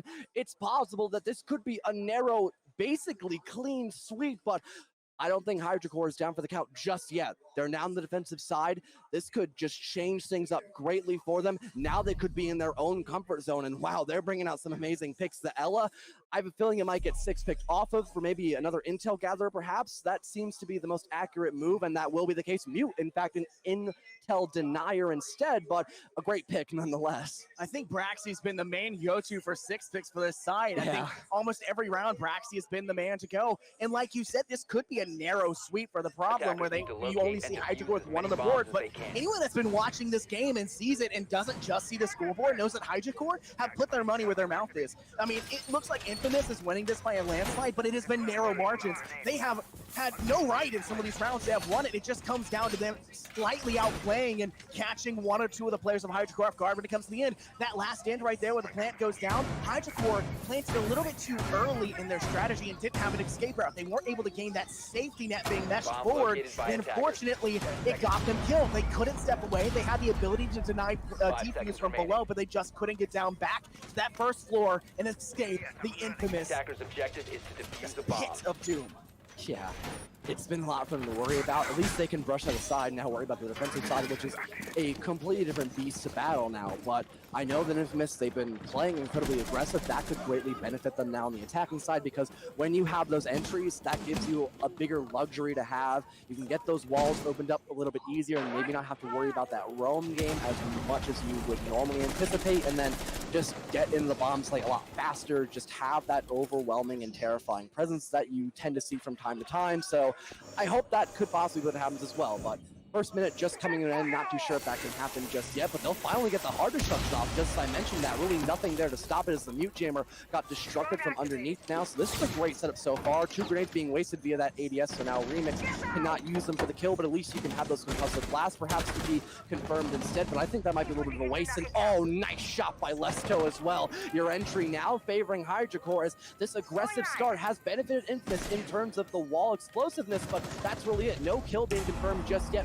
up until now, though, as Remix gets one along with Cal by his side. Now to 4, make it, oh my god, a 4-on-2. They're lining up for Infamous right now as they have a great man advantage once more. A 2v4, not where you want to be. Braxy's taking a lot of damage. I believe something got tossed through. They're down below at 20 HP. Nitro being detonated. Braxy narrowly escaping with their life. Now lying down the SMG-11 and Ham sitting inside Children's room. Rotating angle, but they're going to get losing that fight. Scoop does find Sam, but Remix finds their third, and CJ comes in and cleans up onto Scoob. Infamous have taken this one. It's now match point for them, and HydroCore have to put their money where their mouth is. It's going to be a very tight one. They've got to take these next, 5 rounds to even make it to overtime. I was just about to say that. That's such a huge gap, and there is literally no room for error now for HydroCore. They have to bring out everything now. No matter what it can be, they have to try what they need to in this position right now, because that should have been a win. They had that entry on Maestro. They were slowing down this assertion by Infamous, and then 3 entries just were picked up by Infamous back to back to back, and now that just isn't going to happen. But I might as well go through a sponsor read, I believe it is now, yes? Yeah, I'll go ahead. Well. We'll go through. This game is everything here at this high school showcase. It's brought to you amazing sponsors. We talked about, the Army ROTC. We'll talk about Gunnar glasses. So thank you very much to our generous sponsor, Gunnar Optics, for providing a pair of their Lightning Bolt glasses, the MVP of each of our games today. Gunnar Optics is the expert in performance-enhancing blue light blocking glasses for all eyes and is #1 in gaming. Gunnar has established itself as a preemptive force in gaming glasses and continues to expand its portfolio, providing a wide selection of styles, protective lens types, and focus options for everyone. Put on those gamer specs. We're going into round 10 seconds to insertion. Yeah, it's been great for Infamous so 5 seconds far. remaining. Already in match point right now. A little bit of more bite could have been had for HydroCore, Attackers but must locate and defuse it the is bomb. still doable. We always love seeing those Cinderella stories where the underdog just takes complete control and then they manage to end up winning it out. That's still a possibility. It's just going to be so much more difficult now, and some pop shots already come on through. That'll light up Remix a little bit, but that entry off the bat once more could have been something that HydroCore desperately needs right now when they've seen nothing but just loss after loss after loss. But it is still, like I said, doable for them to bring this one back. Absolutely. Look at a player lying down at this point in time. They're sitting in between split, connecting this main lobby entrance over towards Meeting Hall. They're laying down, trying to catch a player off guard. HydroCore have got to play cheeky. That's what they've got to do. They've got to play these offside angles. They've got to be cheeky with it, and they've got to catch Infamous off guard. I think that's exactly what they're doing. They're actually playing an offside presence while holding the basement. This is what Infamous failed to do on the basement, and yet still found success because they were able to win gunfights. Opening pick once again, Lesko able to find a kill into Lethal. Lesko now on Vigil. That was that player sitting in split, and that cheeky angle did just that. Another fight going through. They managed to down Remix, but a player dropping hatch. Bad position, needs to reload, has to pull out. The C's at it. It's not going to happen. It's going to go in favor of CJ, and the revive will come through. Remix back into the fight.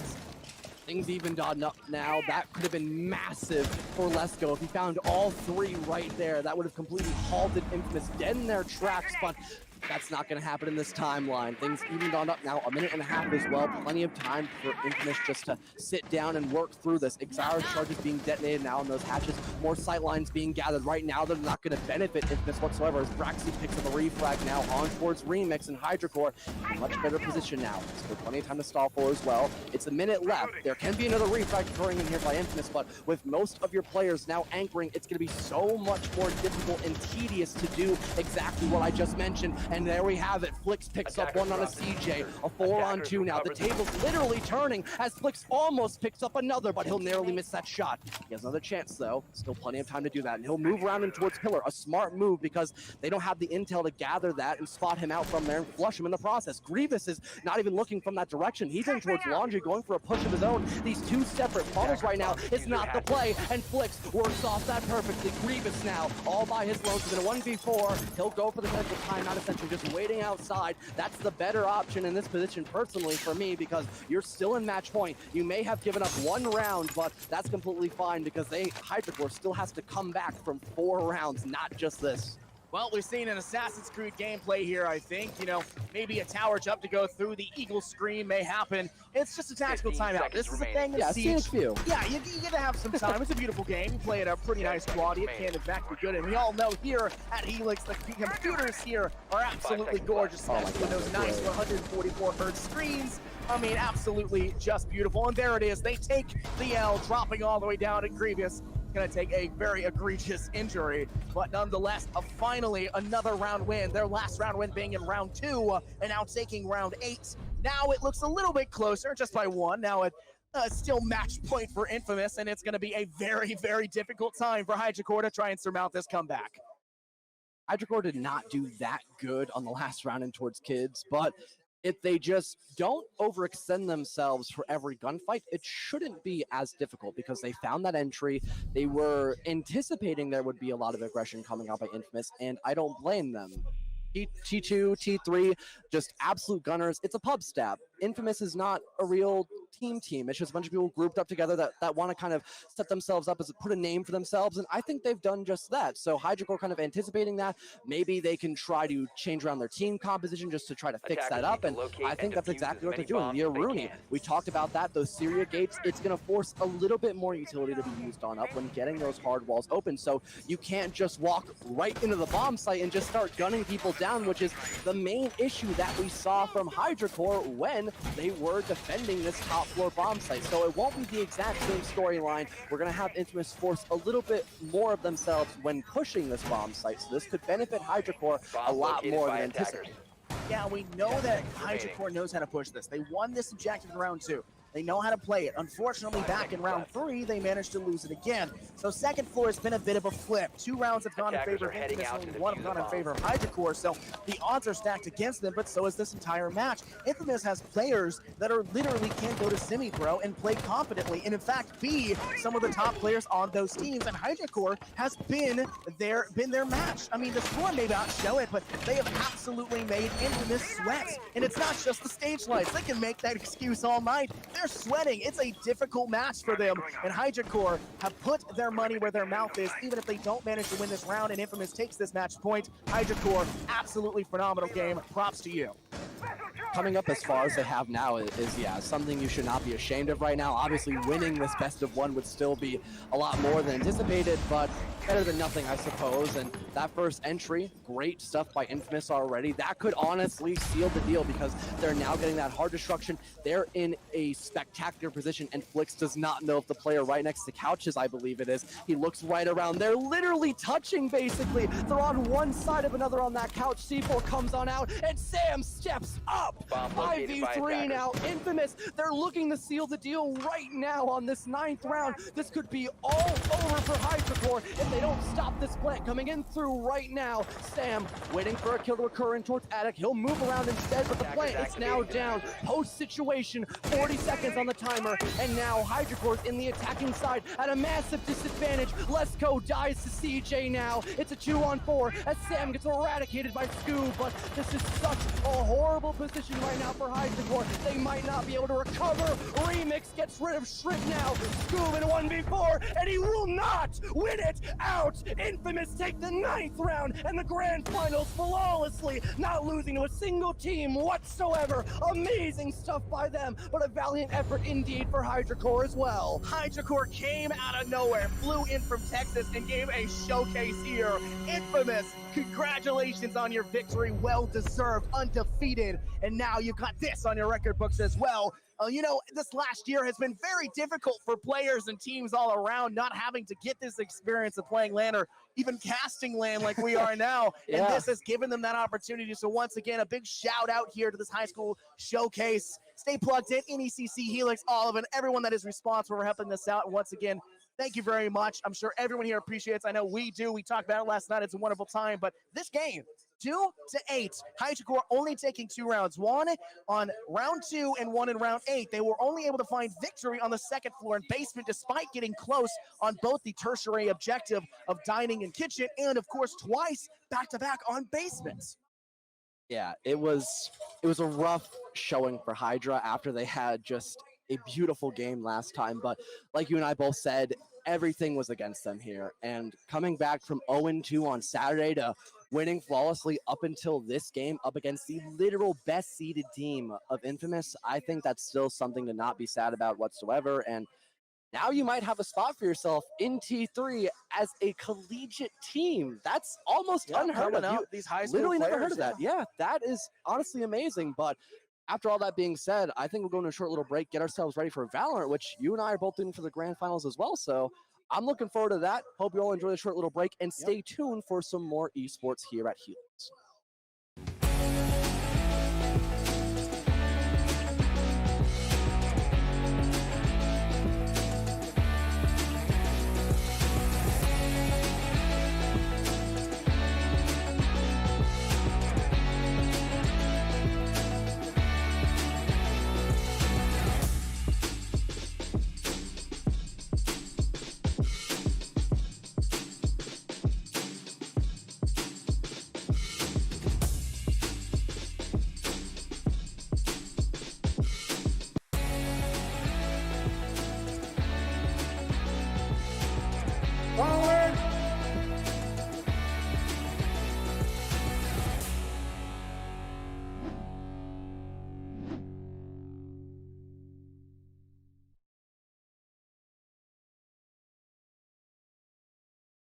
Welcome back, everybody, to the Helix High School LAN event alongside of NECC, and also stay plugged in. My name is Fellow, also joined here by Infernosis, also known as Scott, and then my name is John as well. So, we're ready to get in just about for the first matchup for Valorant. It is going to be version 2 versus Budget Exotic. I was able to cast some of these teams the other day, and you were as well. So we have a little bit of anticipation going to for the map of Ascent. But before we do that, we have a short little sponsor to do for the ROTC for the Army. So please take it away, my friend. That's right, John. So once again, thank you very much, the Army ROTC. We want to thank our sponsor, U.S. Army Cadet Command ROTC, providing the prize pool for this event. ROTC is the largest source of officers and generals for the U.S. Army and is also the largest grantor of college scholarships in the United States. And for a high school showcase like this, that's a pretty darn important thing. They were also kind enough to, give us the actual prize pools as well, if I remember correctly. And that's a pretty big deal, especially since we just watched and finished off the R6 finals. And that first place is going to be taking over a pretty empty prize pool. So congratulations once again to Infamous. We got to have the pleasure of casting that one. We're about ready to jump into this one, but before we jump right back into it, my name's Infernosis. That's INFERNOS1S on Twitter. And this is my good friend here, John. That's FELLOWCASTS period.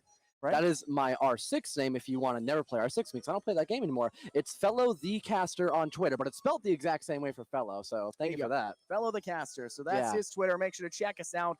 Make sure to continue to watch this one ready. We're absolutely ready for this game. It's going to be an absolute banger. Version 2 actually shouted out the team Version 1 on Twitter and said, hey, shout us out. And sure enough, Version 1 did just that. So they are probably pretty darn hyped about this, right? They've got a very large, a very big hand to pat them on the back and push them forward into this game. So here's hoping that this one works out. You talked a little bit. You said that Lucas frags out. Oh, my God.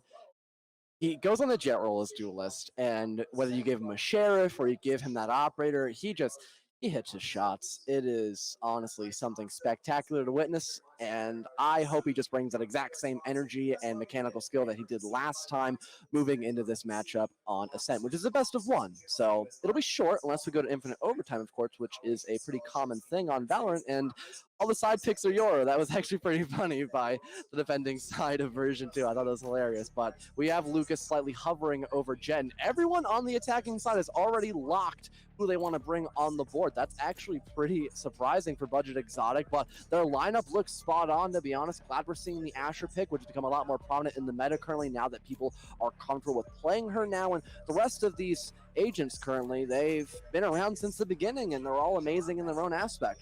Absolutely. I mean, you talk about just how strong they really are. I mean, I played in the beta when you had to watch 1 billion hours of Twitch to get this done. Now you're watching 1 billion hours of Twitch right here. You're here in the LAN Center, this wonderful Helix area. here at Patriot Place at Gillette Stadium. Oh my goodness, it is an absolute beauty. You wish that you were here, and if you're not, well, I'm sorry. It is an absolute glory fest. But Ascent is the map we're on, waiting on Vad to go ahead and pick up who they want to play as their agents for this attacking lineup, where we are, in fact, seeing a pretty standardized lineup. Killjoy can be pretty effective here in Ascent, placing down some Nanoswarm nades pretty early on. Typically, you do see ciphers as well when you're defending on this map, because you can actually hold a pretty darn well individual sites on your lonesome. B site specifically is one where you can see a cipher almost single-handedly hold an objective. It's more likely to see that Killjoy actually playing towards that A site instead. So it's an interesting decision. It's going to be interesting to see how this defensive side of version 2 decides to hold up. And Killjoy overall just is a little bit used more for information as well, and if you don't want to bring that cipher, you can bring her instead, and then just have a turret set up somewhere or an alarm bot, really anything. It's just kind of micro information that you can gather. She's a little bit more versatile than Cypher, and sorry about that, I guess something just magically caught in my throat there, but it would not be a cast with me and Scott here if I did not make a minor hiccup here and there, and a basically literal hiccup there, because I just didn't breathe air properly for some reason, forgot to do it. These players just take our breath away. I know Lucas will. All right, Well, I hope, I'm 'cause he did looking forward yesterday. to it. You're hyping them up a lot here. I'm actually really looking forward to seeing how it pans out. I am too, because if we got to see what happened yesterday with him, then all I gotta say is do not give him enough money to buy an operator, because he Found will them. not miss his Alarm shots. bot down. He will just eradicate everything about you. Turret's just Like I placing mentioned swarm- earlier, swarm Yaknick grenade on that out. Killjoy able to gather a ton of kills. One enemy remaining. Spike down mid. Already, and wow, Flawless. flawless round occurring for I Versus love 2 you just all. like that. That just went away in the blink of an eye. What an absolute showcase. We saw 3 players rush up through courtyard, take top mid, come in through market, and was just completely denied. All of the attempts from Budget just, I guess, fell to the wayside. Budget Exotic could not figure out what to do, not figure out what was going on. They tried to do a 3-2 split, 3 through top like I spoke about, and cutting through market, denied every one of them by Pika individually. And then there are 2 players coming back in through B main. Placing swamp It just grenade. didn't work out for them. So from what we're seeing right now in the minimap, Turn it looks out. to be an A-sided push. And like I mentioned previously, Yaknick here for version 2, holding that site almost by their lonesome. One player sitting between tree and that actual grass site, maybe hoping to maybe contest, but a walking team here. Budget Exotic looking to make their presence known soon here on this A site. This push will be a lot more Covering it. because they are going Swarm grenade out. only have pistols. I is able to pick up one though, regardless of that. Nice rifle headshot.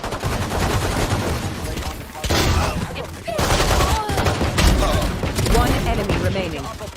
Second, third kill for himself now. 2-3 Ks in a row. The second round being won by version 2 back to back, and that's pretty typical though, sadly, Scott. And now because of that, we've seen a little bit of a save occurring for Budget Exotic round after round, and now they can full buy, so they'll be in a much better position up against their opponents. They might be able to guarantee themselves at least 1 round win now, because they actually have the advantage. Absolutely. Now you can say, hey, we can get some rifles. We see 2 Phantoms, 3 Vandals. Only 1 person is missing a full armor. Placing swarm grenade. Some lighter armor in the process, but Bot coming you are back. seeing them still try to, I guess, opt towards pushing towards this A site. 1 player's holding towards split. They actually have the spike at this point in time, but they're getting rushed down. They're actually throwing a recon drone out. It's Pika gathering a ton of intel, maybe hoping to contest. 2 players holding in towards B, maybe hoping for an option. 1 player holding bottom mid, and then 2 holding towards A. So you have some digestion that has to come through. They're looking to maybe contest. No players in Puppy, so there is no long angle to gather information on that A side for this defensive side, but version 2 hasn't necessarily had a problem getting it otherwise. It's pretty 50-50 sided push right now, but I think we'll be leaning in more towards A now, as that player in the far back, still in spawn with that spike, is now rotating on down to the rest of his teammate. The only one not following them up now is currently Killjoy, which would be aggro, so he'll be waiting around. Possible flank perhaps. There are still some defenders in towards B, but they can of course rotate up above in towards heaven, for example, as this execute is now just right around the corner in these last 45 seconds, Scott. Yeah, Rush does need to go on. A very quick draft on his side to try to dodge away. Yaknick finds the person to Kai. ZPets finds one of the Yaknick, going to refrag carbon. Carbon gets Jinsu, and Lucas Sheriff's down high noon C-Pets. Plant does go down. A very nice position now for Budget Exotic as it's a 3v3. 2 players, no, make that 3, are all sitting pretty up on this heaven side of Raptors. 1 kill does go. Bad finds Carbon, now making it a 3v2. A double peek. Pika's not able to get that. Aggro finds 2, though. Are you kidding me? Aggro! Pops up! Finds him on a clutch to end off that round. Oh my God, talk about aggro with that suppressing fire. You've got to be kidding me, man.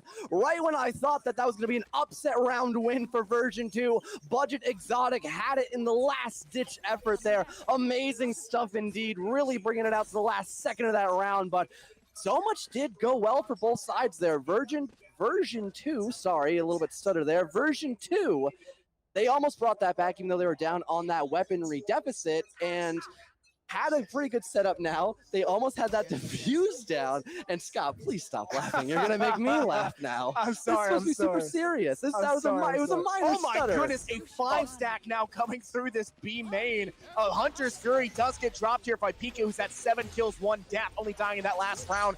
Does not deal any damage, however. A wasted ultimate, and now you see Budget Exotic has control of sight. That Killjoy has been able to step away. You've got 2 players sitting towards defensive side at spawn, 1 in market. Rotations are coming through as you have 1 player sitting towards courtyard heading as well. Seems to be a 2 coming through defender side at spawn, and 3 are going to come through market, but it's still a 5v5. Spike is down. A complete post-plant scenario. They've got to be able to get some kills. Sprays through walls are going through. Lucas has the operator. If they lose this would be absolutely devastating as 2 players sit inside Boathouse trying to contest. Now sitting on double boxes, looking for an opportunity to spray down. They get rushed. Lucas does drop the operator because Kaisi finds the kill with the Phantom. Now heading towards opposite stairwell. They're going to get taken out by a nano swarm from Aggro. Pika finds 2 hour over an Aggro, and Shifty refract back by C-Pets, who finds them and Yakneg. Now a 2v1. No, making a 1v2 as Jinsu takes out Kaisi. And now Jinsu's just trying their best, but cannot get it because Carbon is there to take the day. Perfect timing there, really bleeding out those seconds there on the spike, and now things evened on up. Finally, now that Budget Exotic has the budget to full buy, they are actually a formidable opponent up against version 2, who had those first 2 round wins, and now they've kind of slowed down a bit. Now we are seeing actually an eco buy because of those past 2 unsuccessful rounds, so they're going to be a little worse for wear now. But the Sheriff, you can still one-shot headshot. If you hit your shots and get a little bit lucky perhaps, then you could actually still end up winning out that round perhaps, and maybe if they build up some ultimate abilities as well, that could give them the upper hand moving up on this full A commit. Yeah, and losing that operator in Lucas's hands is devastating. Kaisi's actually able to find 2 on a Lucas and Bad, who got a little bit too aggressive coming in through that A main, and now they've got full control of A side. A plant can now come through. 1 player now sitting inside Hell, looking for maybe an opportunity to catch a 1 player off guard. Smokes are being placed on site. It's just a 2v5. Almost no chance right now for version 2 to make this resurgence. Pika's dropping some shock darts out, hoping to catch maybe 1 player, get a little bit of damage off, and then finish the job with that Sheriff. But at this point in time, maybe just play for some exits. You've got a player on that flank. Your Killjoy, Yakneg, is sitting all the way in the back, just waiting for an opportunity for them to come through. Placing down turrets. They've got Nano Swarm as well, 1 still remaining. You do have a shock dart still in the hands of Pika, as well as the Recon Bolt, and can also use their drone to maybe kind of spot some things out, but they seem to be playing a little bit safe. Yakneg still holding back all the way through to the attacker side at spawn, catching them as rotating away, does find 1, cannot find another, but does remove the gun out of the hands of Shifty, and Pika might try to go in and pick it up if applicable, but no, they know what's going to happen, and it's the bomb. Well, you'll have a little bit more money to play with now, because if you die on a round that you had that diffuser down when you're on the defending side, you get a little more money to play with. A buddy of mine, Anders, actually taught me that trick, and I was like, wow, you are so smart. It's almost like you have to play this game for a living, so thank you for that. Shout out to him. I think he's still somewhere in the crowd. Yeah, I literally see him. Hi, Anders. You'll see that in about a couple minutes after the lay is over, but I love you, man. Appreciated casting with you, but it'll be just me and you for the day, but I'm completely fine with that anyways. But It's trying to replace me? Is that what this is? Just replace no, me? I would do horrible. I'm already rough as is on my own. I need all the help I can get from you, man.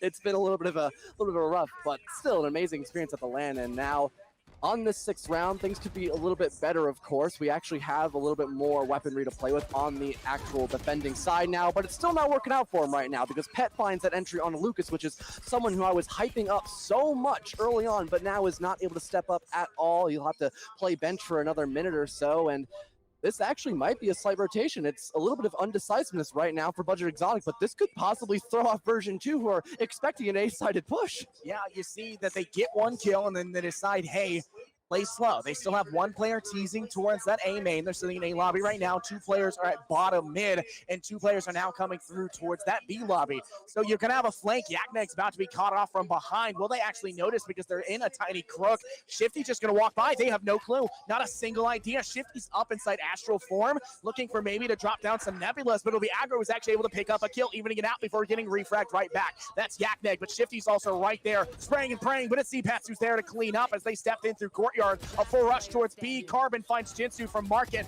and now they're stepping forward. That does get one, but can't get any more because Shifty's there to refrag it back out. 3 players remaining, and this round goes in favor of Budget Exotic. Exotic round wins indeed. 4 in a row now that we're seeing them.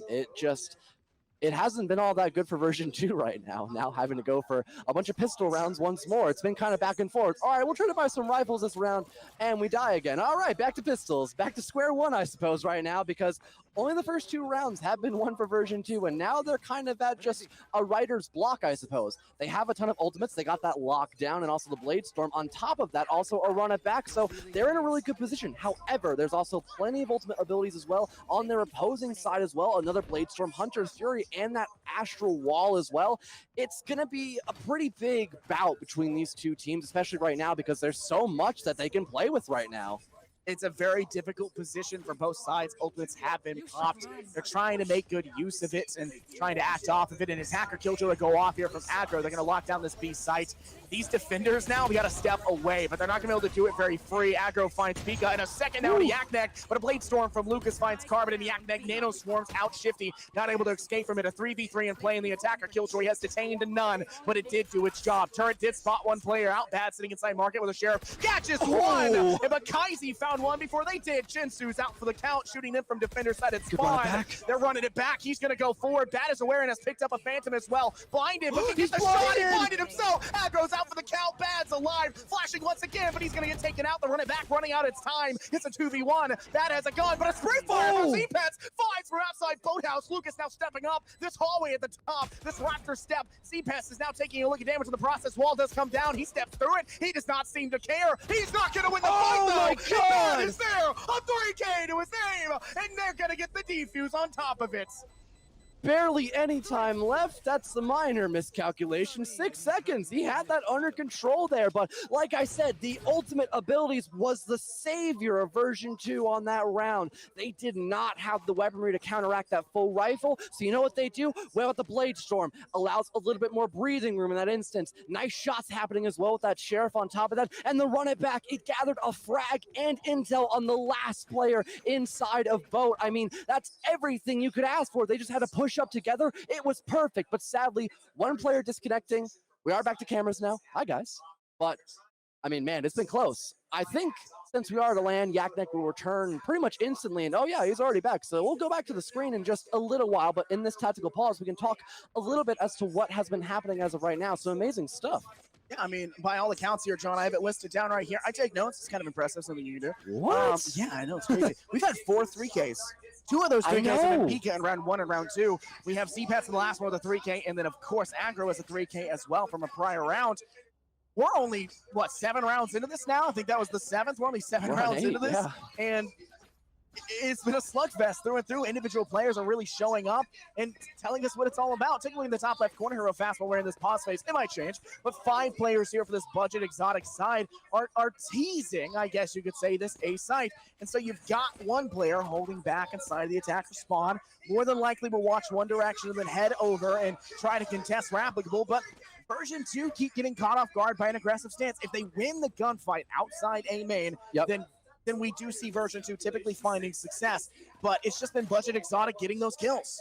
That B bomb site has been a little bit more sloppy for Budget Exotic, which is probably why they're working their way in towards A first and foremost, and then having that Killjoy up in towards mid. That turret can be a great usage of that flank watch that I mentioned from the get-go, so I'm not really shocked whatsoever. And there we have it, the aggression really just forming instantly now. That plant can go down. Run it back does go through, I believe, but it doesn't really gather that many kills, but that's completely fine. Bad will pick up 1, though, on Aggro. As the plant's going down, Lucas gets a nice wall bang onto his doppelganger there of Kaizi, so though. This retake could be so much easier. Bad Jinzu and Pika. Oh my god, call that just a dumpster round right there. A cleanup crew, if you want to call it that. Plenty of time left to defuse, and that will allow Pika to get his Hunter's Fury ultimate ability. Another flawless round ends up going on through. A second one as well. Thank you for that pointer, Scott.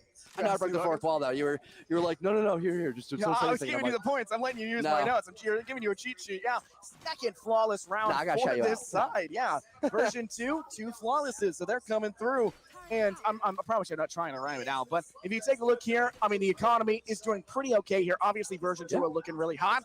None of them have opted to sell. I mean, obviously, they survived in a flawless way. None of them opting to drop something and go for an operator. I think a smart decision. If they win another one and lose one player, then they can. But don't waste that rifle in hand. There's no necessary reason. But if Budget Exotic don't win this, they're going to be hurting exceptionally so. Their wallets are already kind of pressed as is. This is not a rich wallet. You can't run over this thing, right? They'll go to ad, right? Like, I'm just doing a stereotypical thing. But, I mean, you can't do that. And you got to worry about the economy. But one player teasing towards A for Budget Exotic. They're sitting towards lobby. Hunter's Fury comes out from Pika, trying to attack from basically across the map. And I think it does actually manage to damage 2 of them. It does, in fact. And that's Shifty in mid and another player who's sitting bottom mid at the same time. They've got 3 sitting towards courtyard. One of them's teasing a row back towards A, but time only at a minute, and neither have really dedicated to any side. Yeah, that Hunter's Fury able to deal some damage, not confirm a kill. I think it could be used a little bit better, but that's still enough damage that could actually guarantee someone to find a kill later on. And a kill does finally come in through. Yaknek will find one on the aggro, not one of the players that got weakened, though, by that ultimate ability. And the Hunter's Fury on the opposing side went through as well and basically did not find anything at all. So 2 of those abilities down the drain now, and in this 4-on-5 attempting to work their way through and towards B, it's going to be a little rough. There's not much coverage, though. One right in towards Market at the top area, closer towards that mid cubby, and then one right near the defender's spawn point, just waiting for the push to, in fact, come on through, gather that information for the rest of his team, and here comes the push. Floodgates now opened on up. They'll head all the way in towards B, attempt for that plant. Kaiser getting blinded by his own teammate, but that's not an issue because there's no one here yet to contest. It'll be an attempted effort by the entire team to push right on through at the exact same instance while all these abilities end up coming on through, and it'll come down just to pure marksmanship here. Killjoy ultimate comes on through, and Lucas picks up one on the pet. Now a 4-on-3, now a 3-on-3, but a 3-on-2 comes through. Yaknik and Bad pick up one right as Kaiser found one, but finally everyone bleeds on out through on the side of Budget Exotic. Bad will get that diffuser down in the 3-on-0, end of post plant. A 5th round now will be won by version 2 after an amazing recovery round after that post plant situation. What a great job by Yaknik to step forward, drop down the lockdown ultimate for Killjoy, and to just make it nigh impossible for Budget Exotic to actually hold in Boathouse. They didn't really have a chance. Lucas picked up one on the entry pick, found a massive level of success with it. Pika's just been absolutely popping off. Obviously 11 kills to their name, and they still aren't opting for an operator, which is also just another interesting choice. Maybe they just don't feel comfortable with it here on the defense, don't want to pressure towards mid, whatever it may be. It's been a very good game so far and extremely close. 5-4 the scoreboard. Version 2 taking control. Seems to be another A-side to push. 2 heading in towards A lobby. 1 holding bottom mid. 1 sitting in between now heading to courtyard. They're actually going to go up on that middle rafter. They're taking hallway. Very big crosswalk. Shifty finds a nice share kill into Lucas, and the blade storm from Kaisi has been popped. Curveball comes out blinding. They're going to drop a smoke down as well. Bad is able to find Shifty. Jinsu finds CPAS as well, and to get Pad with a nice molly to get the kill. Kaisi gets one with the blade storm. Refract back by Jinsu. It's a 3v1, and Carbon needs to find not just their Carbon copy, they also need to find 2 more on top of it. Recon bolted out, location completely revealed. 1 in tree, 2 now heading over from Puppy. It does not seem to bode well because I don't think he has Spike either. Carbon is just playing for time, and time is not on his side. Got 50 seconds, works his way up in towards tree where the spike in fact is, but there's so much coverage. He gets 1 though, but can't get another. Pika right around the corner will eradicate him, and a 6th round win will now come out for version 2. They bring back a 2-round advantage and 4 wins in a row for both teams now. We just saw that occur for Budget Exotic, and now version 2 is going to follow suit now, and I think we've gone into another pause timer. Maybe some more issues for the time being, but still, both these teams, considering that, are doing perfectly. This is kind of what I was expecting. Lucas hasn't shown up as much as I was kind of hyping up for, but that's fine. He still has plenty of matches to do that, and plenty of rounds, too. We're not even done with the first half yet, Scott. Yeah, it's very interesting to say the least. Obviously, we saw version 2 is now winning by 2 rounds. They won first and second, and then had their 4 streak for 7, 8, 9, and 10. And then we saw that 4th streak on round 3. You're typically going to win it. Round 3 is where if you lose the first 2, you can buy rifles and catch them off guard. It gives you that advantage and allows for you to play against it. So they went 3, 4, 5, and 6 and just kept that energy. And that's because version 2 bought up again when it came to round 4, and they lost it. So they didn't have the economy for the next round and a half, right? They didn't have it, and they had to make a bit of a resurgence. And they won off of resurgence. They won off a save round with the Sheriff coming through. They found that level of success, and they ran with it. And they've been playing exceptionally well for it. The scoreline definitely shows, and I'm hoping that they manage to continue this pace, because Pika's broken that double digit at 12, Bad's at 10, and Aggro's at 10 themselves. I mean, we're going to see Kaiser drop a double digit as well anytime now. Yeah, everyone is just doing their part right now. The duelists dueling out. I mean, everyone's honestly fragging out. Not even just the duelists. Everyone's just literally playing their part. Abilities used pretty much the exact same way you would intend them to. It's been spectacular. And like you said, that recovery round where they were ended up version 2 that is, not just anyone. They were able to find a couple of frags, use those ultimate abilities when they had pistols, and some kills coming out right now. Both Kaiser and Bad pick up frags of their own. Aggro eliminates Yaknik, his own imposter now, and at 4-on-3, actually much better now. Being able to buy on this round, it's actually put themselves in a pretty decent position. Lucas, of course, though, could step up huge. He's got that operator, and he's somewhat aware that a rotation might in fact occur. He's checking out mid first and foremost, and then he might try to position around. A good attempt there at that wall bang, but just narrowly missing. It's not going to guarantee him that frag, and he's got to reposition himself now because the B execute is being fully forced in this push. Even the Killjoy ult coming out as well, just trying to lock out some players right now, but Pika's still there. They're not aware of it. They get 2, almost a 3rd, but Aggro finally takes them off the picture now. But an operator shot by Lucas comes on through. It's up to Carbon now, who uses the Killjoy ability just to get that plant down, but he still has to pick up 2 more kills, one with now a Phantom, as Lucas removes that op in this close quarters gun engagement. It'll be much better now, but it won't matter because Jinju gets the last frag. An amazing recovery round once more by version 2, even though Budget Exotic had such an explosive start on that 11th round. What a great rotate, John. I think That it all was. really came down. It was a 3v4, and they all came down to Pika, who dropped a 2K to get it a little bit closer. And it just went in so much favor. Everything just added up and became a bit of a turning point for them. So now ahead by 3. It might just be made 4 at this next time. You've got a bullfrog on the side. Carbon's having to do that. I mean, you've got one player with a Vandal that can't buy full armor. I think that's actually the second time we've seen Steve Pets have that same problem. And this is that last round before the swap. This is that halftime point. And we're going to have to see whether or not version 2 can clean this up and make it an 8-4, literally having double, or if we actually will see Budget Exotic go for it. 2 Odins, I think maybe 3 actually. No, just 2 holding that side, but a push coming through A, 1 being killed. It's going to go in the favor of course, Budget Exotic.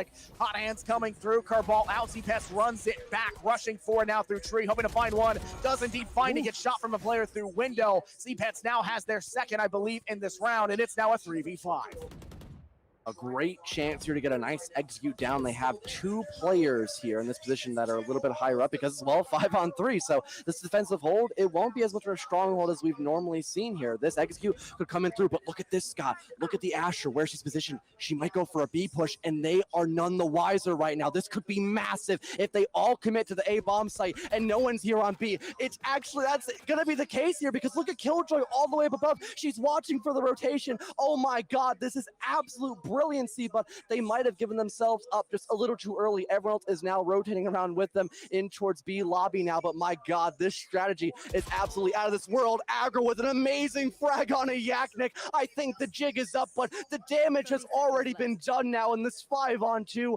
Bad, and the Sova player now as well. If Pika can't do much, he'll go for Hunter's Fury, tries to find something, but cannot get a single thing, but dealing some damage onto one defender right now. It's actually Carbon now as well, but the spike being planted, this is just not looking good right now for version 2 in this post-plant situation.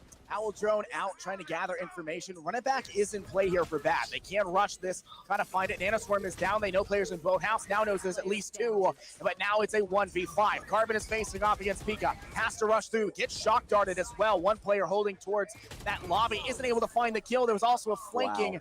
And it's just not going to matter. Carbon cleans up Bat in a flawless victory. The first here for Budget Exotic. And that's going to make it still a victorious half here for version 2 on their defensive side. But nonetheless, it wasn't that complete double score we had anticipated.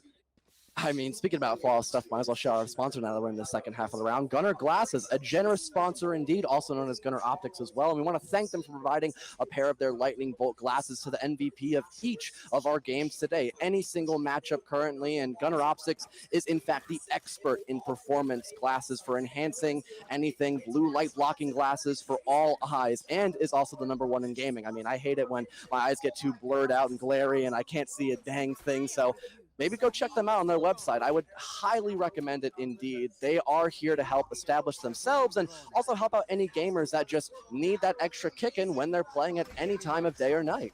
Yeah, I mean, I got contacts, so anything getting in my eyes, I kind of need that protective layer. Definitely helps out. But an A push seemingly coming through. It looks to be that version 2 are opting for a presence. A frenzy from Lucas up top just find 1, but Pika finds 2. Nice headshot, clicks into Carbon and Kaisi. It's now a 4v2. Pika still holding in towards this A wine side, sitting in winery, maybe hoping for an opportunity. Plant is down, both sides up towards rafters. They're switching it up, picking up a ghost. Aggro has to take a step back.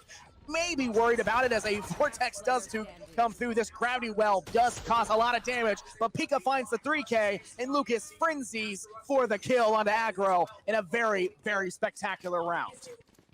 Version 2 again winning that pistol round. I mean, they did that on the defensive side, but they'll have that exact same luck on now the attacking half. And that could technically guarantee them this next round win because they're going to have SMGs, and you can't say the same budget exhaust. They're going to have to save. That way next round they can just buy full rifles, and that's what we've seen. We've seen that 2-to-1 split currently, so that's what we're anticipating, and also could possibly anticipate a ton of 3Ks. I mean, we've been seeing them time and time again. I think Pika just got another one from that last round. I mean, just wow, he's really been stepping up to the plate right now. Yeah, 3Ks at this point in time. I mean, you can't ask for a better match for them. I mean, I'd say look out for Pika because Pika is an absolute presence. Lucas is going to go ahead and updraft and tailwind back on the side of the high ground for this A site. 3 presences known. 1 is actually flanking through bottom mid, and 1 is now coming through courtyard. They're going to completely miss each other. However, no kills have been able to be gathered, but Sova has taken a little bit of damage, and so has Bad. And this could be a bit of a downturn for them. Yakneg on the flank comes through. Puppy finds Aggro in the rear. 2 players on rafters. 1 sitting inside of Brass, but it's not going to matter. They're going to be killed out by Bad onto Z-Pass. Pika does find 1. Jinsu's able to take out Shifty, and it's just the player of Carbon on rafters, and it's going to be flawless on top of it. Pika finds the kill, and yet another one, their 3rd. So Pika has 3 3Ks, and the entire team of version 2 has 3 flawlesses. I think 4 in total. We've seen a lot of flawless rounds. We've seen just some complete blowouts throughout the entire best of 1, some close rounds as well, and like I mentioned, that round win was kind of expected to occur for the side of version 2. They had SMGs up against pistols. It's kind of a substantial advantage, and now the tables are going to be completely turned on its lopside because now Budget Exotic has full rivals because they've done their due diligence of saving that round because they lost the first one, so it's only anticipated. I mean, I think most people know that moving in towards Valorant, so now they're in a much better position now as they try to just defend this B bomb site, but it's mostly a mid push actually, so this could be a great way just to catch them off guard, perhaps assert their dominance for the time being and try to give themselves another round win, even though technically they're in a much worse position because they don't have what it takes to go up against the rifles, at least in terms of guns. Yeah, Shifty does find 1. Carbon and Aggro find 2 on top of it on Pika and Jansu. Lucas is able to get 1 constellation kill, but that might just be all it is. It's now 1v4. Lucas has the Spectre in hand. I think there's a better gun technically on their side they could work with, but it just is not seemingly in their case. Version 2 have kind of fluttered out. It's not going to matter for him. Z-Pats finds the last kill with the Vandal. Nice little cheeky headshot, and we will see for the first defensive round win of Budget Exotic. A round win here in what, round 15? Yeah, their second half moving in a lot better now because they finally got their first win. So that was mildly thought of as to be pretty default there in that 2-to-1 split. And now they're in a little bit of a better spot right now. I don't know. My mind kind of just went all over the place. Just a series of kills coming out left and right there. It was a pretty dominant round. Yeah, a flurry, exactly. A very dominant round indeed. Only losing 1 player that round, so you basically can just reuse the exact same gun, just recycle, be helpful for the environment now as they're going to try to actually end up defending now an A-sided push in this position, and it might get rotated on towards once more. We're seeing players now actually setting up in towards middle instead, a little bit undecisive. They're taking some time, but they still have plenty of it. I mean, it is only a minute 20 after all. Yeah, there's a lot to work with. You've got a player sitting in bottom mid. I think you actually have two at this point in time. I may be incorrect. I think maybe it's Smoke that has placed their Nebula. But at this point in time, it looks to be 4 players peeking towards this A main, 1 A lobby, 1 bottom mid. A star, a natural possession does get placed down. And Bad is going to have to worry about that as they attempt to step through onto the A side. Aggro's actually aggressively on the A side, sitting behind double boxes. Not on top of the actual jet itself towards default plant, but seemingly aware to a degree. Now sitting inside bottom hell looking for an opportunity. 3 players for this defensive side are not actually paying attention on the wrong side. Z-Pets does find an opening kill into Yakmek, who attempted to step up towards Puppy, but did not seem to make it far enough. Kaizi almost getting shock darted out. It lands on the opposing side as they sit up in rafters. This A-sided push is pretty set in stone right now, it seems to be, from version 2. They'd have to rotate a little bit too quickly now as this clock hits 28 seconds. It's almost confirmed at this point. They have basically no time to rotate on out. There goes the kills. Pet gets another for himself. Pika does find 1, though. Make it 2 now with that Phantom in hand. But Carbon and Pet are there to find refrags of their own. Another triple kill will come down in this best of 1, and it's all up to Jin soon. He could try to worsen the economy, maybe pick up 1 for himself, but that could also cost him his own life and force him to not have that rifle in his hand anymore. He'll get pre-fired through his own smoke now and finally end up dying from that Odin LMG of Carbon. A defensive round win does come in through for Budget Exotic, now 2 in a row. I feel like I'm getting a sense of deja vu right now. Absolutely, and you called it yourself. Z-Pats now with a second 3K. That's 2 3Ks, nearing the 3 3Ks that Pika has. There are so many 3Ks going on here, John. I mean, we've got 3 total for version 2 all on 1 man, and 3 total 2 for Budget Exotic across for 2 players. So they've been playing exceptionally well, now tying it a little bit back as Budget Exotic have been able to win round after round, and it's now only a 9-7, kind of narrowing that split and being able to handle it in some regard. But I'm still a little bit worrisome when it comes to this version 2 attack. We haven't necessarily seen a lot from them. We've seen them play quickly on their first 2 to take control, but they haven't been doing that since then, and they may be suffering because of it.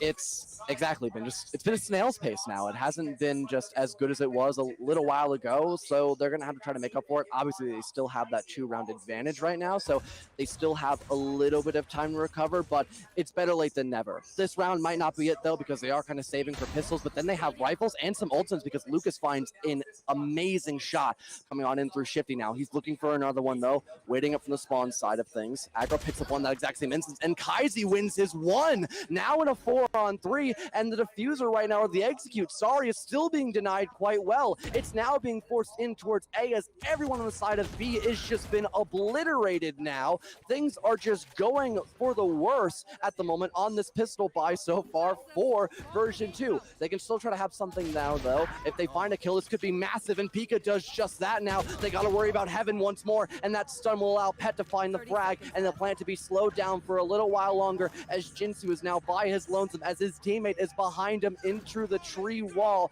but he finally makes it in on through as the door gets reopened on up. That allows Pet to run in through with that run it back, but he won't find anything, though. Kaizi picks up a nice headshot, though, on the Bad. Jinsu now in a 1v3, and it's an 0v3 as Pet gets another for himself, and now things are slowly trudging to an equalized round count.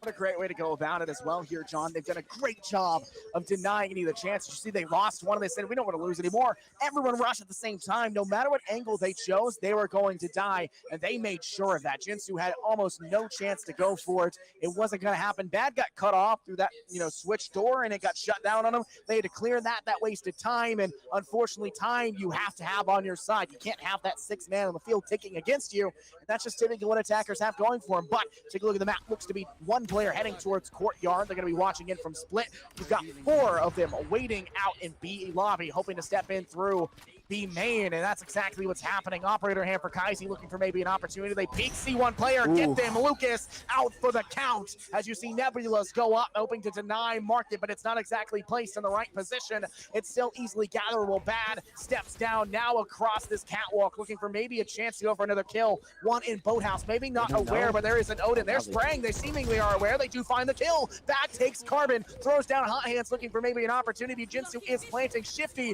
is going to put down the wall wall, if I'm correct. I may be incorrect about that. They maybe just popped their utility, but Zpets finds one. Pika on a refrag to aggro, but it doesn't seem to matter. Pika's able to pick up a second on top of it. That one will matter, but Zpets finds the third to Pika. It's now a 2v1, and Yakneg is not there to stop this diffuser. They're not going to make it in time. I don't think they're halfway already. Zpets is there to deny. You see the position. He loses the fight, but it doesn't matter because Yakneg can't get there in time. The defuse goes, and we're going to finally see version 2 win an attack.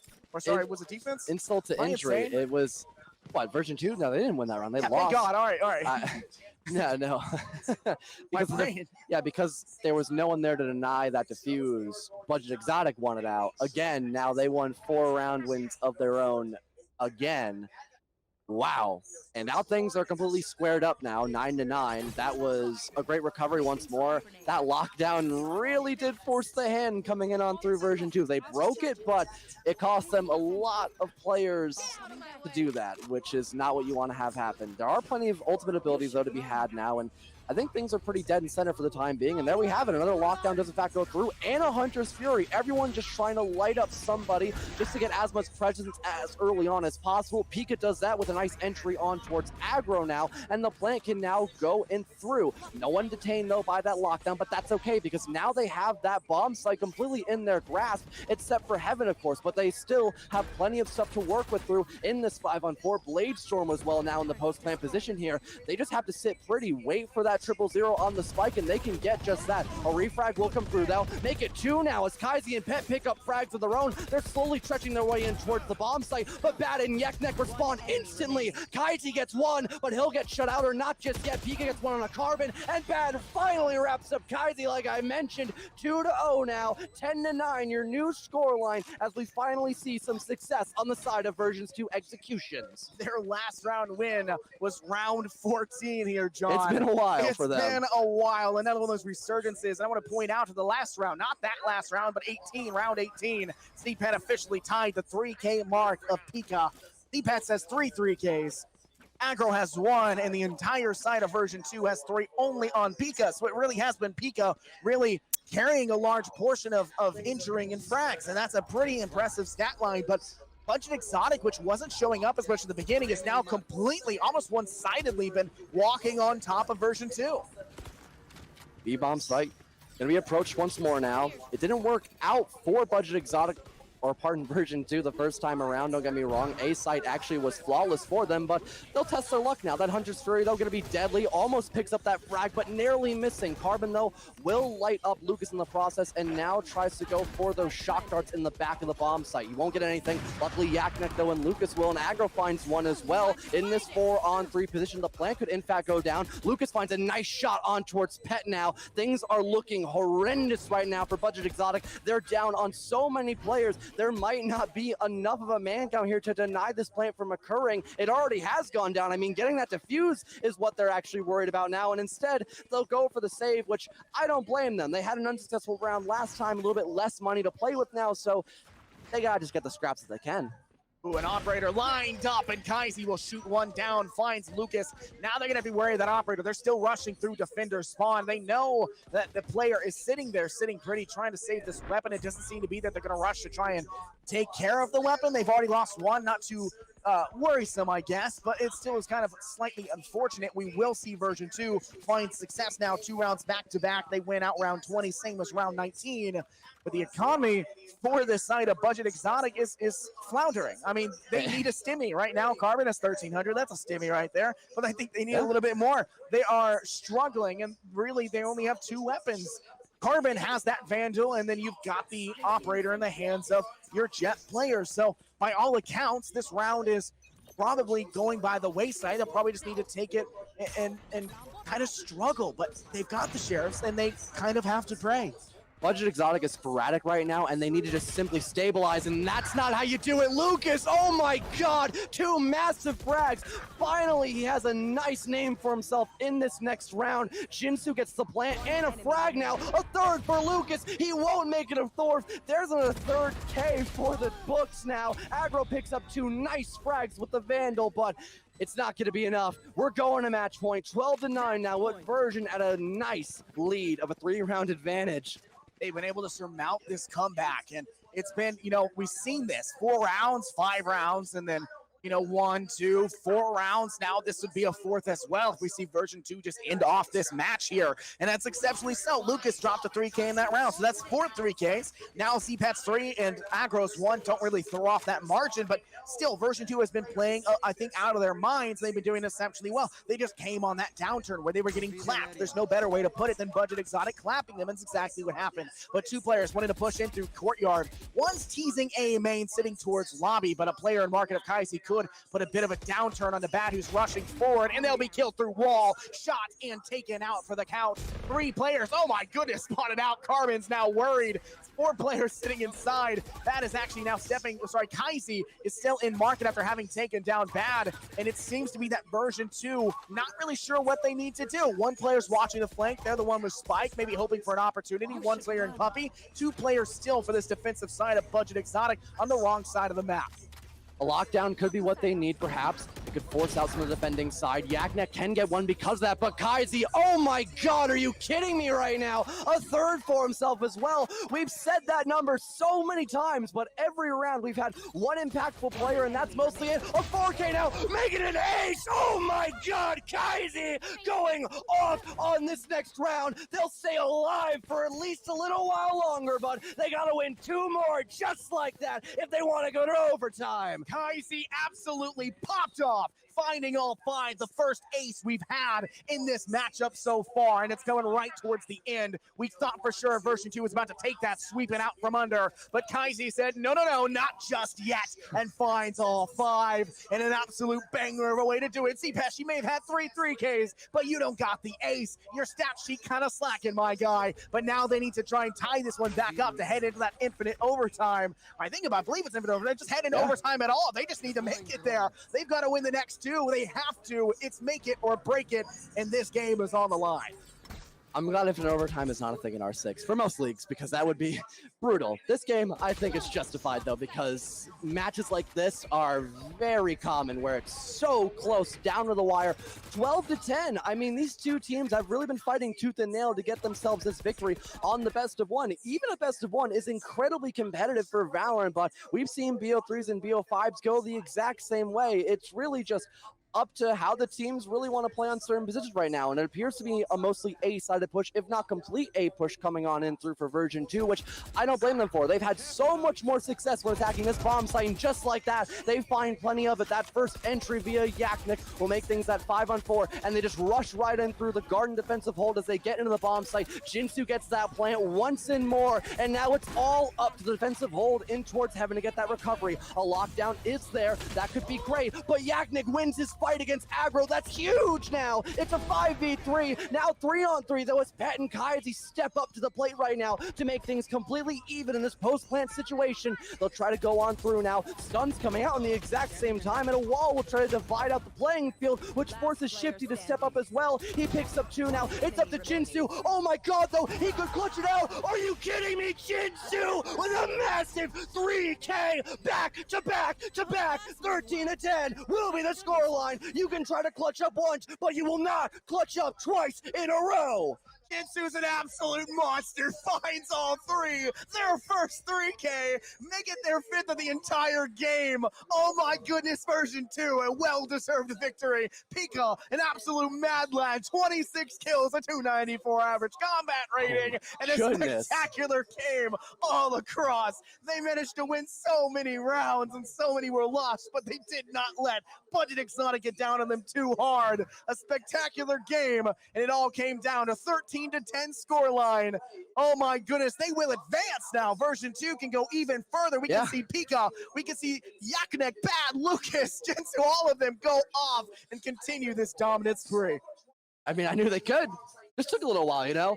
And with a great team to go up against them, it only makes sense, right? Budget Exotic really had a valiant effort there, and oh my god, that was...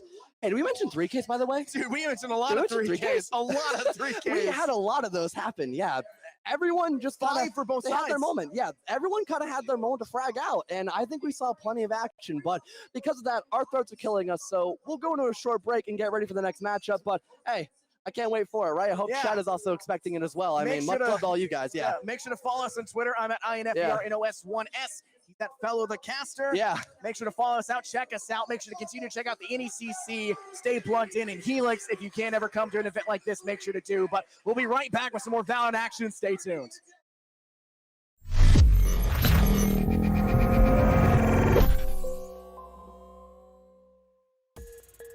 So, you're probably wondering to yourself, the U.S. Army has an esports program? Why? And how do I join? The U.S. Army Esports program is a recruiting outreach tool to help the Army connect with the fast-growing esports audience. 60% of Americans play video games daily. Video games are a way for players to connect with each other, build teamwork, and hone in problem-solving skills. Translatable skills in today's Army. Aside from recruiting, the U.S. Army Esports program is comprised of soldiers that share the same passion for video games and esports just as everyone else in the world. For some, it's a way to unwind. For others, it's a way to compete, come out on top, and show they have skills superior to others. And that is where competition comes in. While not all games are based out of Fort Knox, great opportunities still exist to compete under the U.S. Army Esports team while at large. Keep in mind, official team slots are currently open to active duty and Army Reserve soldiers only.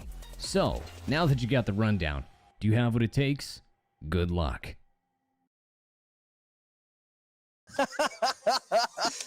Oh, I didn't see you guys there. Welcome back to this absolutely amazing high school showcase here. Helix, Spin, and NECC. So much powerhouse of just talent and I guess just the organizations behind it doing so well. But we're getting into this next game.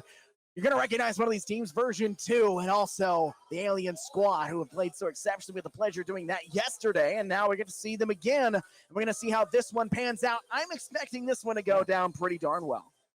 I would agree, but you mentioned organizations, sorry about that, so I'd like to thank our sponsor of the Army, ROTC, for providing us such a bountiful prize pool for this event. The ROTC is the largest source of officers and generals for the U.S. Army and is the largest grantor of college scholarships in the United States. So if you want to go up that extra step, continue on out through your education and also your esports career at the exact same time, I'd highly recommend that you give them a check out. It might be what you need perfectly for yourself. Really looking forward to this game. Obviously, we're getting in pretty darn quickly. Maybe we weren't anticipating it as quick, but I mean, nonetheless, it still's working out. We're seeing a pretty much basic lineup here for version 2. Jinsu's on that Astra like we had seen with a great clutch at the end for the 3K. We saw so much going forward. Pika, who had, what, 4 3Ks? I can double check that number. Had 3 3Ks and managed to play so on that Silver doing it once again. Now flipping to the other side, Governors on Jet. We're going to have to see how that one pans out. We do have killjoys on both sides to work with, Sylvan on both sides. It is a mirror match here throughout, and we're going to have to see just how this works, but I think we're going to have a very great game here. Starting now, round 1, and it looks to be this attacking side of Alien looking at pressure towards B, and there's 3 defenders on A. This is going to be a 2-5 split. Yaknek has their money cut out for them. I mean, they're just going all in through B main. I mean, I like the aggression, especially on pistol rounds, but it's completely denied. Pika and Yaknek find the 2 entries, a second and a third for Pika. Oh my God, we just saw this happen. Literally on the last matchup, a 3rd kill in a row now for him. Guck picks up 1 on a Yaknek and a 2nd for himself. Not a 3rd though, because Bad will finally end that reign of terror, but I think Pika did the exact same thing, exact same bomb site defense on Ascent, literally the first round on the best of 1. Absolutely. I mean, talk about an absolutely great game. I mean, already off the start, you're saying somehow them hold a 2 defensive hold against 5 and actually winning that out.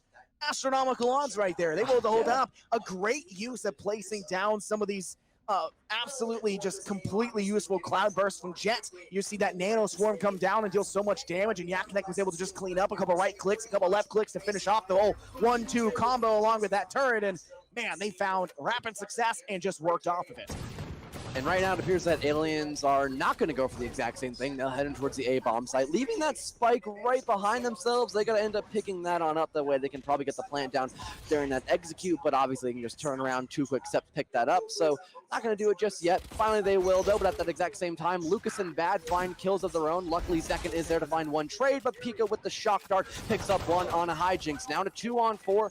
The execute basically just done for the time being right now. There could be some kind of frag to come in through just to kind of worsen the economy perhaps, but that's really the best option that Aliens has right now, and that shock dart, a massive frag, don't get me wrong, Zekin is on incredibly low HP, though. He could get traded out pretty much right off the cuff here, which would force a 1v3 situation all in the hands of Guk, which he was able to frag out last round, but that was basically just empty frags as they still lost that round. 40 seconds now on the clock, and we still have that slight advantage now for version 2. They have slightly better weaponry as well, and oh my god, there's a lack of intel as well. Yaknik is just right underneath Guk, and he is none the wiser right now. He'll just try to work his way up in towards Garden and Tree, and this could be a massive flank in the makings right now. I mean, look at this position. Guk coming in through Puppy, sees one behind Tree, misses first shot, will not miss the second. Jinsu classes it up, but Yaknik's on the flank, and Pika's there right behind. A great cleanup. Defense will take yet another version 2 in spectacular fashion now with 2 back-to-back. Predicting now Alien will probably take 3 off of a rifle round, but there's always room for the upset here, round 3, for version 2 to just take it all away. It is expected that we will see this round finally favor Aliens. They have much better weaponry. They've been purposely saving up. If you lose that first round, don't sweat it. You can lose another one and just kind of save up if you want to. But of course, version 2 could obviously change that. They could break the cycle that we tend to see as a default coming out on Valorant and end up coming up 3-0, which would be a huge deficit for Aliens. They would have literally no money to play with, absolutely nothing except possibly some ultimate abilities, which would really be their last attempt here.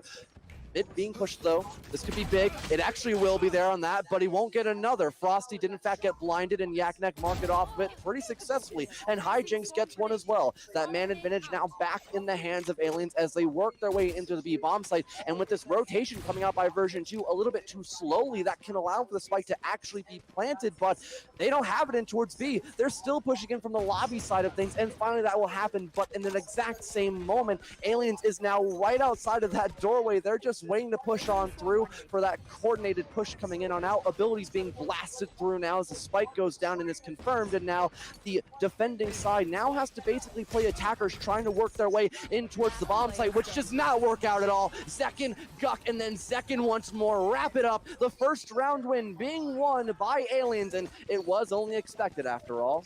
This is a pretty, crystal clear cut round victory, but take a look at what we're seeing here. Lucas is actually picking up the operator, opting for soft armor in the process. Jinsu has to use soft armor as well, but you do finally have an operator in your hands. And we are seeing Aliens with some flush cash, a little bit of pocket change, some stimmies back there, maybe $2,000 on average across the board. But do they have an operator? No, they do not, but they do all have full armor. So it's basically a paper tank right here, as it's going to have a very large gun, but just no health behind it, no armor. It's going to be very dangerous, but Lucas has now been tagged out. It's going to go ahead and draft out, make sure they can get away, tailwind away, and now trying to face off. Here comes a very nice hunter, but it does not seem to do enough. Pika does not manage to get the kill, and Lucas loses that operator early on, but Yaknek finds one kill as well in a bit of a refract situation, and the Governor Frosty now has controlled the market, is trying to step through. One player is holding towards that B main. It's going to be that player bad. Pika's watching market, hoping to maybe assist and not allow for a refract to come through, but it's still absolutely anyone's game. 4v4, and that right now in B main could be a huge factor, but he'll get shut down by Zekin now in that 4-on-3, and the site is just for the taking right now, and Aliens will mark it off that as quickly as possible. Pika trying to gather some intel here. He cannot shoot through that Astra smoke, so he'll just try to play some time, let the rest of his team kind of group up with him now. Here comes Hunter's Fury here. It almost connects now. It finally will. Zekin gets one now, looks for another, cannot confirm it, but Frosty will do just that now, and it's all up to Yaknik now, and wow, that went by quick, and another 3K just went down again. 2-2 now, as the recovery there just wasn't enough for version 2. It was pretty much denied, and a great ult usage well by Zekin, really just bleeding out that time. Yeah, you've got to be very wary about when to use your ultimates. If you use them too soon, you're not getting the impact you want. If you use them too late, then you've already lost the opportunity. You can't let yourself fall into that stupor of doing the same thing over and over again. Now it becomes a problem, and you have to worry about it going into the future as well. Tied 2-2, a bad situation to play inside of if you have no money, but both sides are doing fairly well across the board as far as I am aware. Worm players sitting by Switch, they weren't aware, and he actually gets one. Pika with the Sheriff, so it is in fact a small ego form, but Seconds there in the refrag as that run it back also runs out. One player holding towards this link side, or player rushing. Governor shoots in the back of the head. Lucas, who cannot fare off against it. One player now rotating towards Pika. Pika. A bad position to be in, but Guk has started the plant, and now it's a bad post-plant scenario where this side of version 2 just does not have it out for them at this rate.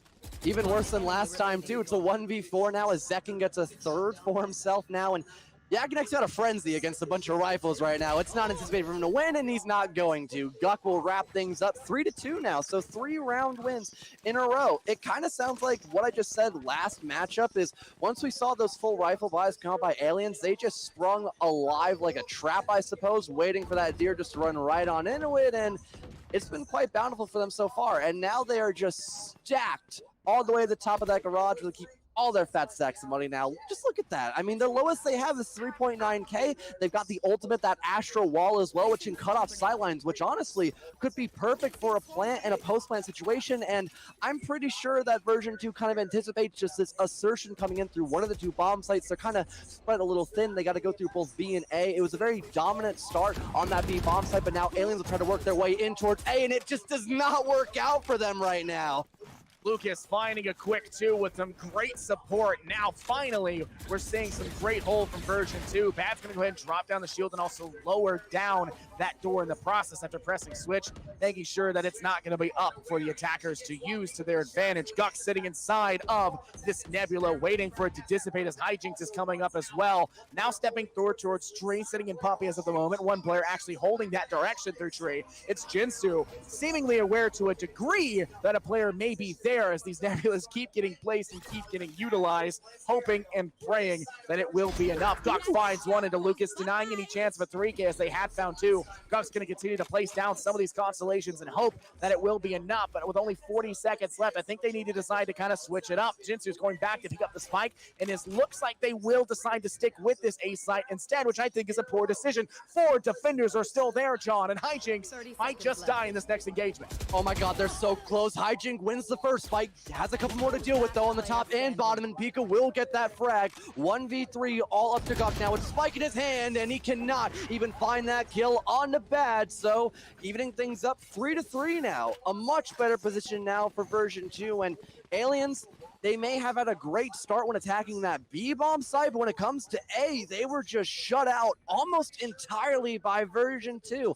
Everything looked to be just in tip-top shape. They found so many entries right off of the bat, and then they just continued that. They were all stacked up inside of Garden, waiting for the tree push. It didn't matter that one of their players died because a refrag just went like snap of a finger, instantly happened. A 3-on-1, you have to go for the plant. There's just nothing you can do in that position. You've got to be very wary. Look at this position that Lucas is going for. Updrafts twice, using both of those aerial assistant utility to try and maybe use this Blade Storm to a massive advantage, peeking over that A lobby side, but it's not to be there. Instead, a very aggressive push now coming through this B main. They're stepping forward. Nanoswarm's getting dropped. Jinsu's able to find out Frosty in the return, but Governor's already drafted forward. Does find Yaknik as the tailwind comes through. Pika shoots out Governor. No chance for any more utility. Pika's in a bad spot. Can't find any, and Guk will find it instead. And now a 3v3. Lucas does a nice click to Zekin, denying it. Tries to go for another. Is able to not get any damage off and is stuck inside of a flame on the ground. Picks back up a better weapon to the Phantom. Are you kidding me, Lucas? Lucas is a monster! Finds 3, and he's unstoppable! The information was there by Bad. You've got to be kidding me, Lucas. The Blade Storm didn't work out entirely as planned, but the wallbang surely did. Wow, you have got to be kidding me right now. We are just eating up that play, Scott and I. Wow, I thought it would have went a little bit differently. Bad was literally there, and that was not anticipated. Okay, Lucas, go off. I guess he's just not done from last match. He still has plenty of fight left in him right now. I've got goosebumps, bro. Yeah. Lucas. Oh my god, man. It's very hard to get me to do that. That is an absolute monstrous play by all accounts. Governor now with Blade Storm sitting inside B main, hoping for an opportunity. Does peek up. Defender and attacker killjoys both going down on this B site. They want to fully invest, but they've got to step out of it. Frosty's sitting in market. Governor comes comes through the right click, finding Yaknek, but Pika managed to find Hijinks. They do actually shoot down the defender Killjoy, but the attacker one detains none. Guk begins to plant a 4v3. Pika throws out the Hunter's Fury, tags one off. Governor misses the right click, and battle clean up instead. Hunter's Fury is not able to get the kill off. Guk is very low, but I don't think it's necessarily going to matter. They're now at a player disadvantage, a 4v1 as Lucas cleans up Guk. Second steps out to find Lucas with a night clean headshot kill. Throws out a shock dart to maybe stop and get them off the diffuser. But Badness, they're refusing to hop off, and Pika finds the kill instead. Too many players and angles to worry about, and we're going to just see the diffuser going down eventually fully, just to allow for Jinsu to get a little bit closer to his ultimate ability. A little bit of a smart choice when you have all that downtime. I mean, 23 seconds, and that was them still kind of waddling around. That recovery round, again, was pretty strong. It was a nice flank by Zekin, but when you have to kill pretty much everyone on that opposing team, it's a lot to ask for, even for a pro player, which Zekin, in fact, is, which that is a fun fact. I mean, he's pretty good. I think Zekin may have mentioned something everything. That was a really clean kill by him. Yeah, that was awesome. Yeah, Super it was a crisp. very crisp, clean lock. Yeah. So I'd say a very nice shot nonetheless, but obviously we are seeing version 2 kind of walk a little bit ahead, but Alien now has guns still. They're able to contest. They can play their own game. Owl Drone here coming out from Zekin, maybe spot over the top of A site, does manage to tag one, and Recon darts them out, but Bad is now the one holding that angle. Zekin is trying to contest it off, but at this point in time, when you've got two players now coming across Catwalk inside Courtyard, this puppy hole is completely devastated. Bad's gonna have to watch their rear. They have already shot out Switch, which means they've got no protection. Governor finds Jinsu in the rerun in. Bad is able to take out Frosty, immediately refragged back by Governor. Zekin's popping the Hunter's Fury, doesn't manage to find too much, only damaging one, but they're gonna be able to step away. Guk with a nice shot onto Lucas, and they're clean up a kill. It's now a 2v3, and Pika has the world on their shoulders. Oh, Zekin here can go for the plan now. Hijinks really opens up that bomb site now as Yaknik on the flank in towards Garden has to try to make his magic happen, and the information is there via that alarm bot, and now a smoke will hinder his vision. Even a nano swarm comes out. Everything is against him right now. It's a massive deficit, and he's got to try to make this work out. He expects one coming in from Garden, but it's at the exact same time someone comes in through doorway. The smoke just simply dissipates, and Zekin around it will get rid of the last player of Yaknik. Finally, we see Aliens come back on top of things. They're still down by one round, but things are really not too far off of one another, just like last matchup. This has been a pretty close game, neck and neck. We're finally seeing the fourth round win here for Aliens. Coming back and, I guess, putting something back on the board, but version 2 still has some money. This may be their last round where they do have money. We may see Alien win this round and completely devastate the economy of version 2. Version 2 is kind of in a make it or break it moment right now in terms of money. You have to win this, otherwise you will not be able to afford a full setup for the next round. So play this safe, play what you need to do, and figure out what's going to work for you. You can see these Neverlands being placed around. You can see Lucas being placed into the afterlife by Governor with a very nice connecting shot. A very bad position now you don't want to be in, as they got killed outside, I believe, A main, and now you only have a player sitting inside tree, or I guess Garden at that point in time, and one player sitting on a site. So if I am Alien, I'm thinking, hey, at the very least, there's one less player on this A site. Of ultimate abilities to work with as well, so you should probably use them now, even though everyone has full rivals and you can win just off your gunfights, and you're not in that deficit either. Things aren't looking all that horrible for you right now. It's kind of all up in the air right now as the execute finally does, in fact, come on through. 55 seconds now. See it going through at the moment. Heaven is still in the hands of the defenders though right now of version 2. They can just swing around at any given moment and just try to just collapse themselves in towards the bomb site. And even have a player right between Garden and Tree at the exact same time too. It's about to occur though. The massacre in the middle of A is just bound to erupt like a volcano. It finally goes through as Shinsu gets one. Second follows suit now. Bad Governor and then Bad again. Hijinks is a headshot on towards Shinsu, and now it's all up to Bad. Make it a 3K, but it won't be 4 because Guk is there with an instant refrag. 5-5 now as we see even more success occurring by Aliens. What a great way to capitalize off that situation. Obviously now version 2 in a bad spot. They're gonna have to SMG buy, if even that, maybe just go high noon and just rock some sheriffs. They want to try and equalize their economy. They want to make sure that one person is ahead by an astronomically large margin. Take a look at the opposing side. Guk's got 3,900, and that's tied with Frosty, so it's somewhat even. Your economy is on a round basis, and you can buy in this game. You can buy for somebody else in this game, right? It's a big thing, same with CSGO, but you want to be somewhat around the same margin. They're doing a good job of that.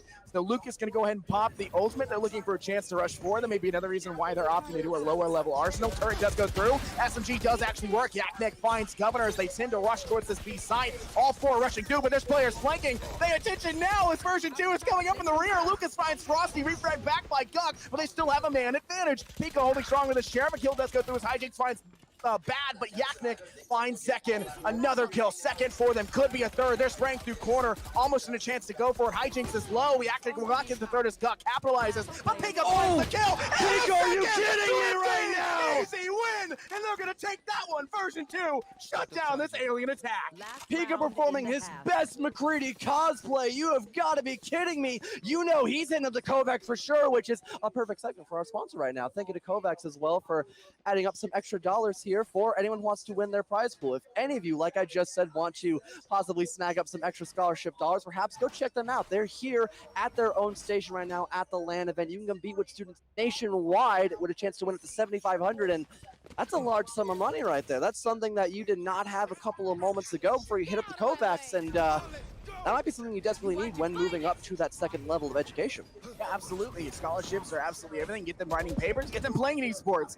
A great way to do. Astro Wall does go down. A missed right click from Governor, and Lucas will capitalize off of it. This attacker Killjoy, however, is making things a little bit difficult as Hijinks has planted it down and completely locked down the majority of this A site. Spike has been planted. Attacker Killjoy now fizzled out and 0 players detained. Defense doing a good job of staying away from it. Hijinks has a shotgun in hand. Judge, jury, and maybe even executioner as they're looking for a chance to step forward. Duck turns the wrong way, and Jinsu capitalizes. It's bad as well, rushing forward. Hijinks will find 2 with it, though, and not make it a third, though, because Jinsu was able to shut it down. Lucas able to take out Frosty. It's just second left, but it's not going to matter. Pika right there to finish that one off.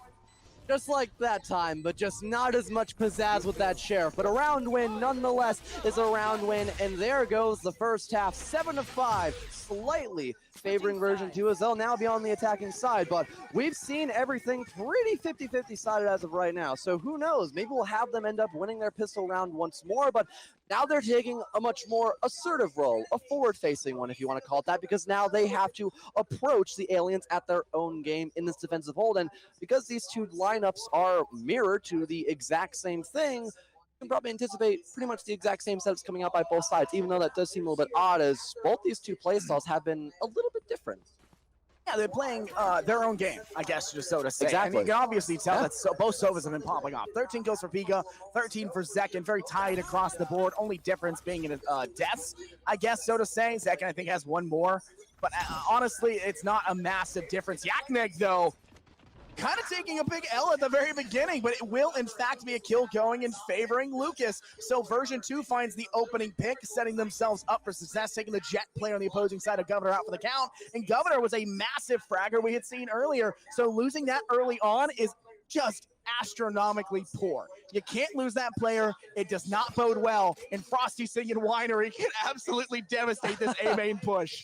Essentially, they had no information. I mean, Sova is still on the board, but if he wants to use that recon or an owl drone up in towards the actual bomb site and not somewhere obtuse like Wine, I mean, it makes sense for them just not to check such an off angle like that. But every now and again, it does happen. And one more thing, Frosty has a curveball. He could throw it around, blind someone. The owl drone doesn't spawn him out. He tries to go for the long shot, but does not have the proper weaponry. So Bad picks up that frag in a 5-on-3. The execute is just right around the corner. They're knocking right on top of Alien's front doorway. They're gonna barge in like a SWAT team in just a matter of moments because they are just such in great spot. But Zekin's in an even better position, picks up 2. Guk follows suit. Noble, are you kidding me right now? It's just up to him though. He's got to make it a 4K up against Yaknik inside of tree. He's right around the corner near the switch. Pre-fires come around. He's got a fully automatic weapon, which is so much better right here. Yaknik falls to the ashes just like his brethren. The first pistol round not being won by version 2, but instead Aliens after a masterful recovery hold.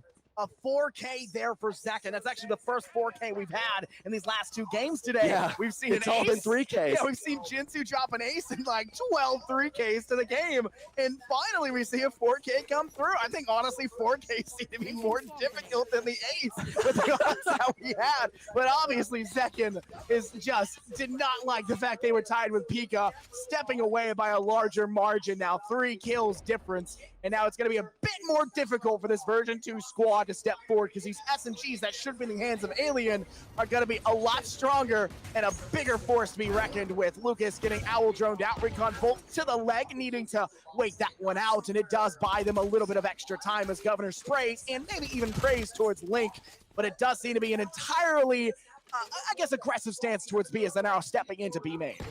Yeah, all 5 of them committing right now. So far, it's not a great commitment, though. I guess they should have probably signed under the contract to confirm it, though, because Governor finds that first entry, and now things are getting slowed on down. The push is still coming through, but just not as powerful, especially when Governor and Second still have words to say. A 3K for Governor, and Hijinks picks up one as well. 2-round wins in a row now, which brings us 7-7 going into round number 15. I thought version 2 would have had that one in the bag, but right now their attacking side just seems, simply put it, lackluster against Alien's defensive strongholds.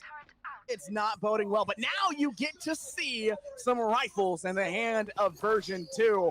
They finally have the chance. They can full buy, maybe not full, because I think they put a little bit too much commitment into it, and the special sauce that we've been seeing Alien bring to the table has caught them off guard. So you don't get to see them sprinkle that one on. So it's going to be some soft armor and some rifles to go for. A missed Owl Drone Recon Bolt will actually make it a little bit easier for them to stay on and actually not worry about being bolted out, spotted out, checked out, whatever you want to do. Lock it up, put it into the checkout lane, because now they're looking to rush forward. One kill is already having gone through. You've lost your killjoy. Rushes forward. Frosty finds bad, but immediately refract from Jinsu.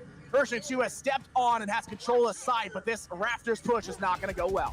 Owl Drone as well comes in on through, but Lucas still gets that win regardless, even though he is currently revealed right now. Second will pick up that frag on a Pika, and Hijinks gets one for himself as well. It puts Jinsu in a 1v3, and not like last time, he's not going to win it on out because Second is just in the perfect position right there. The diffuser going to get ticked all the way on through now. That spike, and it'll be a quick round win coming in through by Aliens once more. They're actually going to break the cycle because that full buy round was in the favor of version 2, but now they've lost 3 round wins in a row now up against the Aliens. They are really overperforming now on their defensive half.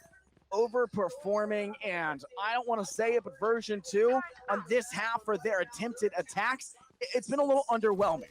They haven't been able to get themselves in a position to fight. I think a lot of that's just because Zekken is becoming out of their element. We know Zekken's good. We know. Zekken's signed to a team like Noble. You got to play it. You've got history. You've got experience. And boy, do they have that talent. But it's by an astronomical margin. Zekken has just denied every single attempt that we've seen from version 2 to step forward. But Frosty will not. Jinsu finds the opening pick, but the Sheriff does get it off. Zekken is actually able to find a kill with the Hunter's Fury over towards Pika.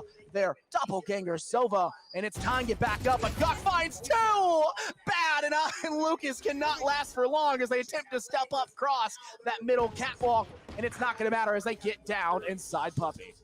Great shot there by Yaknek, but there's still plenty of work and kills to be had right now in the 16th round. They're still at a 1-man deficit right now. Information being gathered on out. Second wins that first gunfight, shoots his own teammate, but I think he was going for the wall bang instead, and he won't get that kill, but Hijinks most certainly will. It's going to be 4 round wins now in a row for the Aliens. Version 2, whatever they attempt, what guns they buy, what abilities they use, it's not going to change the fact that Aliens is simply just beating them at their own game right now, and I don't know when exactly they're going to stop, but I don't think it's going to be anytime soon. Version 2 just haven't been able to find what's going to work on their attack. Aliens' defense has been just categorically better. Every single opportunity we've seen for this version 2 side to step up and find any sort of aggressive stance on site has just been denied by Alien. Whether it be the fact that Guk is able to hold Puppy or Tree exceptionally well, killing 2 and then being refragged, or the fact that Second's able to find an opening pick with a Hunter's Fury and then find even more after the fact. Governor finds 1 kill in a Pika, refragged immediately back by Bad, and it's going to be a bad position for them to step forward. A-Site now under control. Version 2 have actually stepped up, but Second steps up too, finding Lucas. Jinsu's able to get the refrag to Zekken, and they're heading up towards the Raptor side to deepen, but Jinsu's there instead. Frosty can't hit the shot. shot, and Jinsu will start the plant. Spike down, post-plant scenario. Attacker Killjoy has this one locked down, and this Astral Wall, in fact, placing down as well. A bad position to play. Bad's healing inside of their own wall, tries to step up, but Guk and Hijinks are there. Guk finds Jinsu, Hijinks finds Bad. It's just Yaknik stuck below, trying to get out of Nova Pulse, but it doesn't yet do the job, and it doesn't matter. Hijinks just waits for him and cleans up that round. The gravity well and the astral wall, it was so much for Yaknik. He was just stuck inside of hell. He was in a living hell right there. Everything was just against him there. And it's not going to be just 4-round wins. It's going to be 5 in a row now for Aliens on their defensive half. And look at this, Scott. It's what we would call Sheriff Gaming on the side of version 2 right now. They don't even have that many ultimates either. It's basically Pika close to 1 and then Lucas having his Blade Storm. Everything right now is just nothing compared to what Aliens has right now. And that even goes for just simply the round count as well. Up now 3 rounds for Aliens, a 3-round deficit for version 2. It's just, oh, it's been a disaster for them in their attacking half. They just haven't found what's going to work. It's become a problem. A very nice Blade Storm being popped out in hopes from Lucas that they don't need to full buy and can use this instead as a main hand weapon. It does reset when you get the kill, and it's going to be, I guess, dangerous. They're trying to go for it. Guk gets rushed down. Governor finds 2, however, finding Jinsu and Yakneg. Now Lucas has a gun, tossing it across the breach to maybe assist, because they've got the Blade Sword. They can work with their own weapon here. Governor is behind, though, so this entire push from version 2 could still be dangerous, but Governor cleans up for a 3K. Lucas gets one more onto Frosty from that guard inside. Hijinks takes out Bad, no assistance, and Hijinks takes out Lucas. A clean up kill victory, and a 3K throughout as well. A buddy ace as well. Amazing work indeed. It's still been the exact same performance right now for the Aliens. Win after win after win, and one more round, they'll bring us to match point. And a round followed up by that, then they win out this best of 1. I'm pretty sure it is, because this is a semifinal and not the grand final, which would eliminate version 2 from that process, and we'll see Aliens move 1 step on up. So a lot on the line right now for version 2 indeed, and they still do not have a lot to work with. Their money is incredibly low. It's just trickling out of their pockets. Still no ultimate abilities as well. It just appears that everything they try to attempt is just thwarted by Aliens' defensive holds. I'm loving what I'm seeing right now from Guk, though. Second, maybe like the man of the hour that we're noticing, Oh my but by God. all accounts, I just think so much from Guk. Frosty finds 2 and a nice break. Lucas able to refrag, but Zekin got an Odin kill through a wall. It's just 2 left remaining. It's going to be your Pika player and Jinsu. They're the last 2 remaining in a nice 2v4. It seems to be Alien are going to be able to find this match point. The round leading up to match point, but it's not going to be without a fight. Pika's able to find Zekin with a nice headshot kill. They get a second now into Hijinks, a 2v2. Maybe I spoke too soon. They are not out just yet. Version 2 hoping to find their version 2 of this game and actually try to come back into it. Guk is able to deny it, though. Pika's out for the count. It's just Jinsu. 88 health and 26 armor. Has some of the pocket to go for it, but the opposing side also has just as much. So it's a bad position to play with. Jinsu, all eyes on them as they rotate around this side. They do not have the safety net in which they feel to be able to plant. Nice shot connecting over towards Market, now faking down a plant, stepping up over towards the actual boat near switch, watching back steps. The fight goes, and Guk cleans up Astra on Astra violence, and it'll be Alien who wins it out. Take us 2 steps back here, or I simply will. I worded that wrongly. Sorry, you need a little bit of a voice break there. I'll sit here. You just take it away. Yeah, no, the entire round? Yeah, sure. I'm only kidding. Pika had a massive error. In that 2-on-2, he used his recon bolt perfectly and got some information. You know what goes great with information, Scott? Hunter's Fury. True. Use it on that guy, get a 2v1, get that plant down, and now you can cover in a 1v1, not a 2v1. That is the perfect spot to put yourself into, but that didn't happen. And then you know what occurred? They lost the round, and now they're in match point. It's been nothing but wins currently for the defensive side of Aliens, just flawlessly at this point, and now they're on match point, a 5-round deficit of version 2. Everything is on the line right now, and they're they're really desperate at this point. That's no better way to put it, and still not having much to work with, and they're already down on the man count already. This could already be over, Scott, before we even finish this first minute. Yeah, and they've got 4 ultimates. Alien is playing out of their element. Should I say out of this world? An unidentified team, a UFO, maybe UTO? I don't know. Second finds an operator kill, leading over towards a main. It's now a 3v5. Does not bode well. Hunter's Fury is still in pocket for version 2 on your Sova player of Pika, but John, I'm not going to go ahead and say that this round is over because we did have a bit of a resurgence, a chance there last round for version 2, but it does not bode well when there's 4 ultimates in pocket for Alien, and they just kind of have to wait for version 2 to dedicate and then to just completely deny. Dude, Second is toying with this recon bolt, is just letting it go out and just going peeking back and forth. Wall does come through, hoping to maybe get some health off of it as well. Governor has popped the Blade Storm, now just floating all the way through, does get blinded by a curveball. Oh my God! Finds the kill, cannot find another, but Second's able to find that instead, and a 3K! Second cleans up house, and Alien will finish off version 2 and make it to the finals. They didn't lose a single defensive round, Scott. They just didn't lose.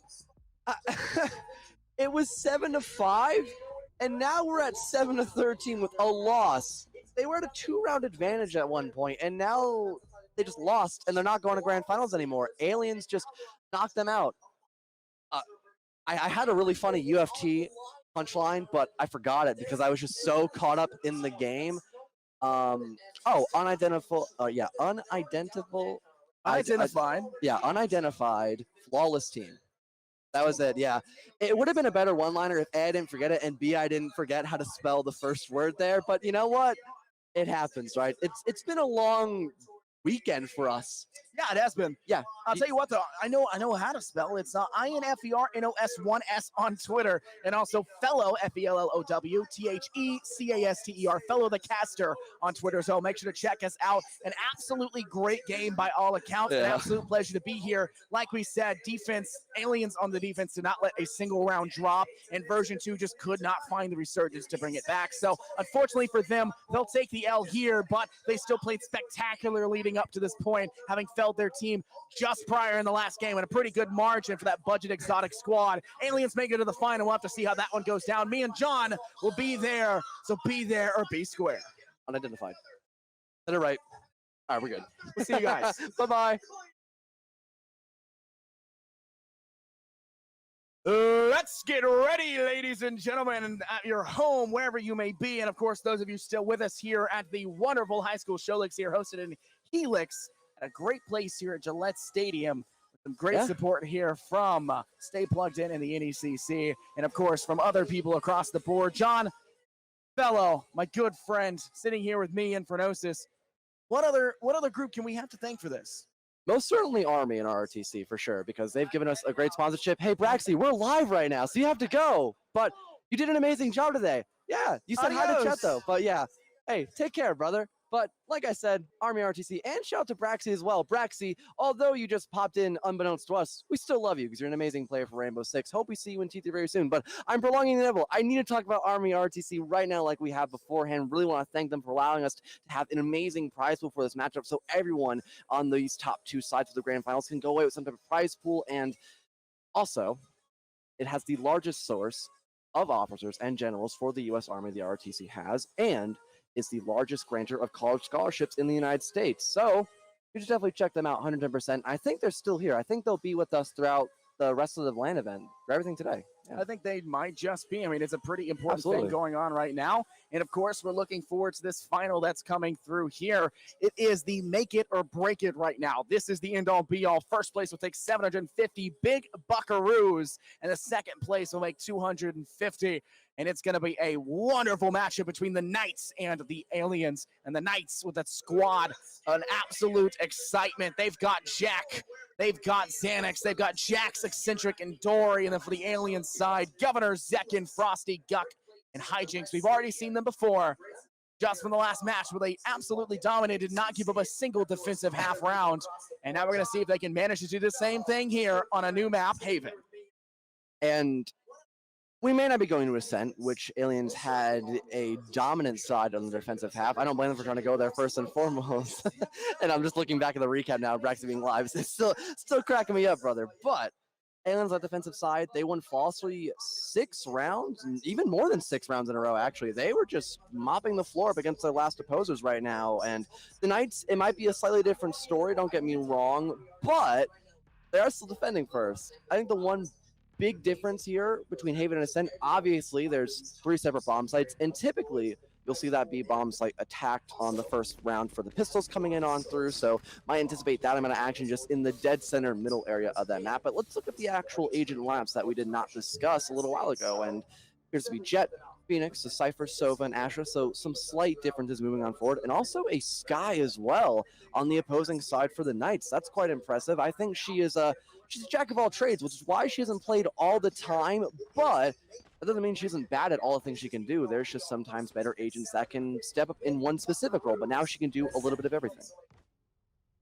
Yeah, I'm really looking forward to seeing what we have going on. Obviously, it's going to be a bang, right? We're at the finals. Everything's coming down to this.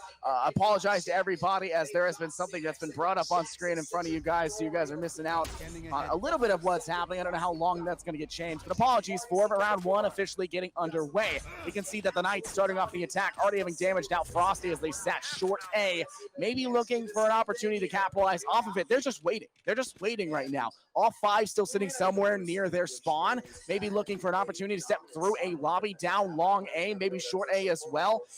It's interesting to see if they can get a kill, because the Aliens have their choice of their pick of the litter. They've spread out pretty thin. 3 players mostly towards C. Ghost in hand, rushing forward to Centric, but heal themselves up, looking for an engagement. Tags in the process, slowed as that gravity well will dish out a lot of damage. Xanax finds 2, 1 to Governor and 1 to Frosty. Now able to step forward. Seconds up inside Heaven on this A site. A bad position to be in if you want to try and defend this, but they do have this shock dart to work with.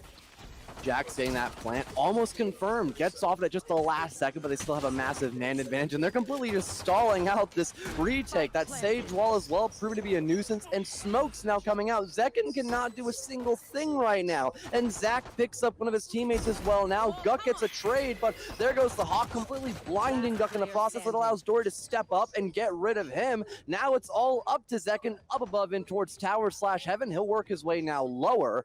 Has to find a lot, though, in this round if he wants to win, and not much time to do so. I don't think he can have this. I think his best course of action, try to find some exit frags and we get some extra money, because I believe you get extra money for that kill, and then maybe try to die inside the bomb blast as well. That way you get even more minute work as well. He picks up 1 on towards Dory. It's all exit frags, though, and Xanax getting that 3K. Oh boy, Scott, we get to see our favorite number once more now for the 80 cajillionth time now, what it appears to be. Yeah, I mean, last game we had what? 1, 2, 3... 4, 5, Infinite. 6, 7. 7 in the game before we had like 12. I mean, it's been nothing but 3Ks after 3Ks. We had our first 4K last game, no ace in it. We had an ace the game before that. So obviously we've had a lot of stats across the board to work with. Lots of flawlesses as well. I mean, there was 3 flawlesses in game 1 alone. Sorry, 4, and there was none in the last game. So I think that maybe Aliens just don't know how to not die in the same process of winning rounds. I don't know. It's a hard sell. We'll have to see how it pans out, but a shock dart does come through from mid. Seems to be a courtyard push. Guiding light does come through. Dory finds 1 to Frosty, opening things up. Jax finds 2 now. Guck and the Governor as well. And then Centric finds their own. It's now just 1 man standing. The man of Zekin, the man, the myth, the legend, or should I say the noble, and the last man. This could be the flawless. And the pro player. He is pro. He's really good at the game. Maybe not good enough to 1v5, but that's okay. He does go for a smart roll there, gets that ultimate orb, so he'll be a little bit more stacked moving later on. And I would brush off this round loss. It was expected because you're going up against SMGs when you have pistols at hand. I mean, it's par for the course, but he gets a nice shot on a Jack, so I'll give him that. Now he has an SMG of his own, but trying to just stack himself up against 4 separate players with absolutely no information to work off of by his side, it really does seem like a hopeless round to come up in towards, but at least on this next round moving forward, he'll be able to go for that full buy and also be 1 thing off of gathering his ultimate. But I'm pretty sure Xanax is also 1 off as well, and he in fact is now finding a nice shot there with that Marshall. So 2-0 now, favoring the Knight side on their attack. A great round win once again really looking forward to seeing what they can continue to bring to the table. Obviously, a full buy can come out here from the Aliens, and Governor has picked up an operator with absolutely no armor. This is a glass cannon. This is the best weapon in the game with no armor. It's a CSGO classic, John. The glass cannon build around it and played for that long shot, one shot potential. We'll have to see how it works out. You still have a, full SMGs around for the Knights. One of them has a Maverick, and I guess that could technically be functional, but it's this Maverick versus an operator. And I'm going to be honest here, it does not seem like the odds are in Xanax's favor as they hold that long C hold and as they look to maybe push towards A. Luckily, his vision was impaired, so he didn't find entry just yet, but Xanax finds one on a Governor who has the operator, a better sniper, but luckily with that Marshall, you can one-shot as long as you hit that head no matter what. Hunter's Fury comes out as well. It gets 1 second with a nice kill, but Dory picks up a refrag on a Frosty, a 3-on-2 now on the defensive side, not favoring the Aliens right now. They have rifles to play with, and that ultimate did get them 1 frag, but they're going to need 1 more at least to even things on up, and right now they're rotating in towards C, which is exactly where the Knights are looking to go for that plan. Hijinx spots out 1. He does not have that operator though. He's got a Phantom for a long range fight, but he's just gonna wait for the execute to finally come through so he can actually use his gun properly now. Ultimates, gravity wells, cyber gauge is coming out left, right, and center. Blinds as well with via the Hawk. Guck picks up 1, but Jax follows suit now. Plant just a second away from going on down, and now that Dory removes Hijinx from the equation, that's exactly what happened. And Zekin as well, now in a 1vx situation once more, the 3rd time now in a row, but this one is much more winnable now. He has to find 1 and another on Dory and Jack, both right in the middle of the bomb site. He just has to be a little bit patient here, make things in a 1 versus 1 a lot more winnable for himself. Recon dart now, gathering himself some intel. He'll shock himself up there with that dart, but his second one will in fact connect, dealing some damage in towards Sky in the bomb site, but he still has to get that kill and confirm it, and he will not do that. Dory, a massive 3K, and 3-0 will be the scoreline now for the Knights. Another time now where we've seen that 2-1 defaulted split on the first 3 rounds not in fact go through.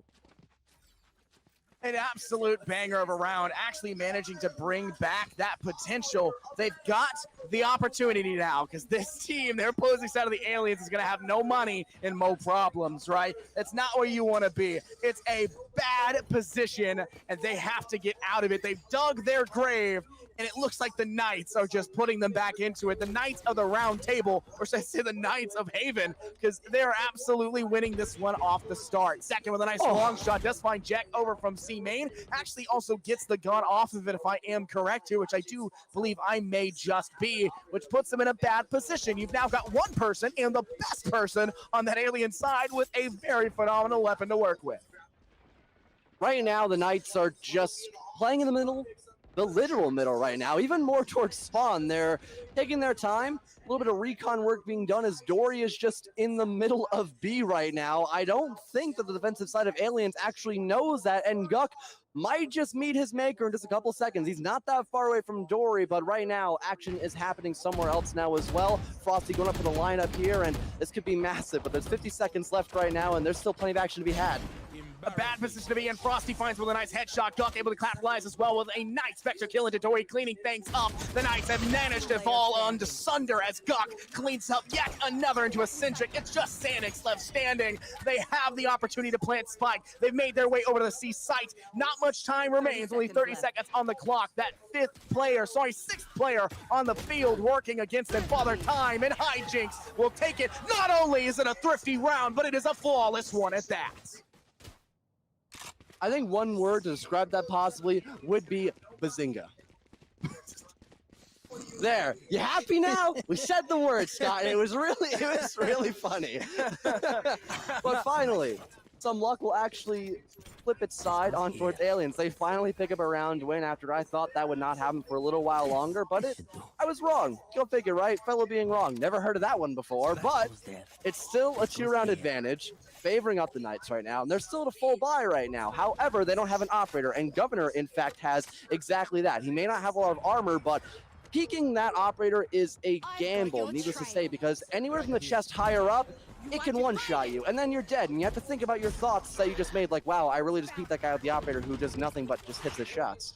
Yeah, obviously Skyholt does come through guiding light. You're able to pick yourselves up a little bit of a supporting play, but you've lost Frosty for the defensive side of the Aliens, cleaned up by Jack. So now a one-man advantage. Spike has now been planted as well. So you're gonna have to worry about what else will come to fruition. The Aliens have to retake this, and they don't necessarily have the position to. Too many people are wanting to come through that A tunnel and not actually head up towards heaven. Guiding light comes through once again. Second finds a nice shot into Jack, denying that Astra of any more playtime potential. Smokes do come through. They're trying to get that cloud burst out for the count. Governor updrafting up, finds a kill now into Xanax. Can't get away in the time though. Jack's able to clean up one, Eccentric into another. Dory rushes in and finds Hijinks. Guk gets a nice headshot kill onto Dory, and now it's a 1v2. Guk is the last man standing. Oh my God! Eccentric. They have to get the 3K to win this, and Guk is going all the way. Right click, but it's not yet enough. Jack finds the 3K instead, in another round win for the Knights.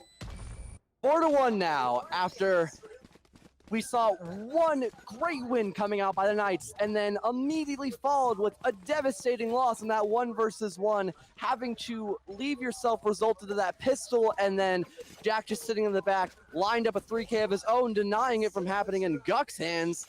Fight going down, that'll be your 4th win now. And again, we could possibly see the Aliens not be in a great position after this round if they simply lose it, but they have plenty of ultimates to play with, 2 in fact, and close to 3 and if not 4, and they're still at a full buy, so they're completely squared up right now. And look at that, ultimate's already coming out in the minute 30 mark right now as that Bladestorm is already out. The Dagger Scott are in fact out and ready to go for kills. Frosty's holding a close angle, curveball goes, but it's not at a great timing. Despite that, still gets the kill on his Xanax. That Bladestorm from Governor has dissipated, now only having a 4 pistol in pocket. Dory finds the kill, and the running back from Frosty also came to fruition, but not able to find that much success. Now a 4v4, the push still coming towards A. The Knights don't want to step back. They want to be that guiding light, and that's exactly what happens. Guiding light comes through. Dory finds the kill on a Frosty. This Knight squad is unstoppable. They have the honor, and they have the chance. Second is able to get 1 onto Dory, but Jack is there to refract back. They now have full control of A site. 2 players both coming towards this tunnel side. Eccentric has a placement for a wall, does get it, not in the best position whatsoever in terms of the ultimate play, but a heal also comes through. Plant now completely finished off. Guk is able to find out Jax. It's a 2v2, and Hijinks and Guk are 2 very strong players that could be an absolute devastating force. Jack rushes in, finds 2 again! Jack gets another 3K, and they'll clean that round off once again. Guk tried to redeem himself, but he went down 6 feet under twice in a row now. And Jack, like you just mentioned, another 3K. He has done so much and only this much in these past 2 rounds. Those have been his only kills right now. But when he needs to frag out, when it matters most, he gets the job done, Scott. My God. A 4-round deficit now for the Knights, or actually a 4-round advantage, I'm sorry. The Aliens, they had their reign of terror last game, but right now they're on the receiving end of that because they have just found 0 success whatsoever. Might have just been an outlier perhaps because right now Haven's not their map, but Ascend surely was. They are definitely feeling the burn, and it is not working out for them whatsoever. Sheriffs across the board trying to get some lucky shots. A long-distance sheriff to the head will not instant kill. In medium range, it will, but if it's too long, it'll only deal that damage and leave them at a significantly lowered HP, just not enough to finish them off ultimately. Dory is now rushing through onto this long site, running forward, playing as a duelist essentially without actually being one itself. Guiding light comes through, full flash. The Centric is able to clean it up. Now heading onto the site. Governor's looking towards short instead of long, and that may be their deficit, but take a look at the mini-map here, John. The Knights are rotating back. They're faking the rotate. They're actually staying here. They're putting 1 to float backwards and watch the rear. 2 down short and 2 down long. They still need to watch it from behind. Governor's able to clean up on the door with a nice headshot kill. They get a second now, but the revive does come through. Eccentric brings back Dory into the fight. Second place a kill into Dory. How are they staying in this one? Jack finds 1 into Hijinks. Attacker kill. Dory does drop. Governor finds a 3K for their name before being felled right back, and Guk cleans up Jack. Now Eccentric is in the firefight for their life. A 1v2, watching both directions and turns the wrong way. A thrifty victory. The only time we've seen this alien squad win is when they only have pistols at the start of the round.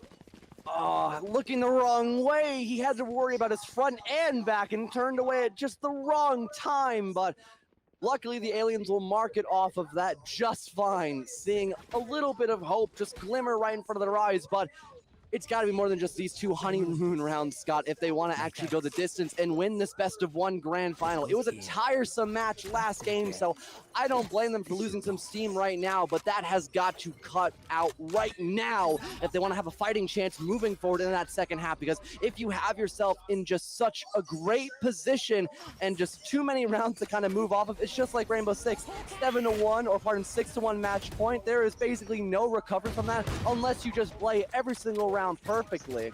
And you've got to do just that at this point in time with 1:20 seconds left. First kill has actually dropped, and it's going in favor of the Aliens. Gok was the man of the hour who did just that. Knights now need to decide what they need to do to fix things up. They've got 3 3Ks in their aim, 2 of them on Jack. Aliens only have 1 on Governor. Here comes that Sky Ultimate. You're seeing your Seekers try to find some opposition. The curveball comes out here, down in the player down below. That's going to be your Frosty on Phoenix. Jack does clean up the kill. That Nano Swarm does a lot of damage and forces them out of position. Second sitting in corner pocket, Cubby of that long ramp. Governor has that right click. Another one! My now God! Defeat's another one. Trying to go forward, cannot hit that shot, but gets the one with the Phantom. Now a 3K again to their name, back-to-back rounds. They get the 4K! Checkman found 1, but Governor found 4.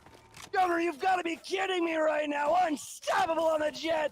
Oh my goodness, right now. Finally, we're seeing so much of a better performance coming up by Aliens. This is what we were waiting for, what we witnessed, you and I, firsthand. A match prior to this on Ascent. There we have it, Governor. Finally going right for the home run, and he gets it. This goes here. Oh my God, that took the breath away from me, and I wasn't even doing the play-by-play there. You gotta be joking me right now. That is, by all accounts, a phenomenal round. That is 2 rounds back-to-back where we see Governor not just get 2 3Ks. One of them was a 4K. The second one we've seen today. They're not common.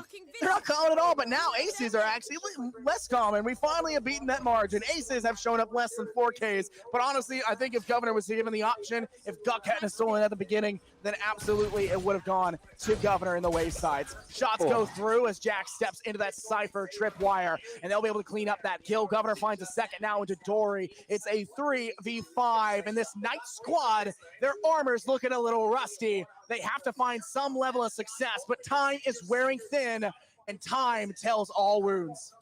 They even have neural theft as well. If they really need to gather as much intel as possible in these last 50 seconds, I don't think it's necessary when they have such a great man count against their opposing team right now, but it is always something to think about, especially if you might not know where the last 2 players are at the current moment. But right now, it appears to be a garage-sided push. Everyone just stacking up in this one little hallway, working their way in towards C, where they have the numbers game there, but when that rotate happens from that A bomb side, it's going to be a completely another story, a new chapter in that book. Xanax gets 1, but Guk follows up as well. A 4-on-2, just as worse as a 5-on-3 now, as the spike will get confirmed in the hands of Eccentric, but Guk is still there trying to shine with that Phantom in hand. He'll do just that. Down goes Eccentric. It won't be a 3K because Second wraps it up instead of Jack, but that's completely fine. A round win regardless is just still a win overall. 4-5 now. We're finally seeing this uphill battle turn more into a plain field.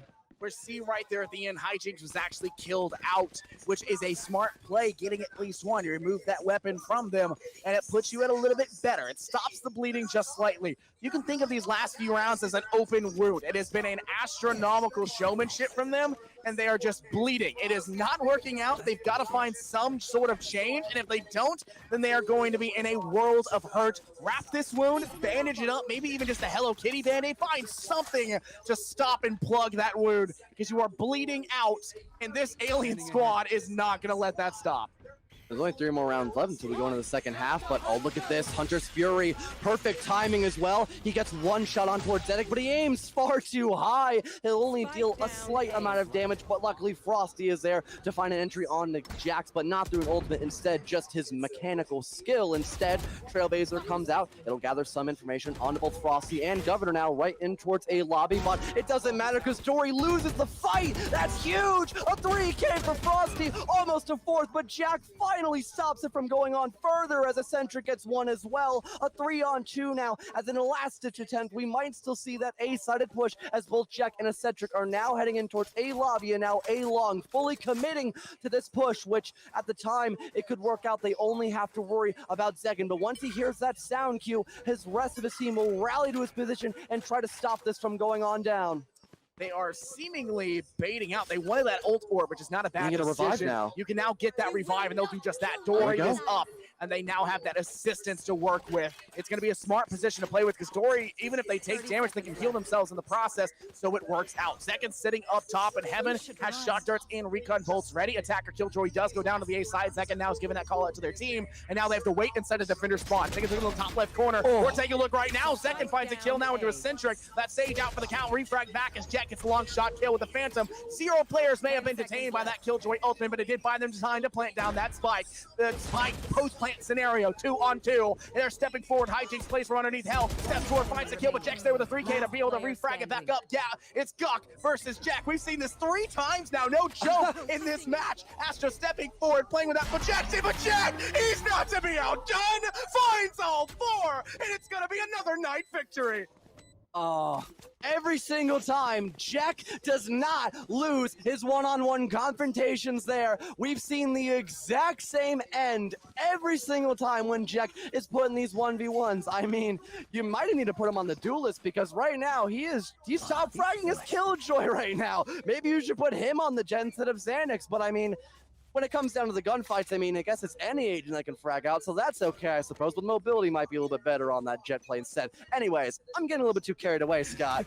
It's still a great performance nonetheless, and we may have seen Aliens step up a little bit more, but they still have to worry about so many issues on the side of Knights right now, and one of them in particular right now is that Killjoy player I've been highlighting now quite often. Yeah, I mean, they've obviously had a standout game. One player short ramp for this defensive side. They ran it back. Frosty was unable to actually get a kill and now has the information that there are players there. He didn't see, though. That was inside of a cloudburst. You had no information, and therefore you have no idea. But you do take a look. You do see your Jet player, Governor, sitting on top of a high box on that A side. They've got 3 players defending. One, I believe it's actually going to be Zekin sitting in Heaven, who can make that rotation if necessary, and then 2 on site. Smart decision here by the Knights. They know what's up. They're rotating. You've got 1 possibly heading through garage doors, maybe 2 as they're looking to maybe push forward. C-Ramp does get pushed. Dory finds Guk. Refrag back by Hijinks. That Cypher player has a tripwire as well to be placed up. There goes the Cyber Gate. Rushes forward, but goes a little too high, and Hijinks finds the kill. Sneak shooting at this time. The Duck Hunt finds it all. A 4v3 in play. Jack now makes it tied at the 3v3 as Hijinks is felled and cleaned up. Aldrone up. They cannot get that tag. So a bad position as Frosty tries to clear out this ice wall. Second finds Jax. Trying to spray around the corner. Knows one's in the corner. It's not going to matter because Frosty and Governor find it instead. Jack and Eccentric to the wayside. Aliens will take this round. A royal flush for the Aliens in the middle of the bomb site now, and one more round until we go into the second half, and things have really taken a turn for the best for the Aliens. They were down at a 4 and then 5-round deficit, but then they brought things back. They've recovered entirely. They took their time just to apply those bandages, maybe some Hello Kitty ones if you're right about that one, Scott. And now the bleeding stopped for a little bit, not as much, just it's more or less a splinter, but oh my god, actually Splinter's hurt a lot, so maybe not Splinter. Yeah, paper cut. Splinter No, that's sucks. worse. Oh Maybe it's yeah. worse. All right, maybe we're not good on the analogy He part. stubbed his toe. No, that's terrible. Stepped on a Lego. Oh, that's no. We're getting worse. We're getting my worse. goodness. Oh no. Maybe a thumbtack just on the palm of the hand and you rip it right out. That's actually a good one. That's a good analogy. He actually Yeah. stapled his finger. Yeah. That cutting edge of paper right there from their scrapbook. It's their scrapbook. Right. All He right. actually tried to staple his scrapbook together, but no, push does come through. You see Xanax has the Blade Storm out, does actually manage to dish a lot of damage to the Governor, unable to find kill. Eccentric gets it instead. Second finds Eccentric and Refract, finds a second now into Xanax. Hijinks comes from behind, finds Jax. Dory is like one of the last people standing with some assistance from a Killjoy. That Cyber ultimate, oh my god, second finds a 3K, but it's refragged back from Jack as Frosty finds and finishes. I mean, SMGs and pistols up against rifles. I mean, you guys all know how that storyline SMG goes, gaming? but SMG gaming indeed. Especially the Stinger. God, I hate that gun. I'm gonna be honest. That gun throws me off so much. I never use it. I'd rather just use a classic, if anything. I never use a classic. I'd rather use a super shorty. That's a bold saying too, might I add, because you never see that gun used. See how it pans out. Anyways, back into a pistol round. But before we do that, might as well do a nice ad read again about Kovacs. Big shout out to them. We want to possibly give you a chance to snag some extra cash for scholarships, perhaps. And they're still here at the station until the end of the LAN event. So if you want to go give them a shout right now and go visit them, feel free to do so because you might be able to win up to a money amount of $7,500, which is a very big sum of money. That's more than I have. I'm pretty broke. I mean, you're in high school. Why don't you compete with the best? Maybe, of the yeah, best? maybe I should do that. I'm Yeah, going to you're college going next to year. college. That's a good point, Scott. Maybe Yeah, I will do maybe that. Think about this. Look at this push here coming through. Aliens have decided to step up through Garage. That Nano Swarm does go off, damaging a lot of Governor in the process, but they still manage to win the fight against Xanax. Jax does find Zach in the process. Hijinks does take Jack and immediately back by Jax, but Frosty's not done yet on that refrag. It's a 3v2. Dory is still alive with a little bit of assistance from your Sage player of Eccentric. They're going to have to be Eccentric if they want any chance. Here comes your little Wolfie pet. They're looking to go forward with that Trailblazer. Gets shot out. Now they have a little bit of information in terms of direction, but it didn't have the sight to know just yet. There goes Blinding Light. Sorry, Guiding Light. Hyvex is going to be in a bad situation. It doesn't seem to matter. Duck finds one. Eccentric finds two. But there's Frosty. And they'll manage to climb back. Aliens now with a round lead. No 3K for Eccentric, nor a round win, because it's the Knights that take that one. Or actually, no, it is the Aliens. Whoops. Whoops. Yeah, Whoops. side switch. Yeah, the sides just switched. That always messes me up. I hope one day, and probably very soon, because Valorant is a very competitive-based game, that they'll have the team names directly in there. That way, we never make those mistakes again, because I'm tired of being wrong. I mean, that won't stop. But it'll Valorant be, can't fix that. Valorant can't yeah, fix that. I really got to bring up my A game on Valorant, because that has been a rough learning curve. It's a very I'm difficult not good game at learning to go either. for. That's why it's all the more impressive when these players are like this. Jax as a shorty, he tried to go for the shorty gaming moment. Doesn't seem to matter. Governor finds it instead with that Spectre. Cleans up through that Nebula, not allowing it to have any sort of impact on their side. And this C push goes through. Cop gets spiked down. Now a 4v5. They've got a substantial position. Now trying to play a little bit more aggressively. Governor finds the second now to Xanax. Now still hungry. And they're looking for more, a prowl, so to say. This isn't that Panther squad that we know. Instead, it's just them. Governor finds a 3K, cleaning him now into check. Could be further. Dory just finds second. Governor's on the flank, coming back through courtyard, through mid doors. Has the flank into the backside of C. Gets killed. Gets the 4K. Gets off. Governor, oh my God! An absolute rampage. Takes it. Second round of that second half. Perfect timing for Governor, and we're getting so hyped, we're losing our voices, but two amazing round wins to start things off on your second half after doing great on the first half as well in those last two rounds. On top of that right now, he's got his Blade Storm as well. He can continue this pain train and just rip the guts out of the Knights right now, because on their defensive half, they haven't been doing all that well, but things could be turning for the better. They have the rifles like we were talking about. We didn't see that 2-to-1 default variation this time. It was 3-0, but who knows? Maybe we could actually see that default round count go into effect on this time. Yeah, Blade Storm out, C push, it very much so in effect. Governor's found a 3K, a 4K, and now an ace, a 5K, has completed the trifecta, and they're looking for even more. Frosty will find the first, however, Jack is out for the count. Governor updrafts once more, shoots two of their bolts, was only able to find one on the last, as Xanax had already taken out two of their squad. It's now a 3v2. Blade Storm is refreshed, however, and now Governor has all of the ability to damage out and find these kills. Dory goes for a little bit of support from their feral friend, and it is not yet enough. They gather a little bit of information, but Trailblazer just cannot find enough. Dory coming in from this defender side. It spawned a little bit of assistance. It's not going to matter. Governor finds it with the blade. There it is! 3K! Governor's on an absolute rampage. I like this guy. President, he's already a governor. Make him even higher. I think he'd be just too deadly. It'd be like, his rules of presidency would be like, all right, guys, I always get Blade Storm. Blade Storm never runs out. Never runs out. If you play Jet and your name starts with Gover and ends with Nor, then you always have Blade Storm. Yep, you're invincible. You got God mode. Honestly, no. Governor does not need God mode. He's top fragging right now. Out of this world gameplay coming out by him, and perfect usage of that ultimate ability as well. It created so much space and gave plenty of time for him just to reposition his own body, let alone rest of his teammates there to refrag. He had a player right behind him the entire time, and it did not matter. But moving on forward now, another round up in the 16th one, and Governor's still out for blood. He gets rid of Dory now. That opens up a massive gap in the round. Make it 2. Oh my God, give him 3 already. Hijinks gets 1. There won't be an ace, but he could still find more. Hijinks in the back, gets in a gunfight with Jack Breeze all by his lonesome in a 1-on-5, and Governor's just rushing at him. Give him all 4 right now. 5 kills, make it 3, and then 4. This guy is out of this world right now. He's in the galaxy stars. Man, got a 3K, a 4K, a 5K, a 3K, and a 4K. Governor is unstoppable, governing this game at an absolute top. Has broken 23 kills here, and we've only 16 rounds into the game. Absolutely insane. Oh my goodness. Nothing that this Knight squad has attempted here in this second half switch has mattered. They are unstoppable, and it is not stopping anytime soon.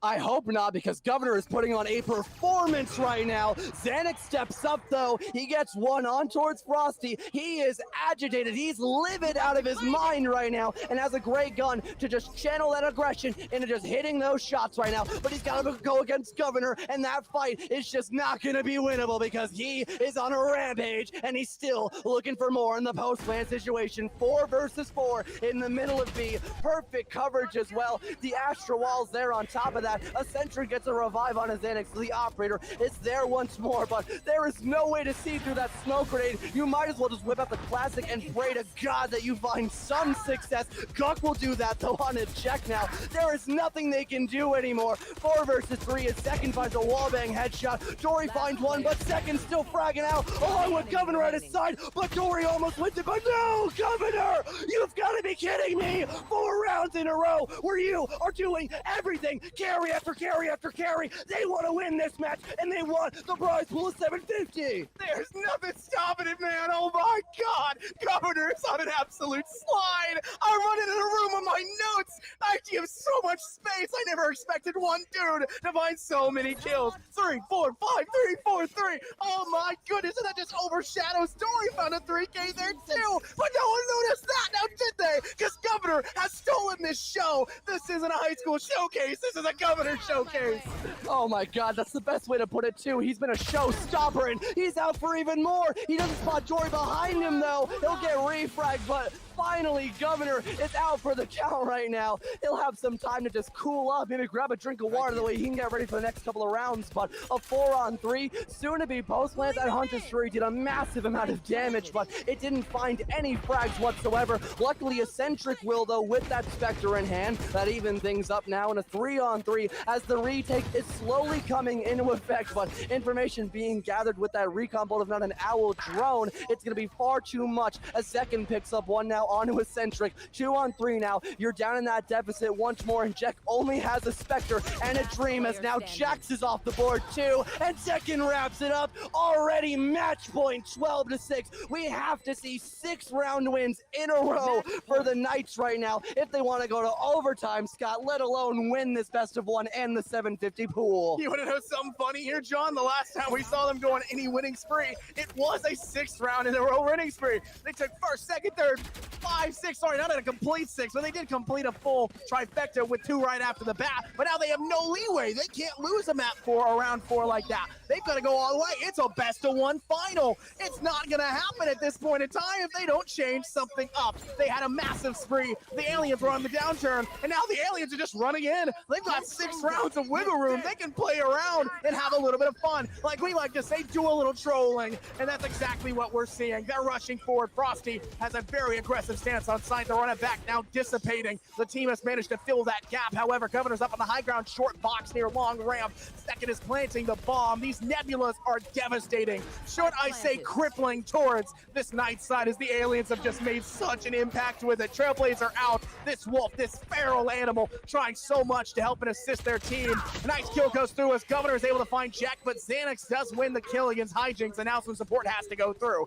Xanax has rotated away from short A, now heading towards long. Dashes on the side, finds one, can't find a second. Governor's there to shut it down, but a Eccentric there in the refrag back. Dory finds one into Guk, but Frosty finds 2. Dory and Eccentric out one-on-one. No! Jax is able to take it, denying the Knights, denying aliens the chance to win it all right here. The Knights are wanting to stay in this. Oh my God, a 3K stop dead in its tracks by Jax. There's still time left to recover from this, but it's gonna be close. 5 round wins in a row, and you have just behemoths on the mouse and keys right now of Governor, and right behind him is Zekin. It is so demoralizing, but at least You can see that light at the end of a tunnel. It's a mild glimmer, but it's still so far away. You've got to tread miles on foot right now. And after already playing so many matches in this LAN event in the middle of Foxborough and all this heat, it's got to be rough, and it's got to be just tiresome. The Aliens, despite all of that, despite being on the stage for so long now and having to play so much, do not seem to mind. They're still on this massive lead, still on this massive advantage, and have so much to work with. A nice Nebula comes through as this Gravity Well forces Frosty forward, but not enough, because that slow also helped them out. That Sage kind of inadvertently assisted, but nonetheless, Frosty's looking towards Courtyard. Only one in Courtyard, one towards mid doors as well for this attacking side. It looks to be that Aliens are putting 3 players towards A, one holding back, just waiting and careful for a flank. 2 long, 1 short, maybe an assistance from short as well, as Governor's coming through to maybe have an aggressive stance forward. Oh, he tags that shot! Dory is extremely low. They're playing Ring Around the Rosie. Oh my God, Governor's thirsty. The wall. Hijinks finds Dory instead. Governor is on a prowl, hunting so much. Frosty finds Eccentric, turret inside mid. Frosty could get caught off guard from it as they try to play around. He finds through the wall into Jax, but Jack is there with a Sheriff and a Frosty. Spike has been planted. It's only 2 players remaining. Jack is sitting here on this Killjoy, and you've got Xanax on that on your jet. You've got to play out of your minds, and it's not going to happen. Governor finds Jack, and Xanax finds Governor. Gunk ends it all, and it's going to go. The Aliens have managed to take it all in a 13-7 split. 750, it's all yours. Game over right there for the Knights. My God, Aliens just... you've outdone yourself. 30 frags for Governor, and the only one who came close was Second. A 10-kill differential. If there's anyone you got to give that MVP to, it's Governor. He did his job perfectly every single round. And like you and I both said, we were both play-by-playing him. All the hype was there. He found so many frags. An ace of 4K. Don't even mention the 3K, Scott. I mean, you've got to give it to him. He really, you could call him the opener. He was opening up so much and shutting out a ton of wins that should have been had for the opposing side. I ran out of space.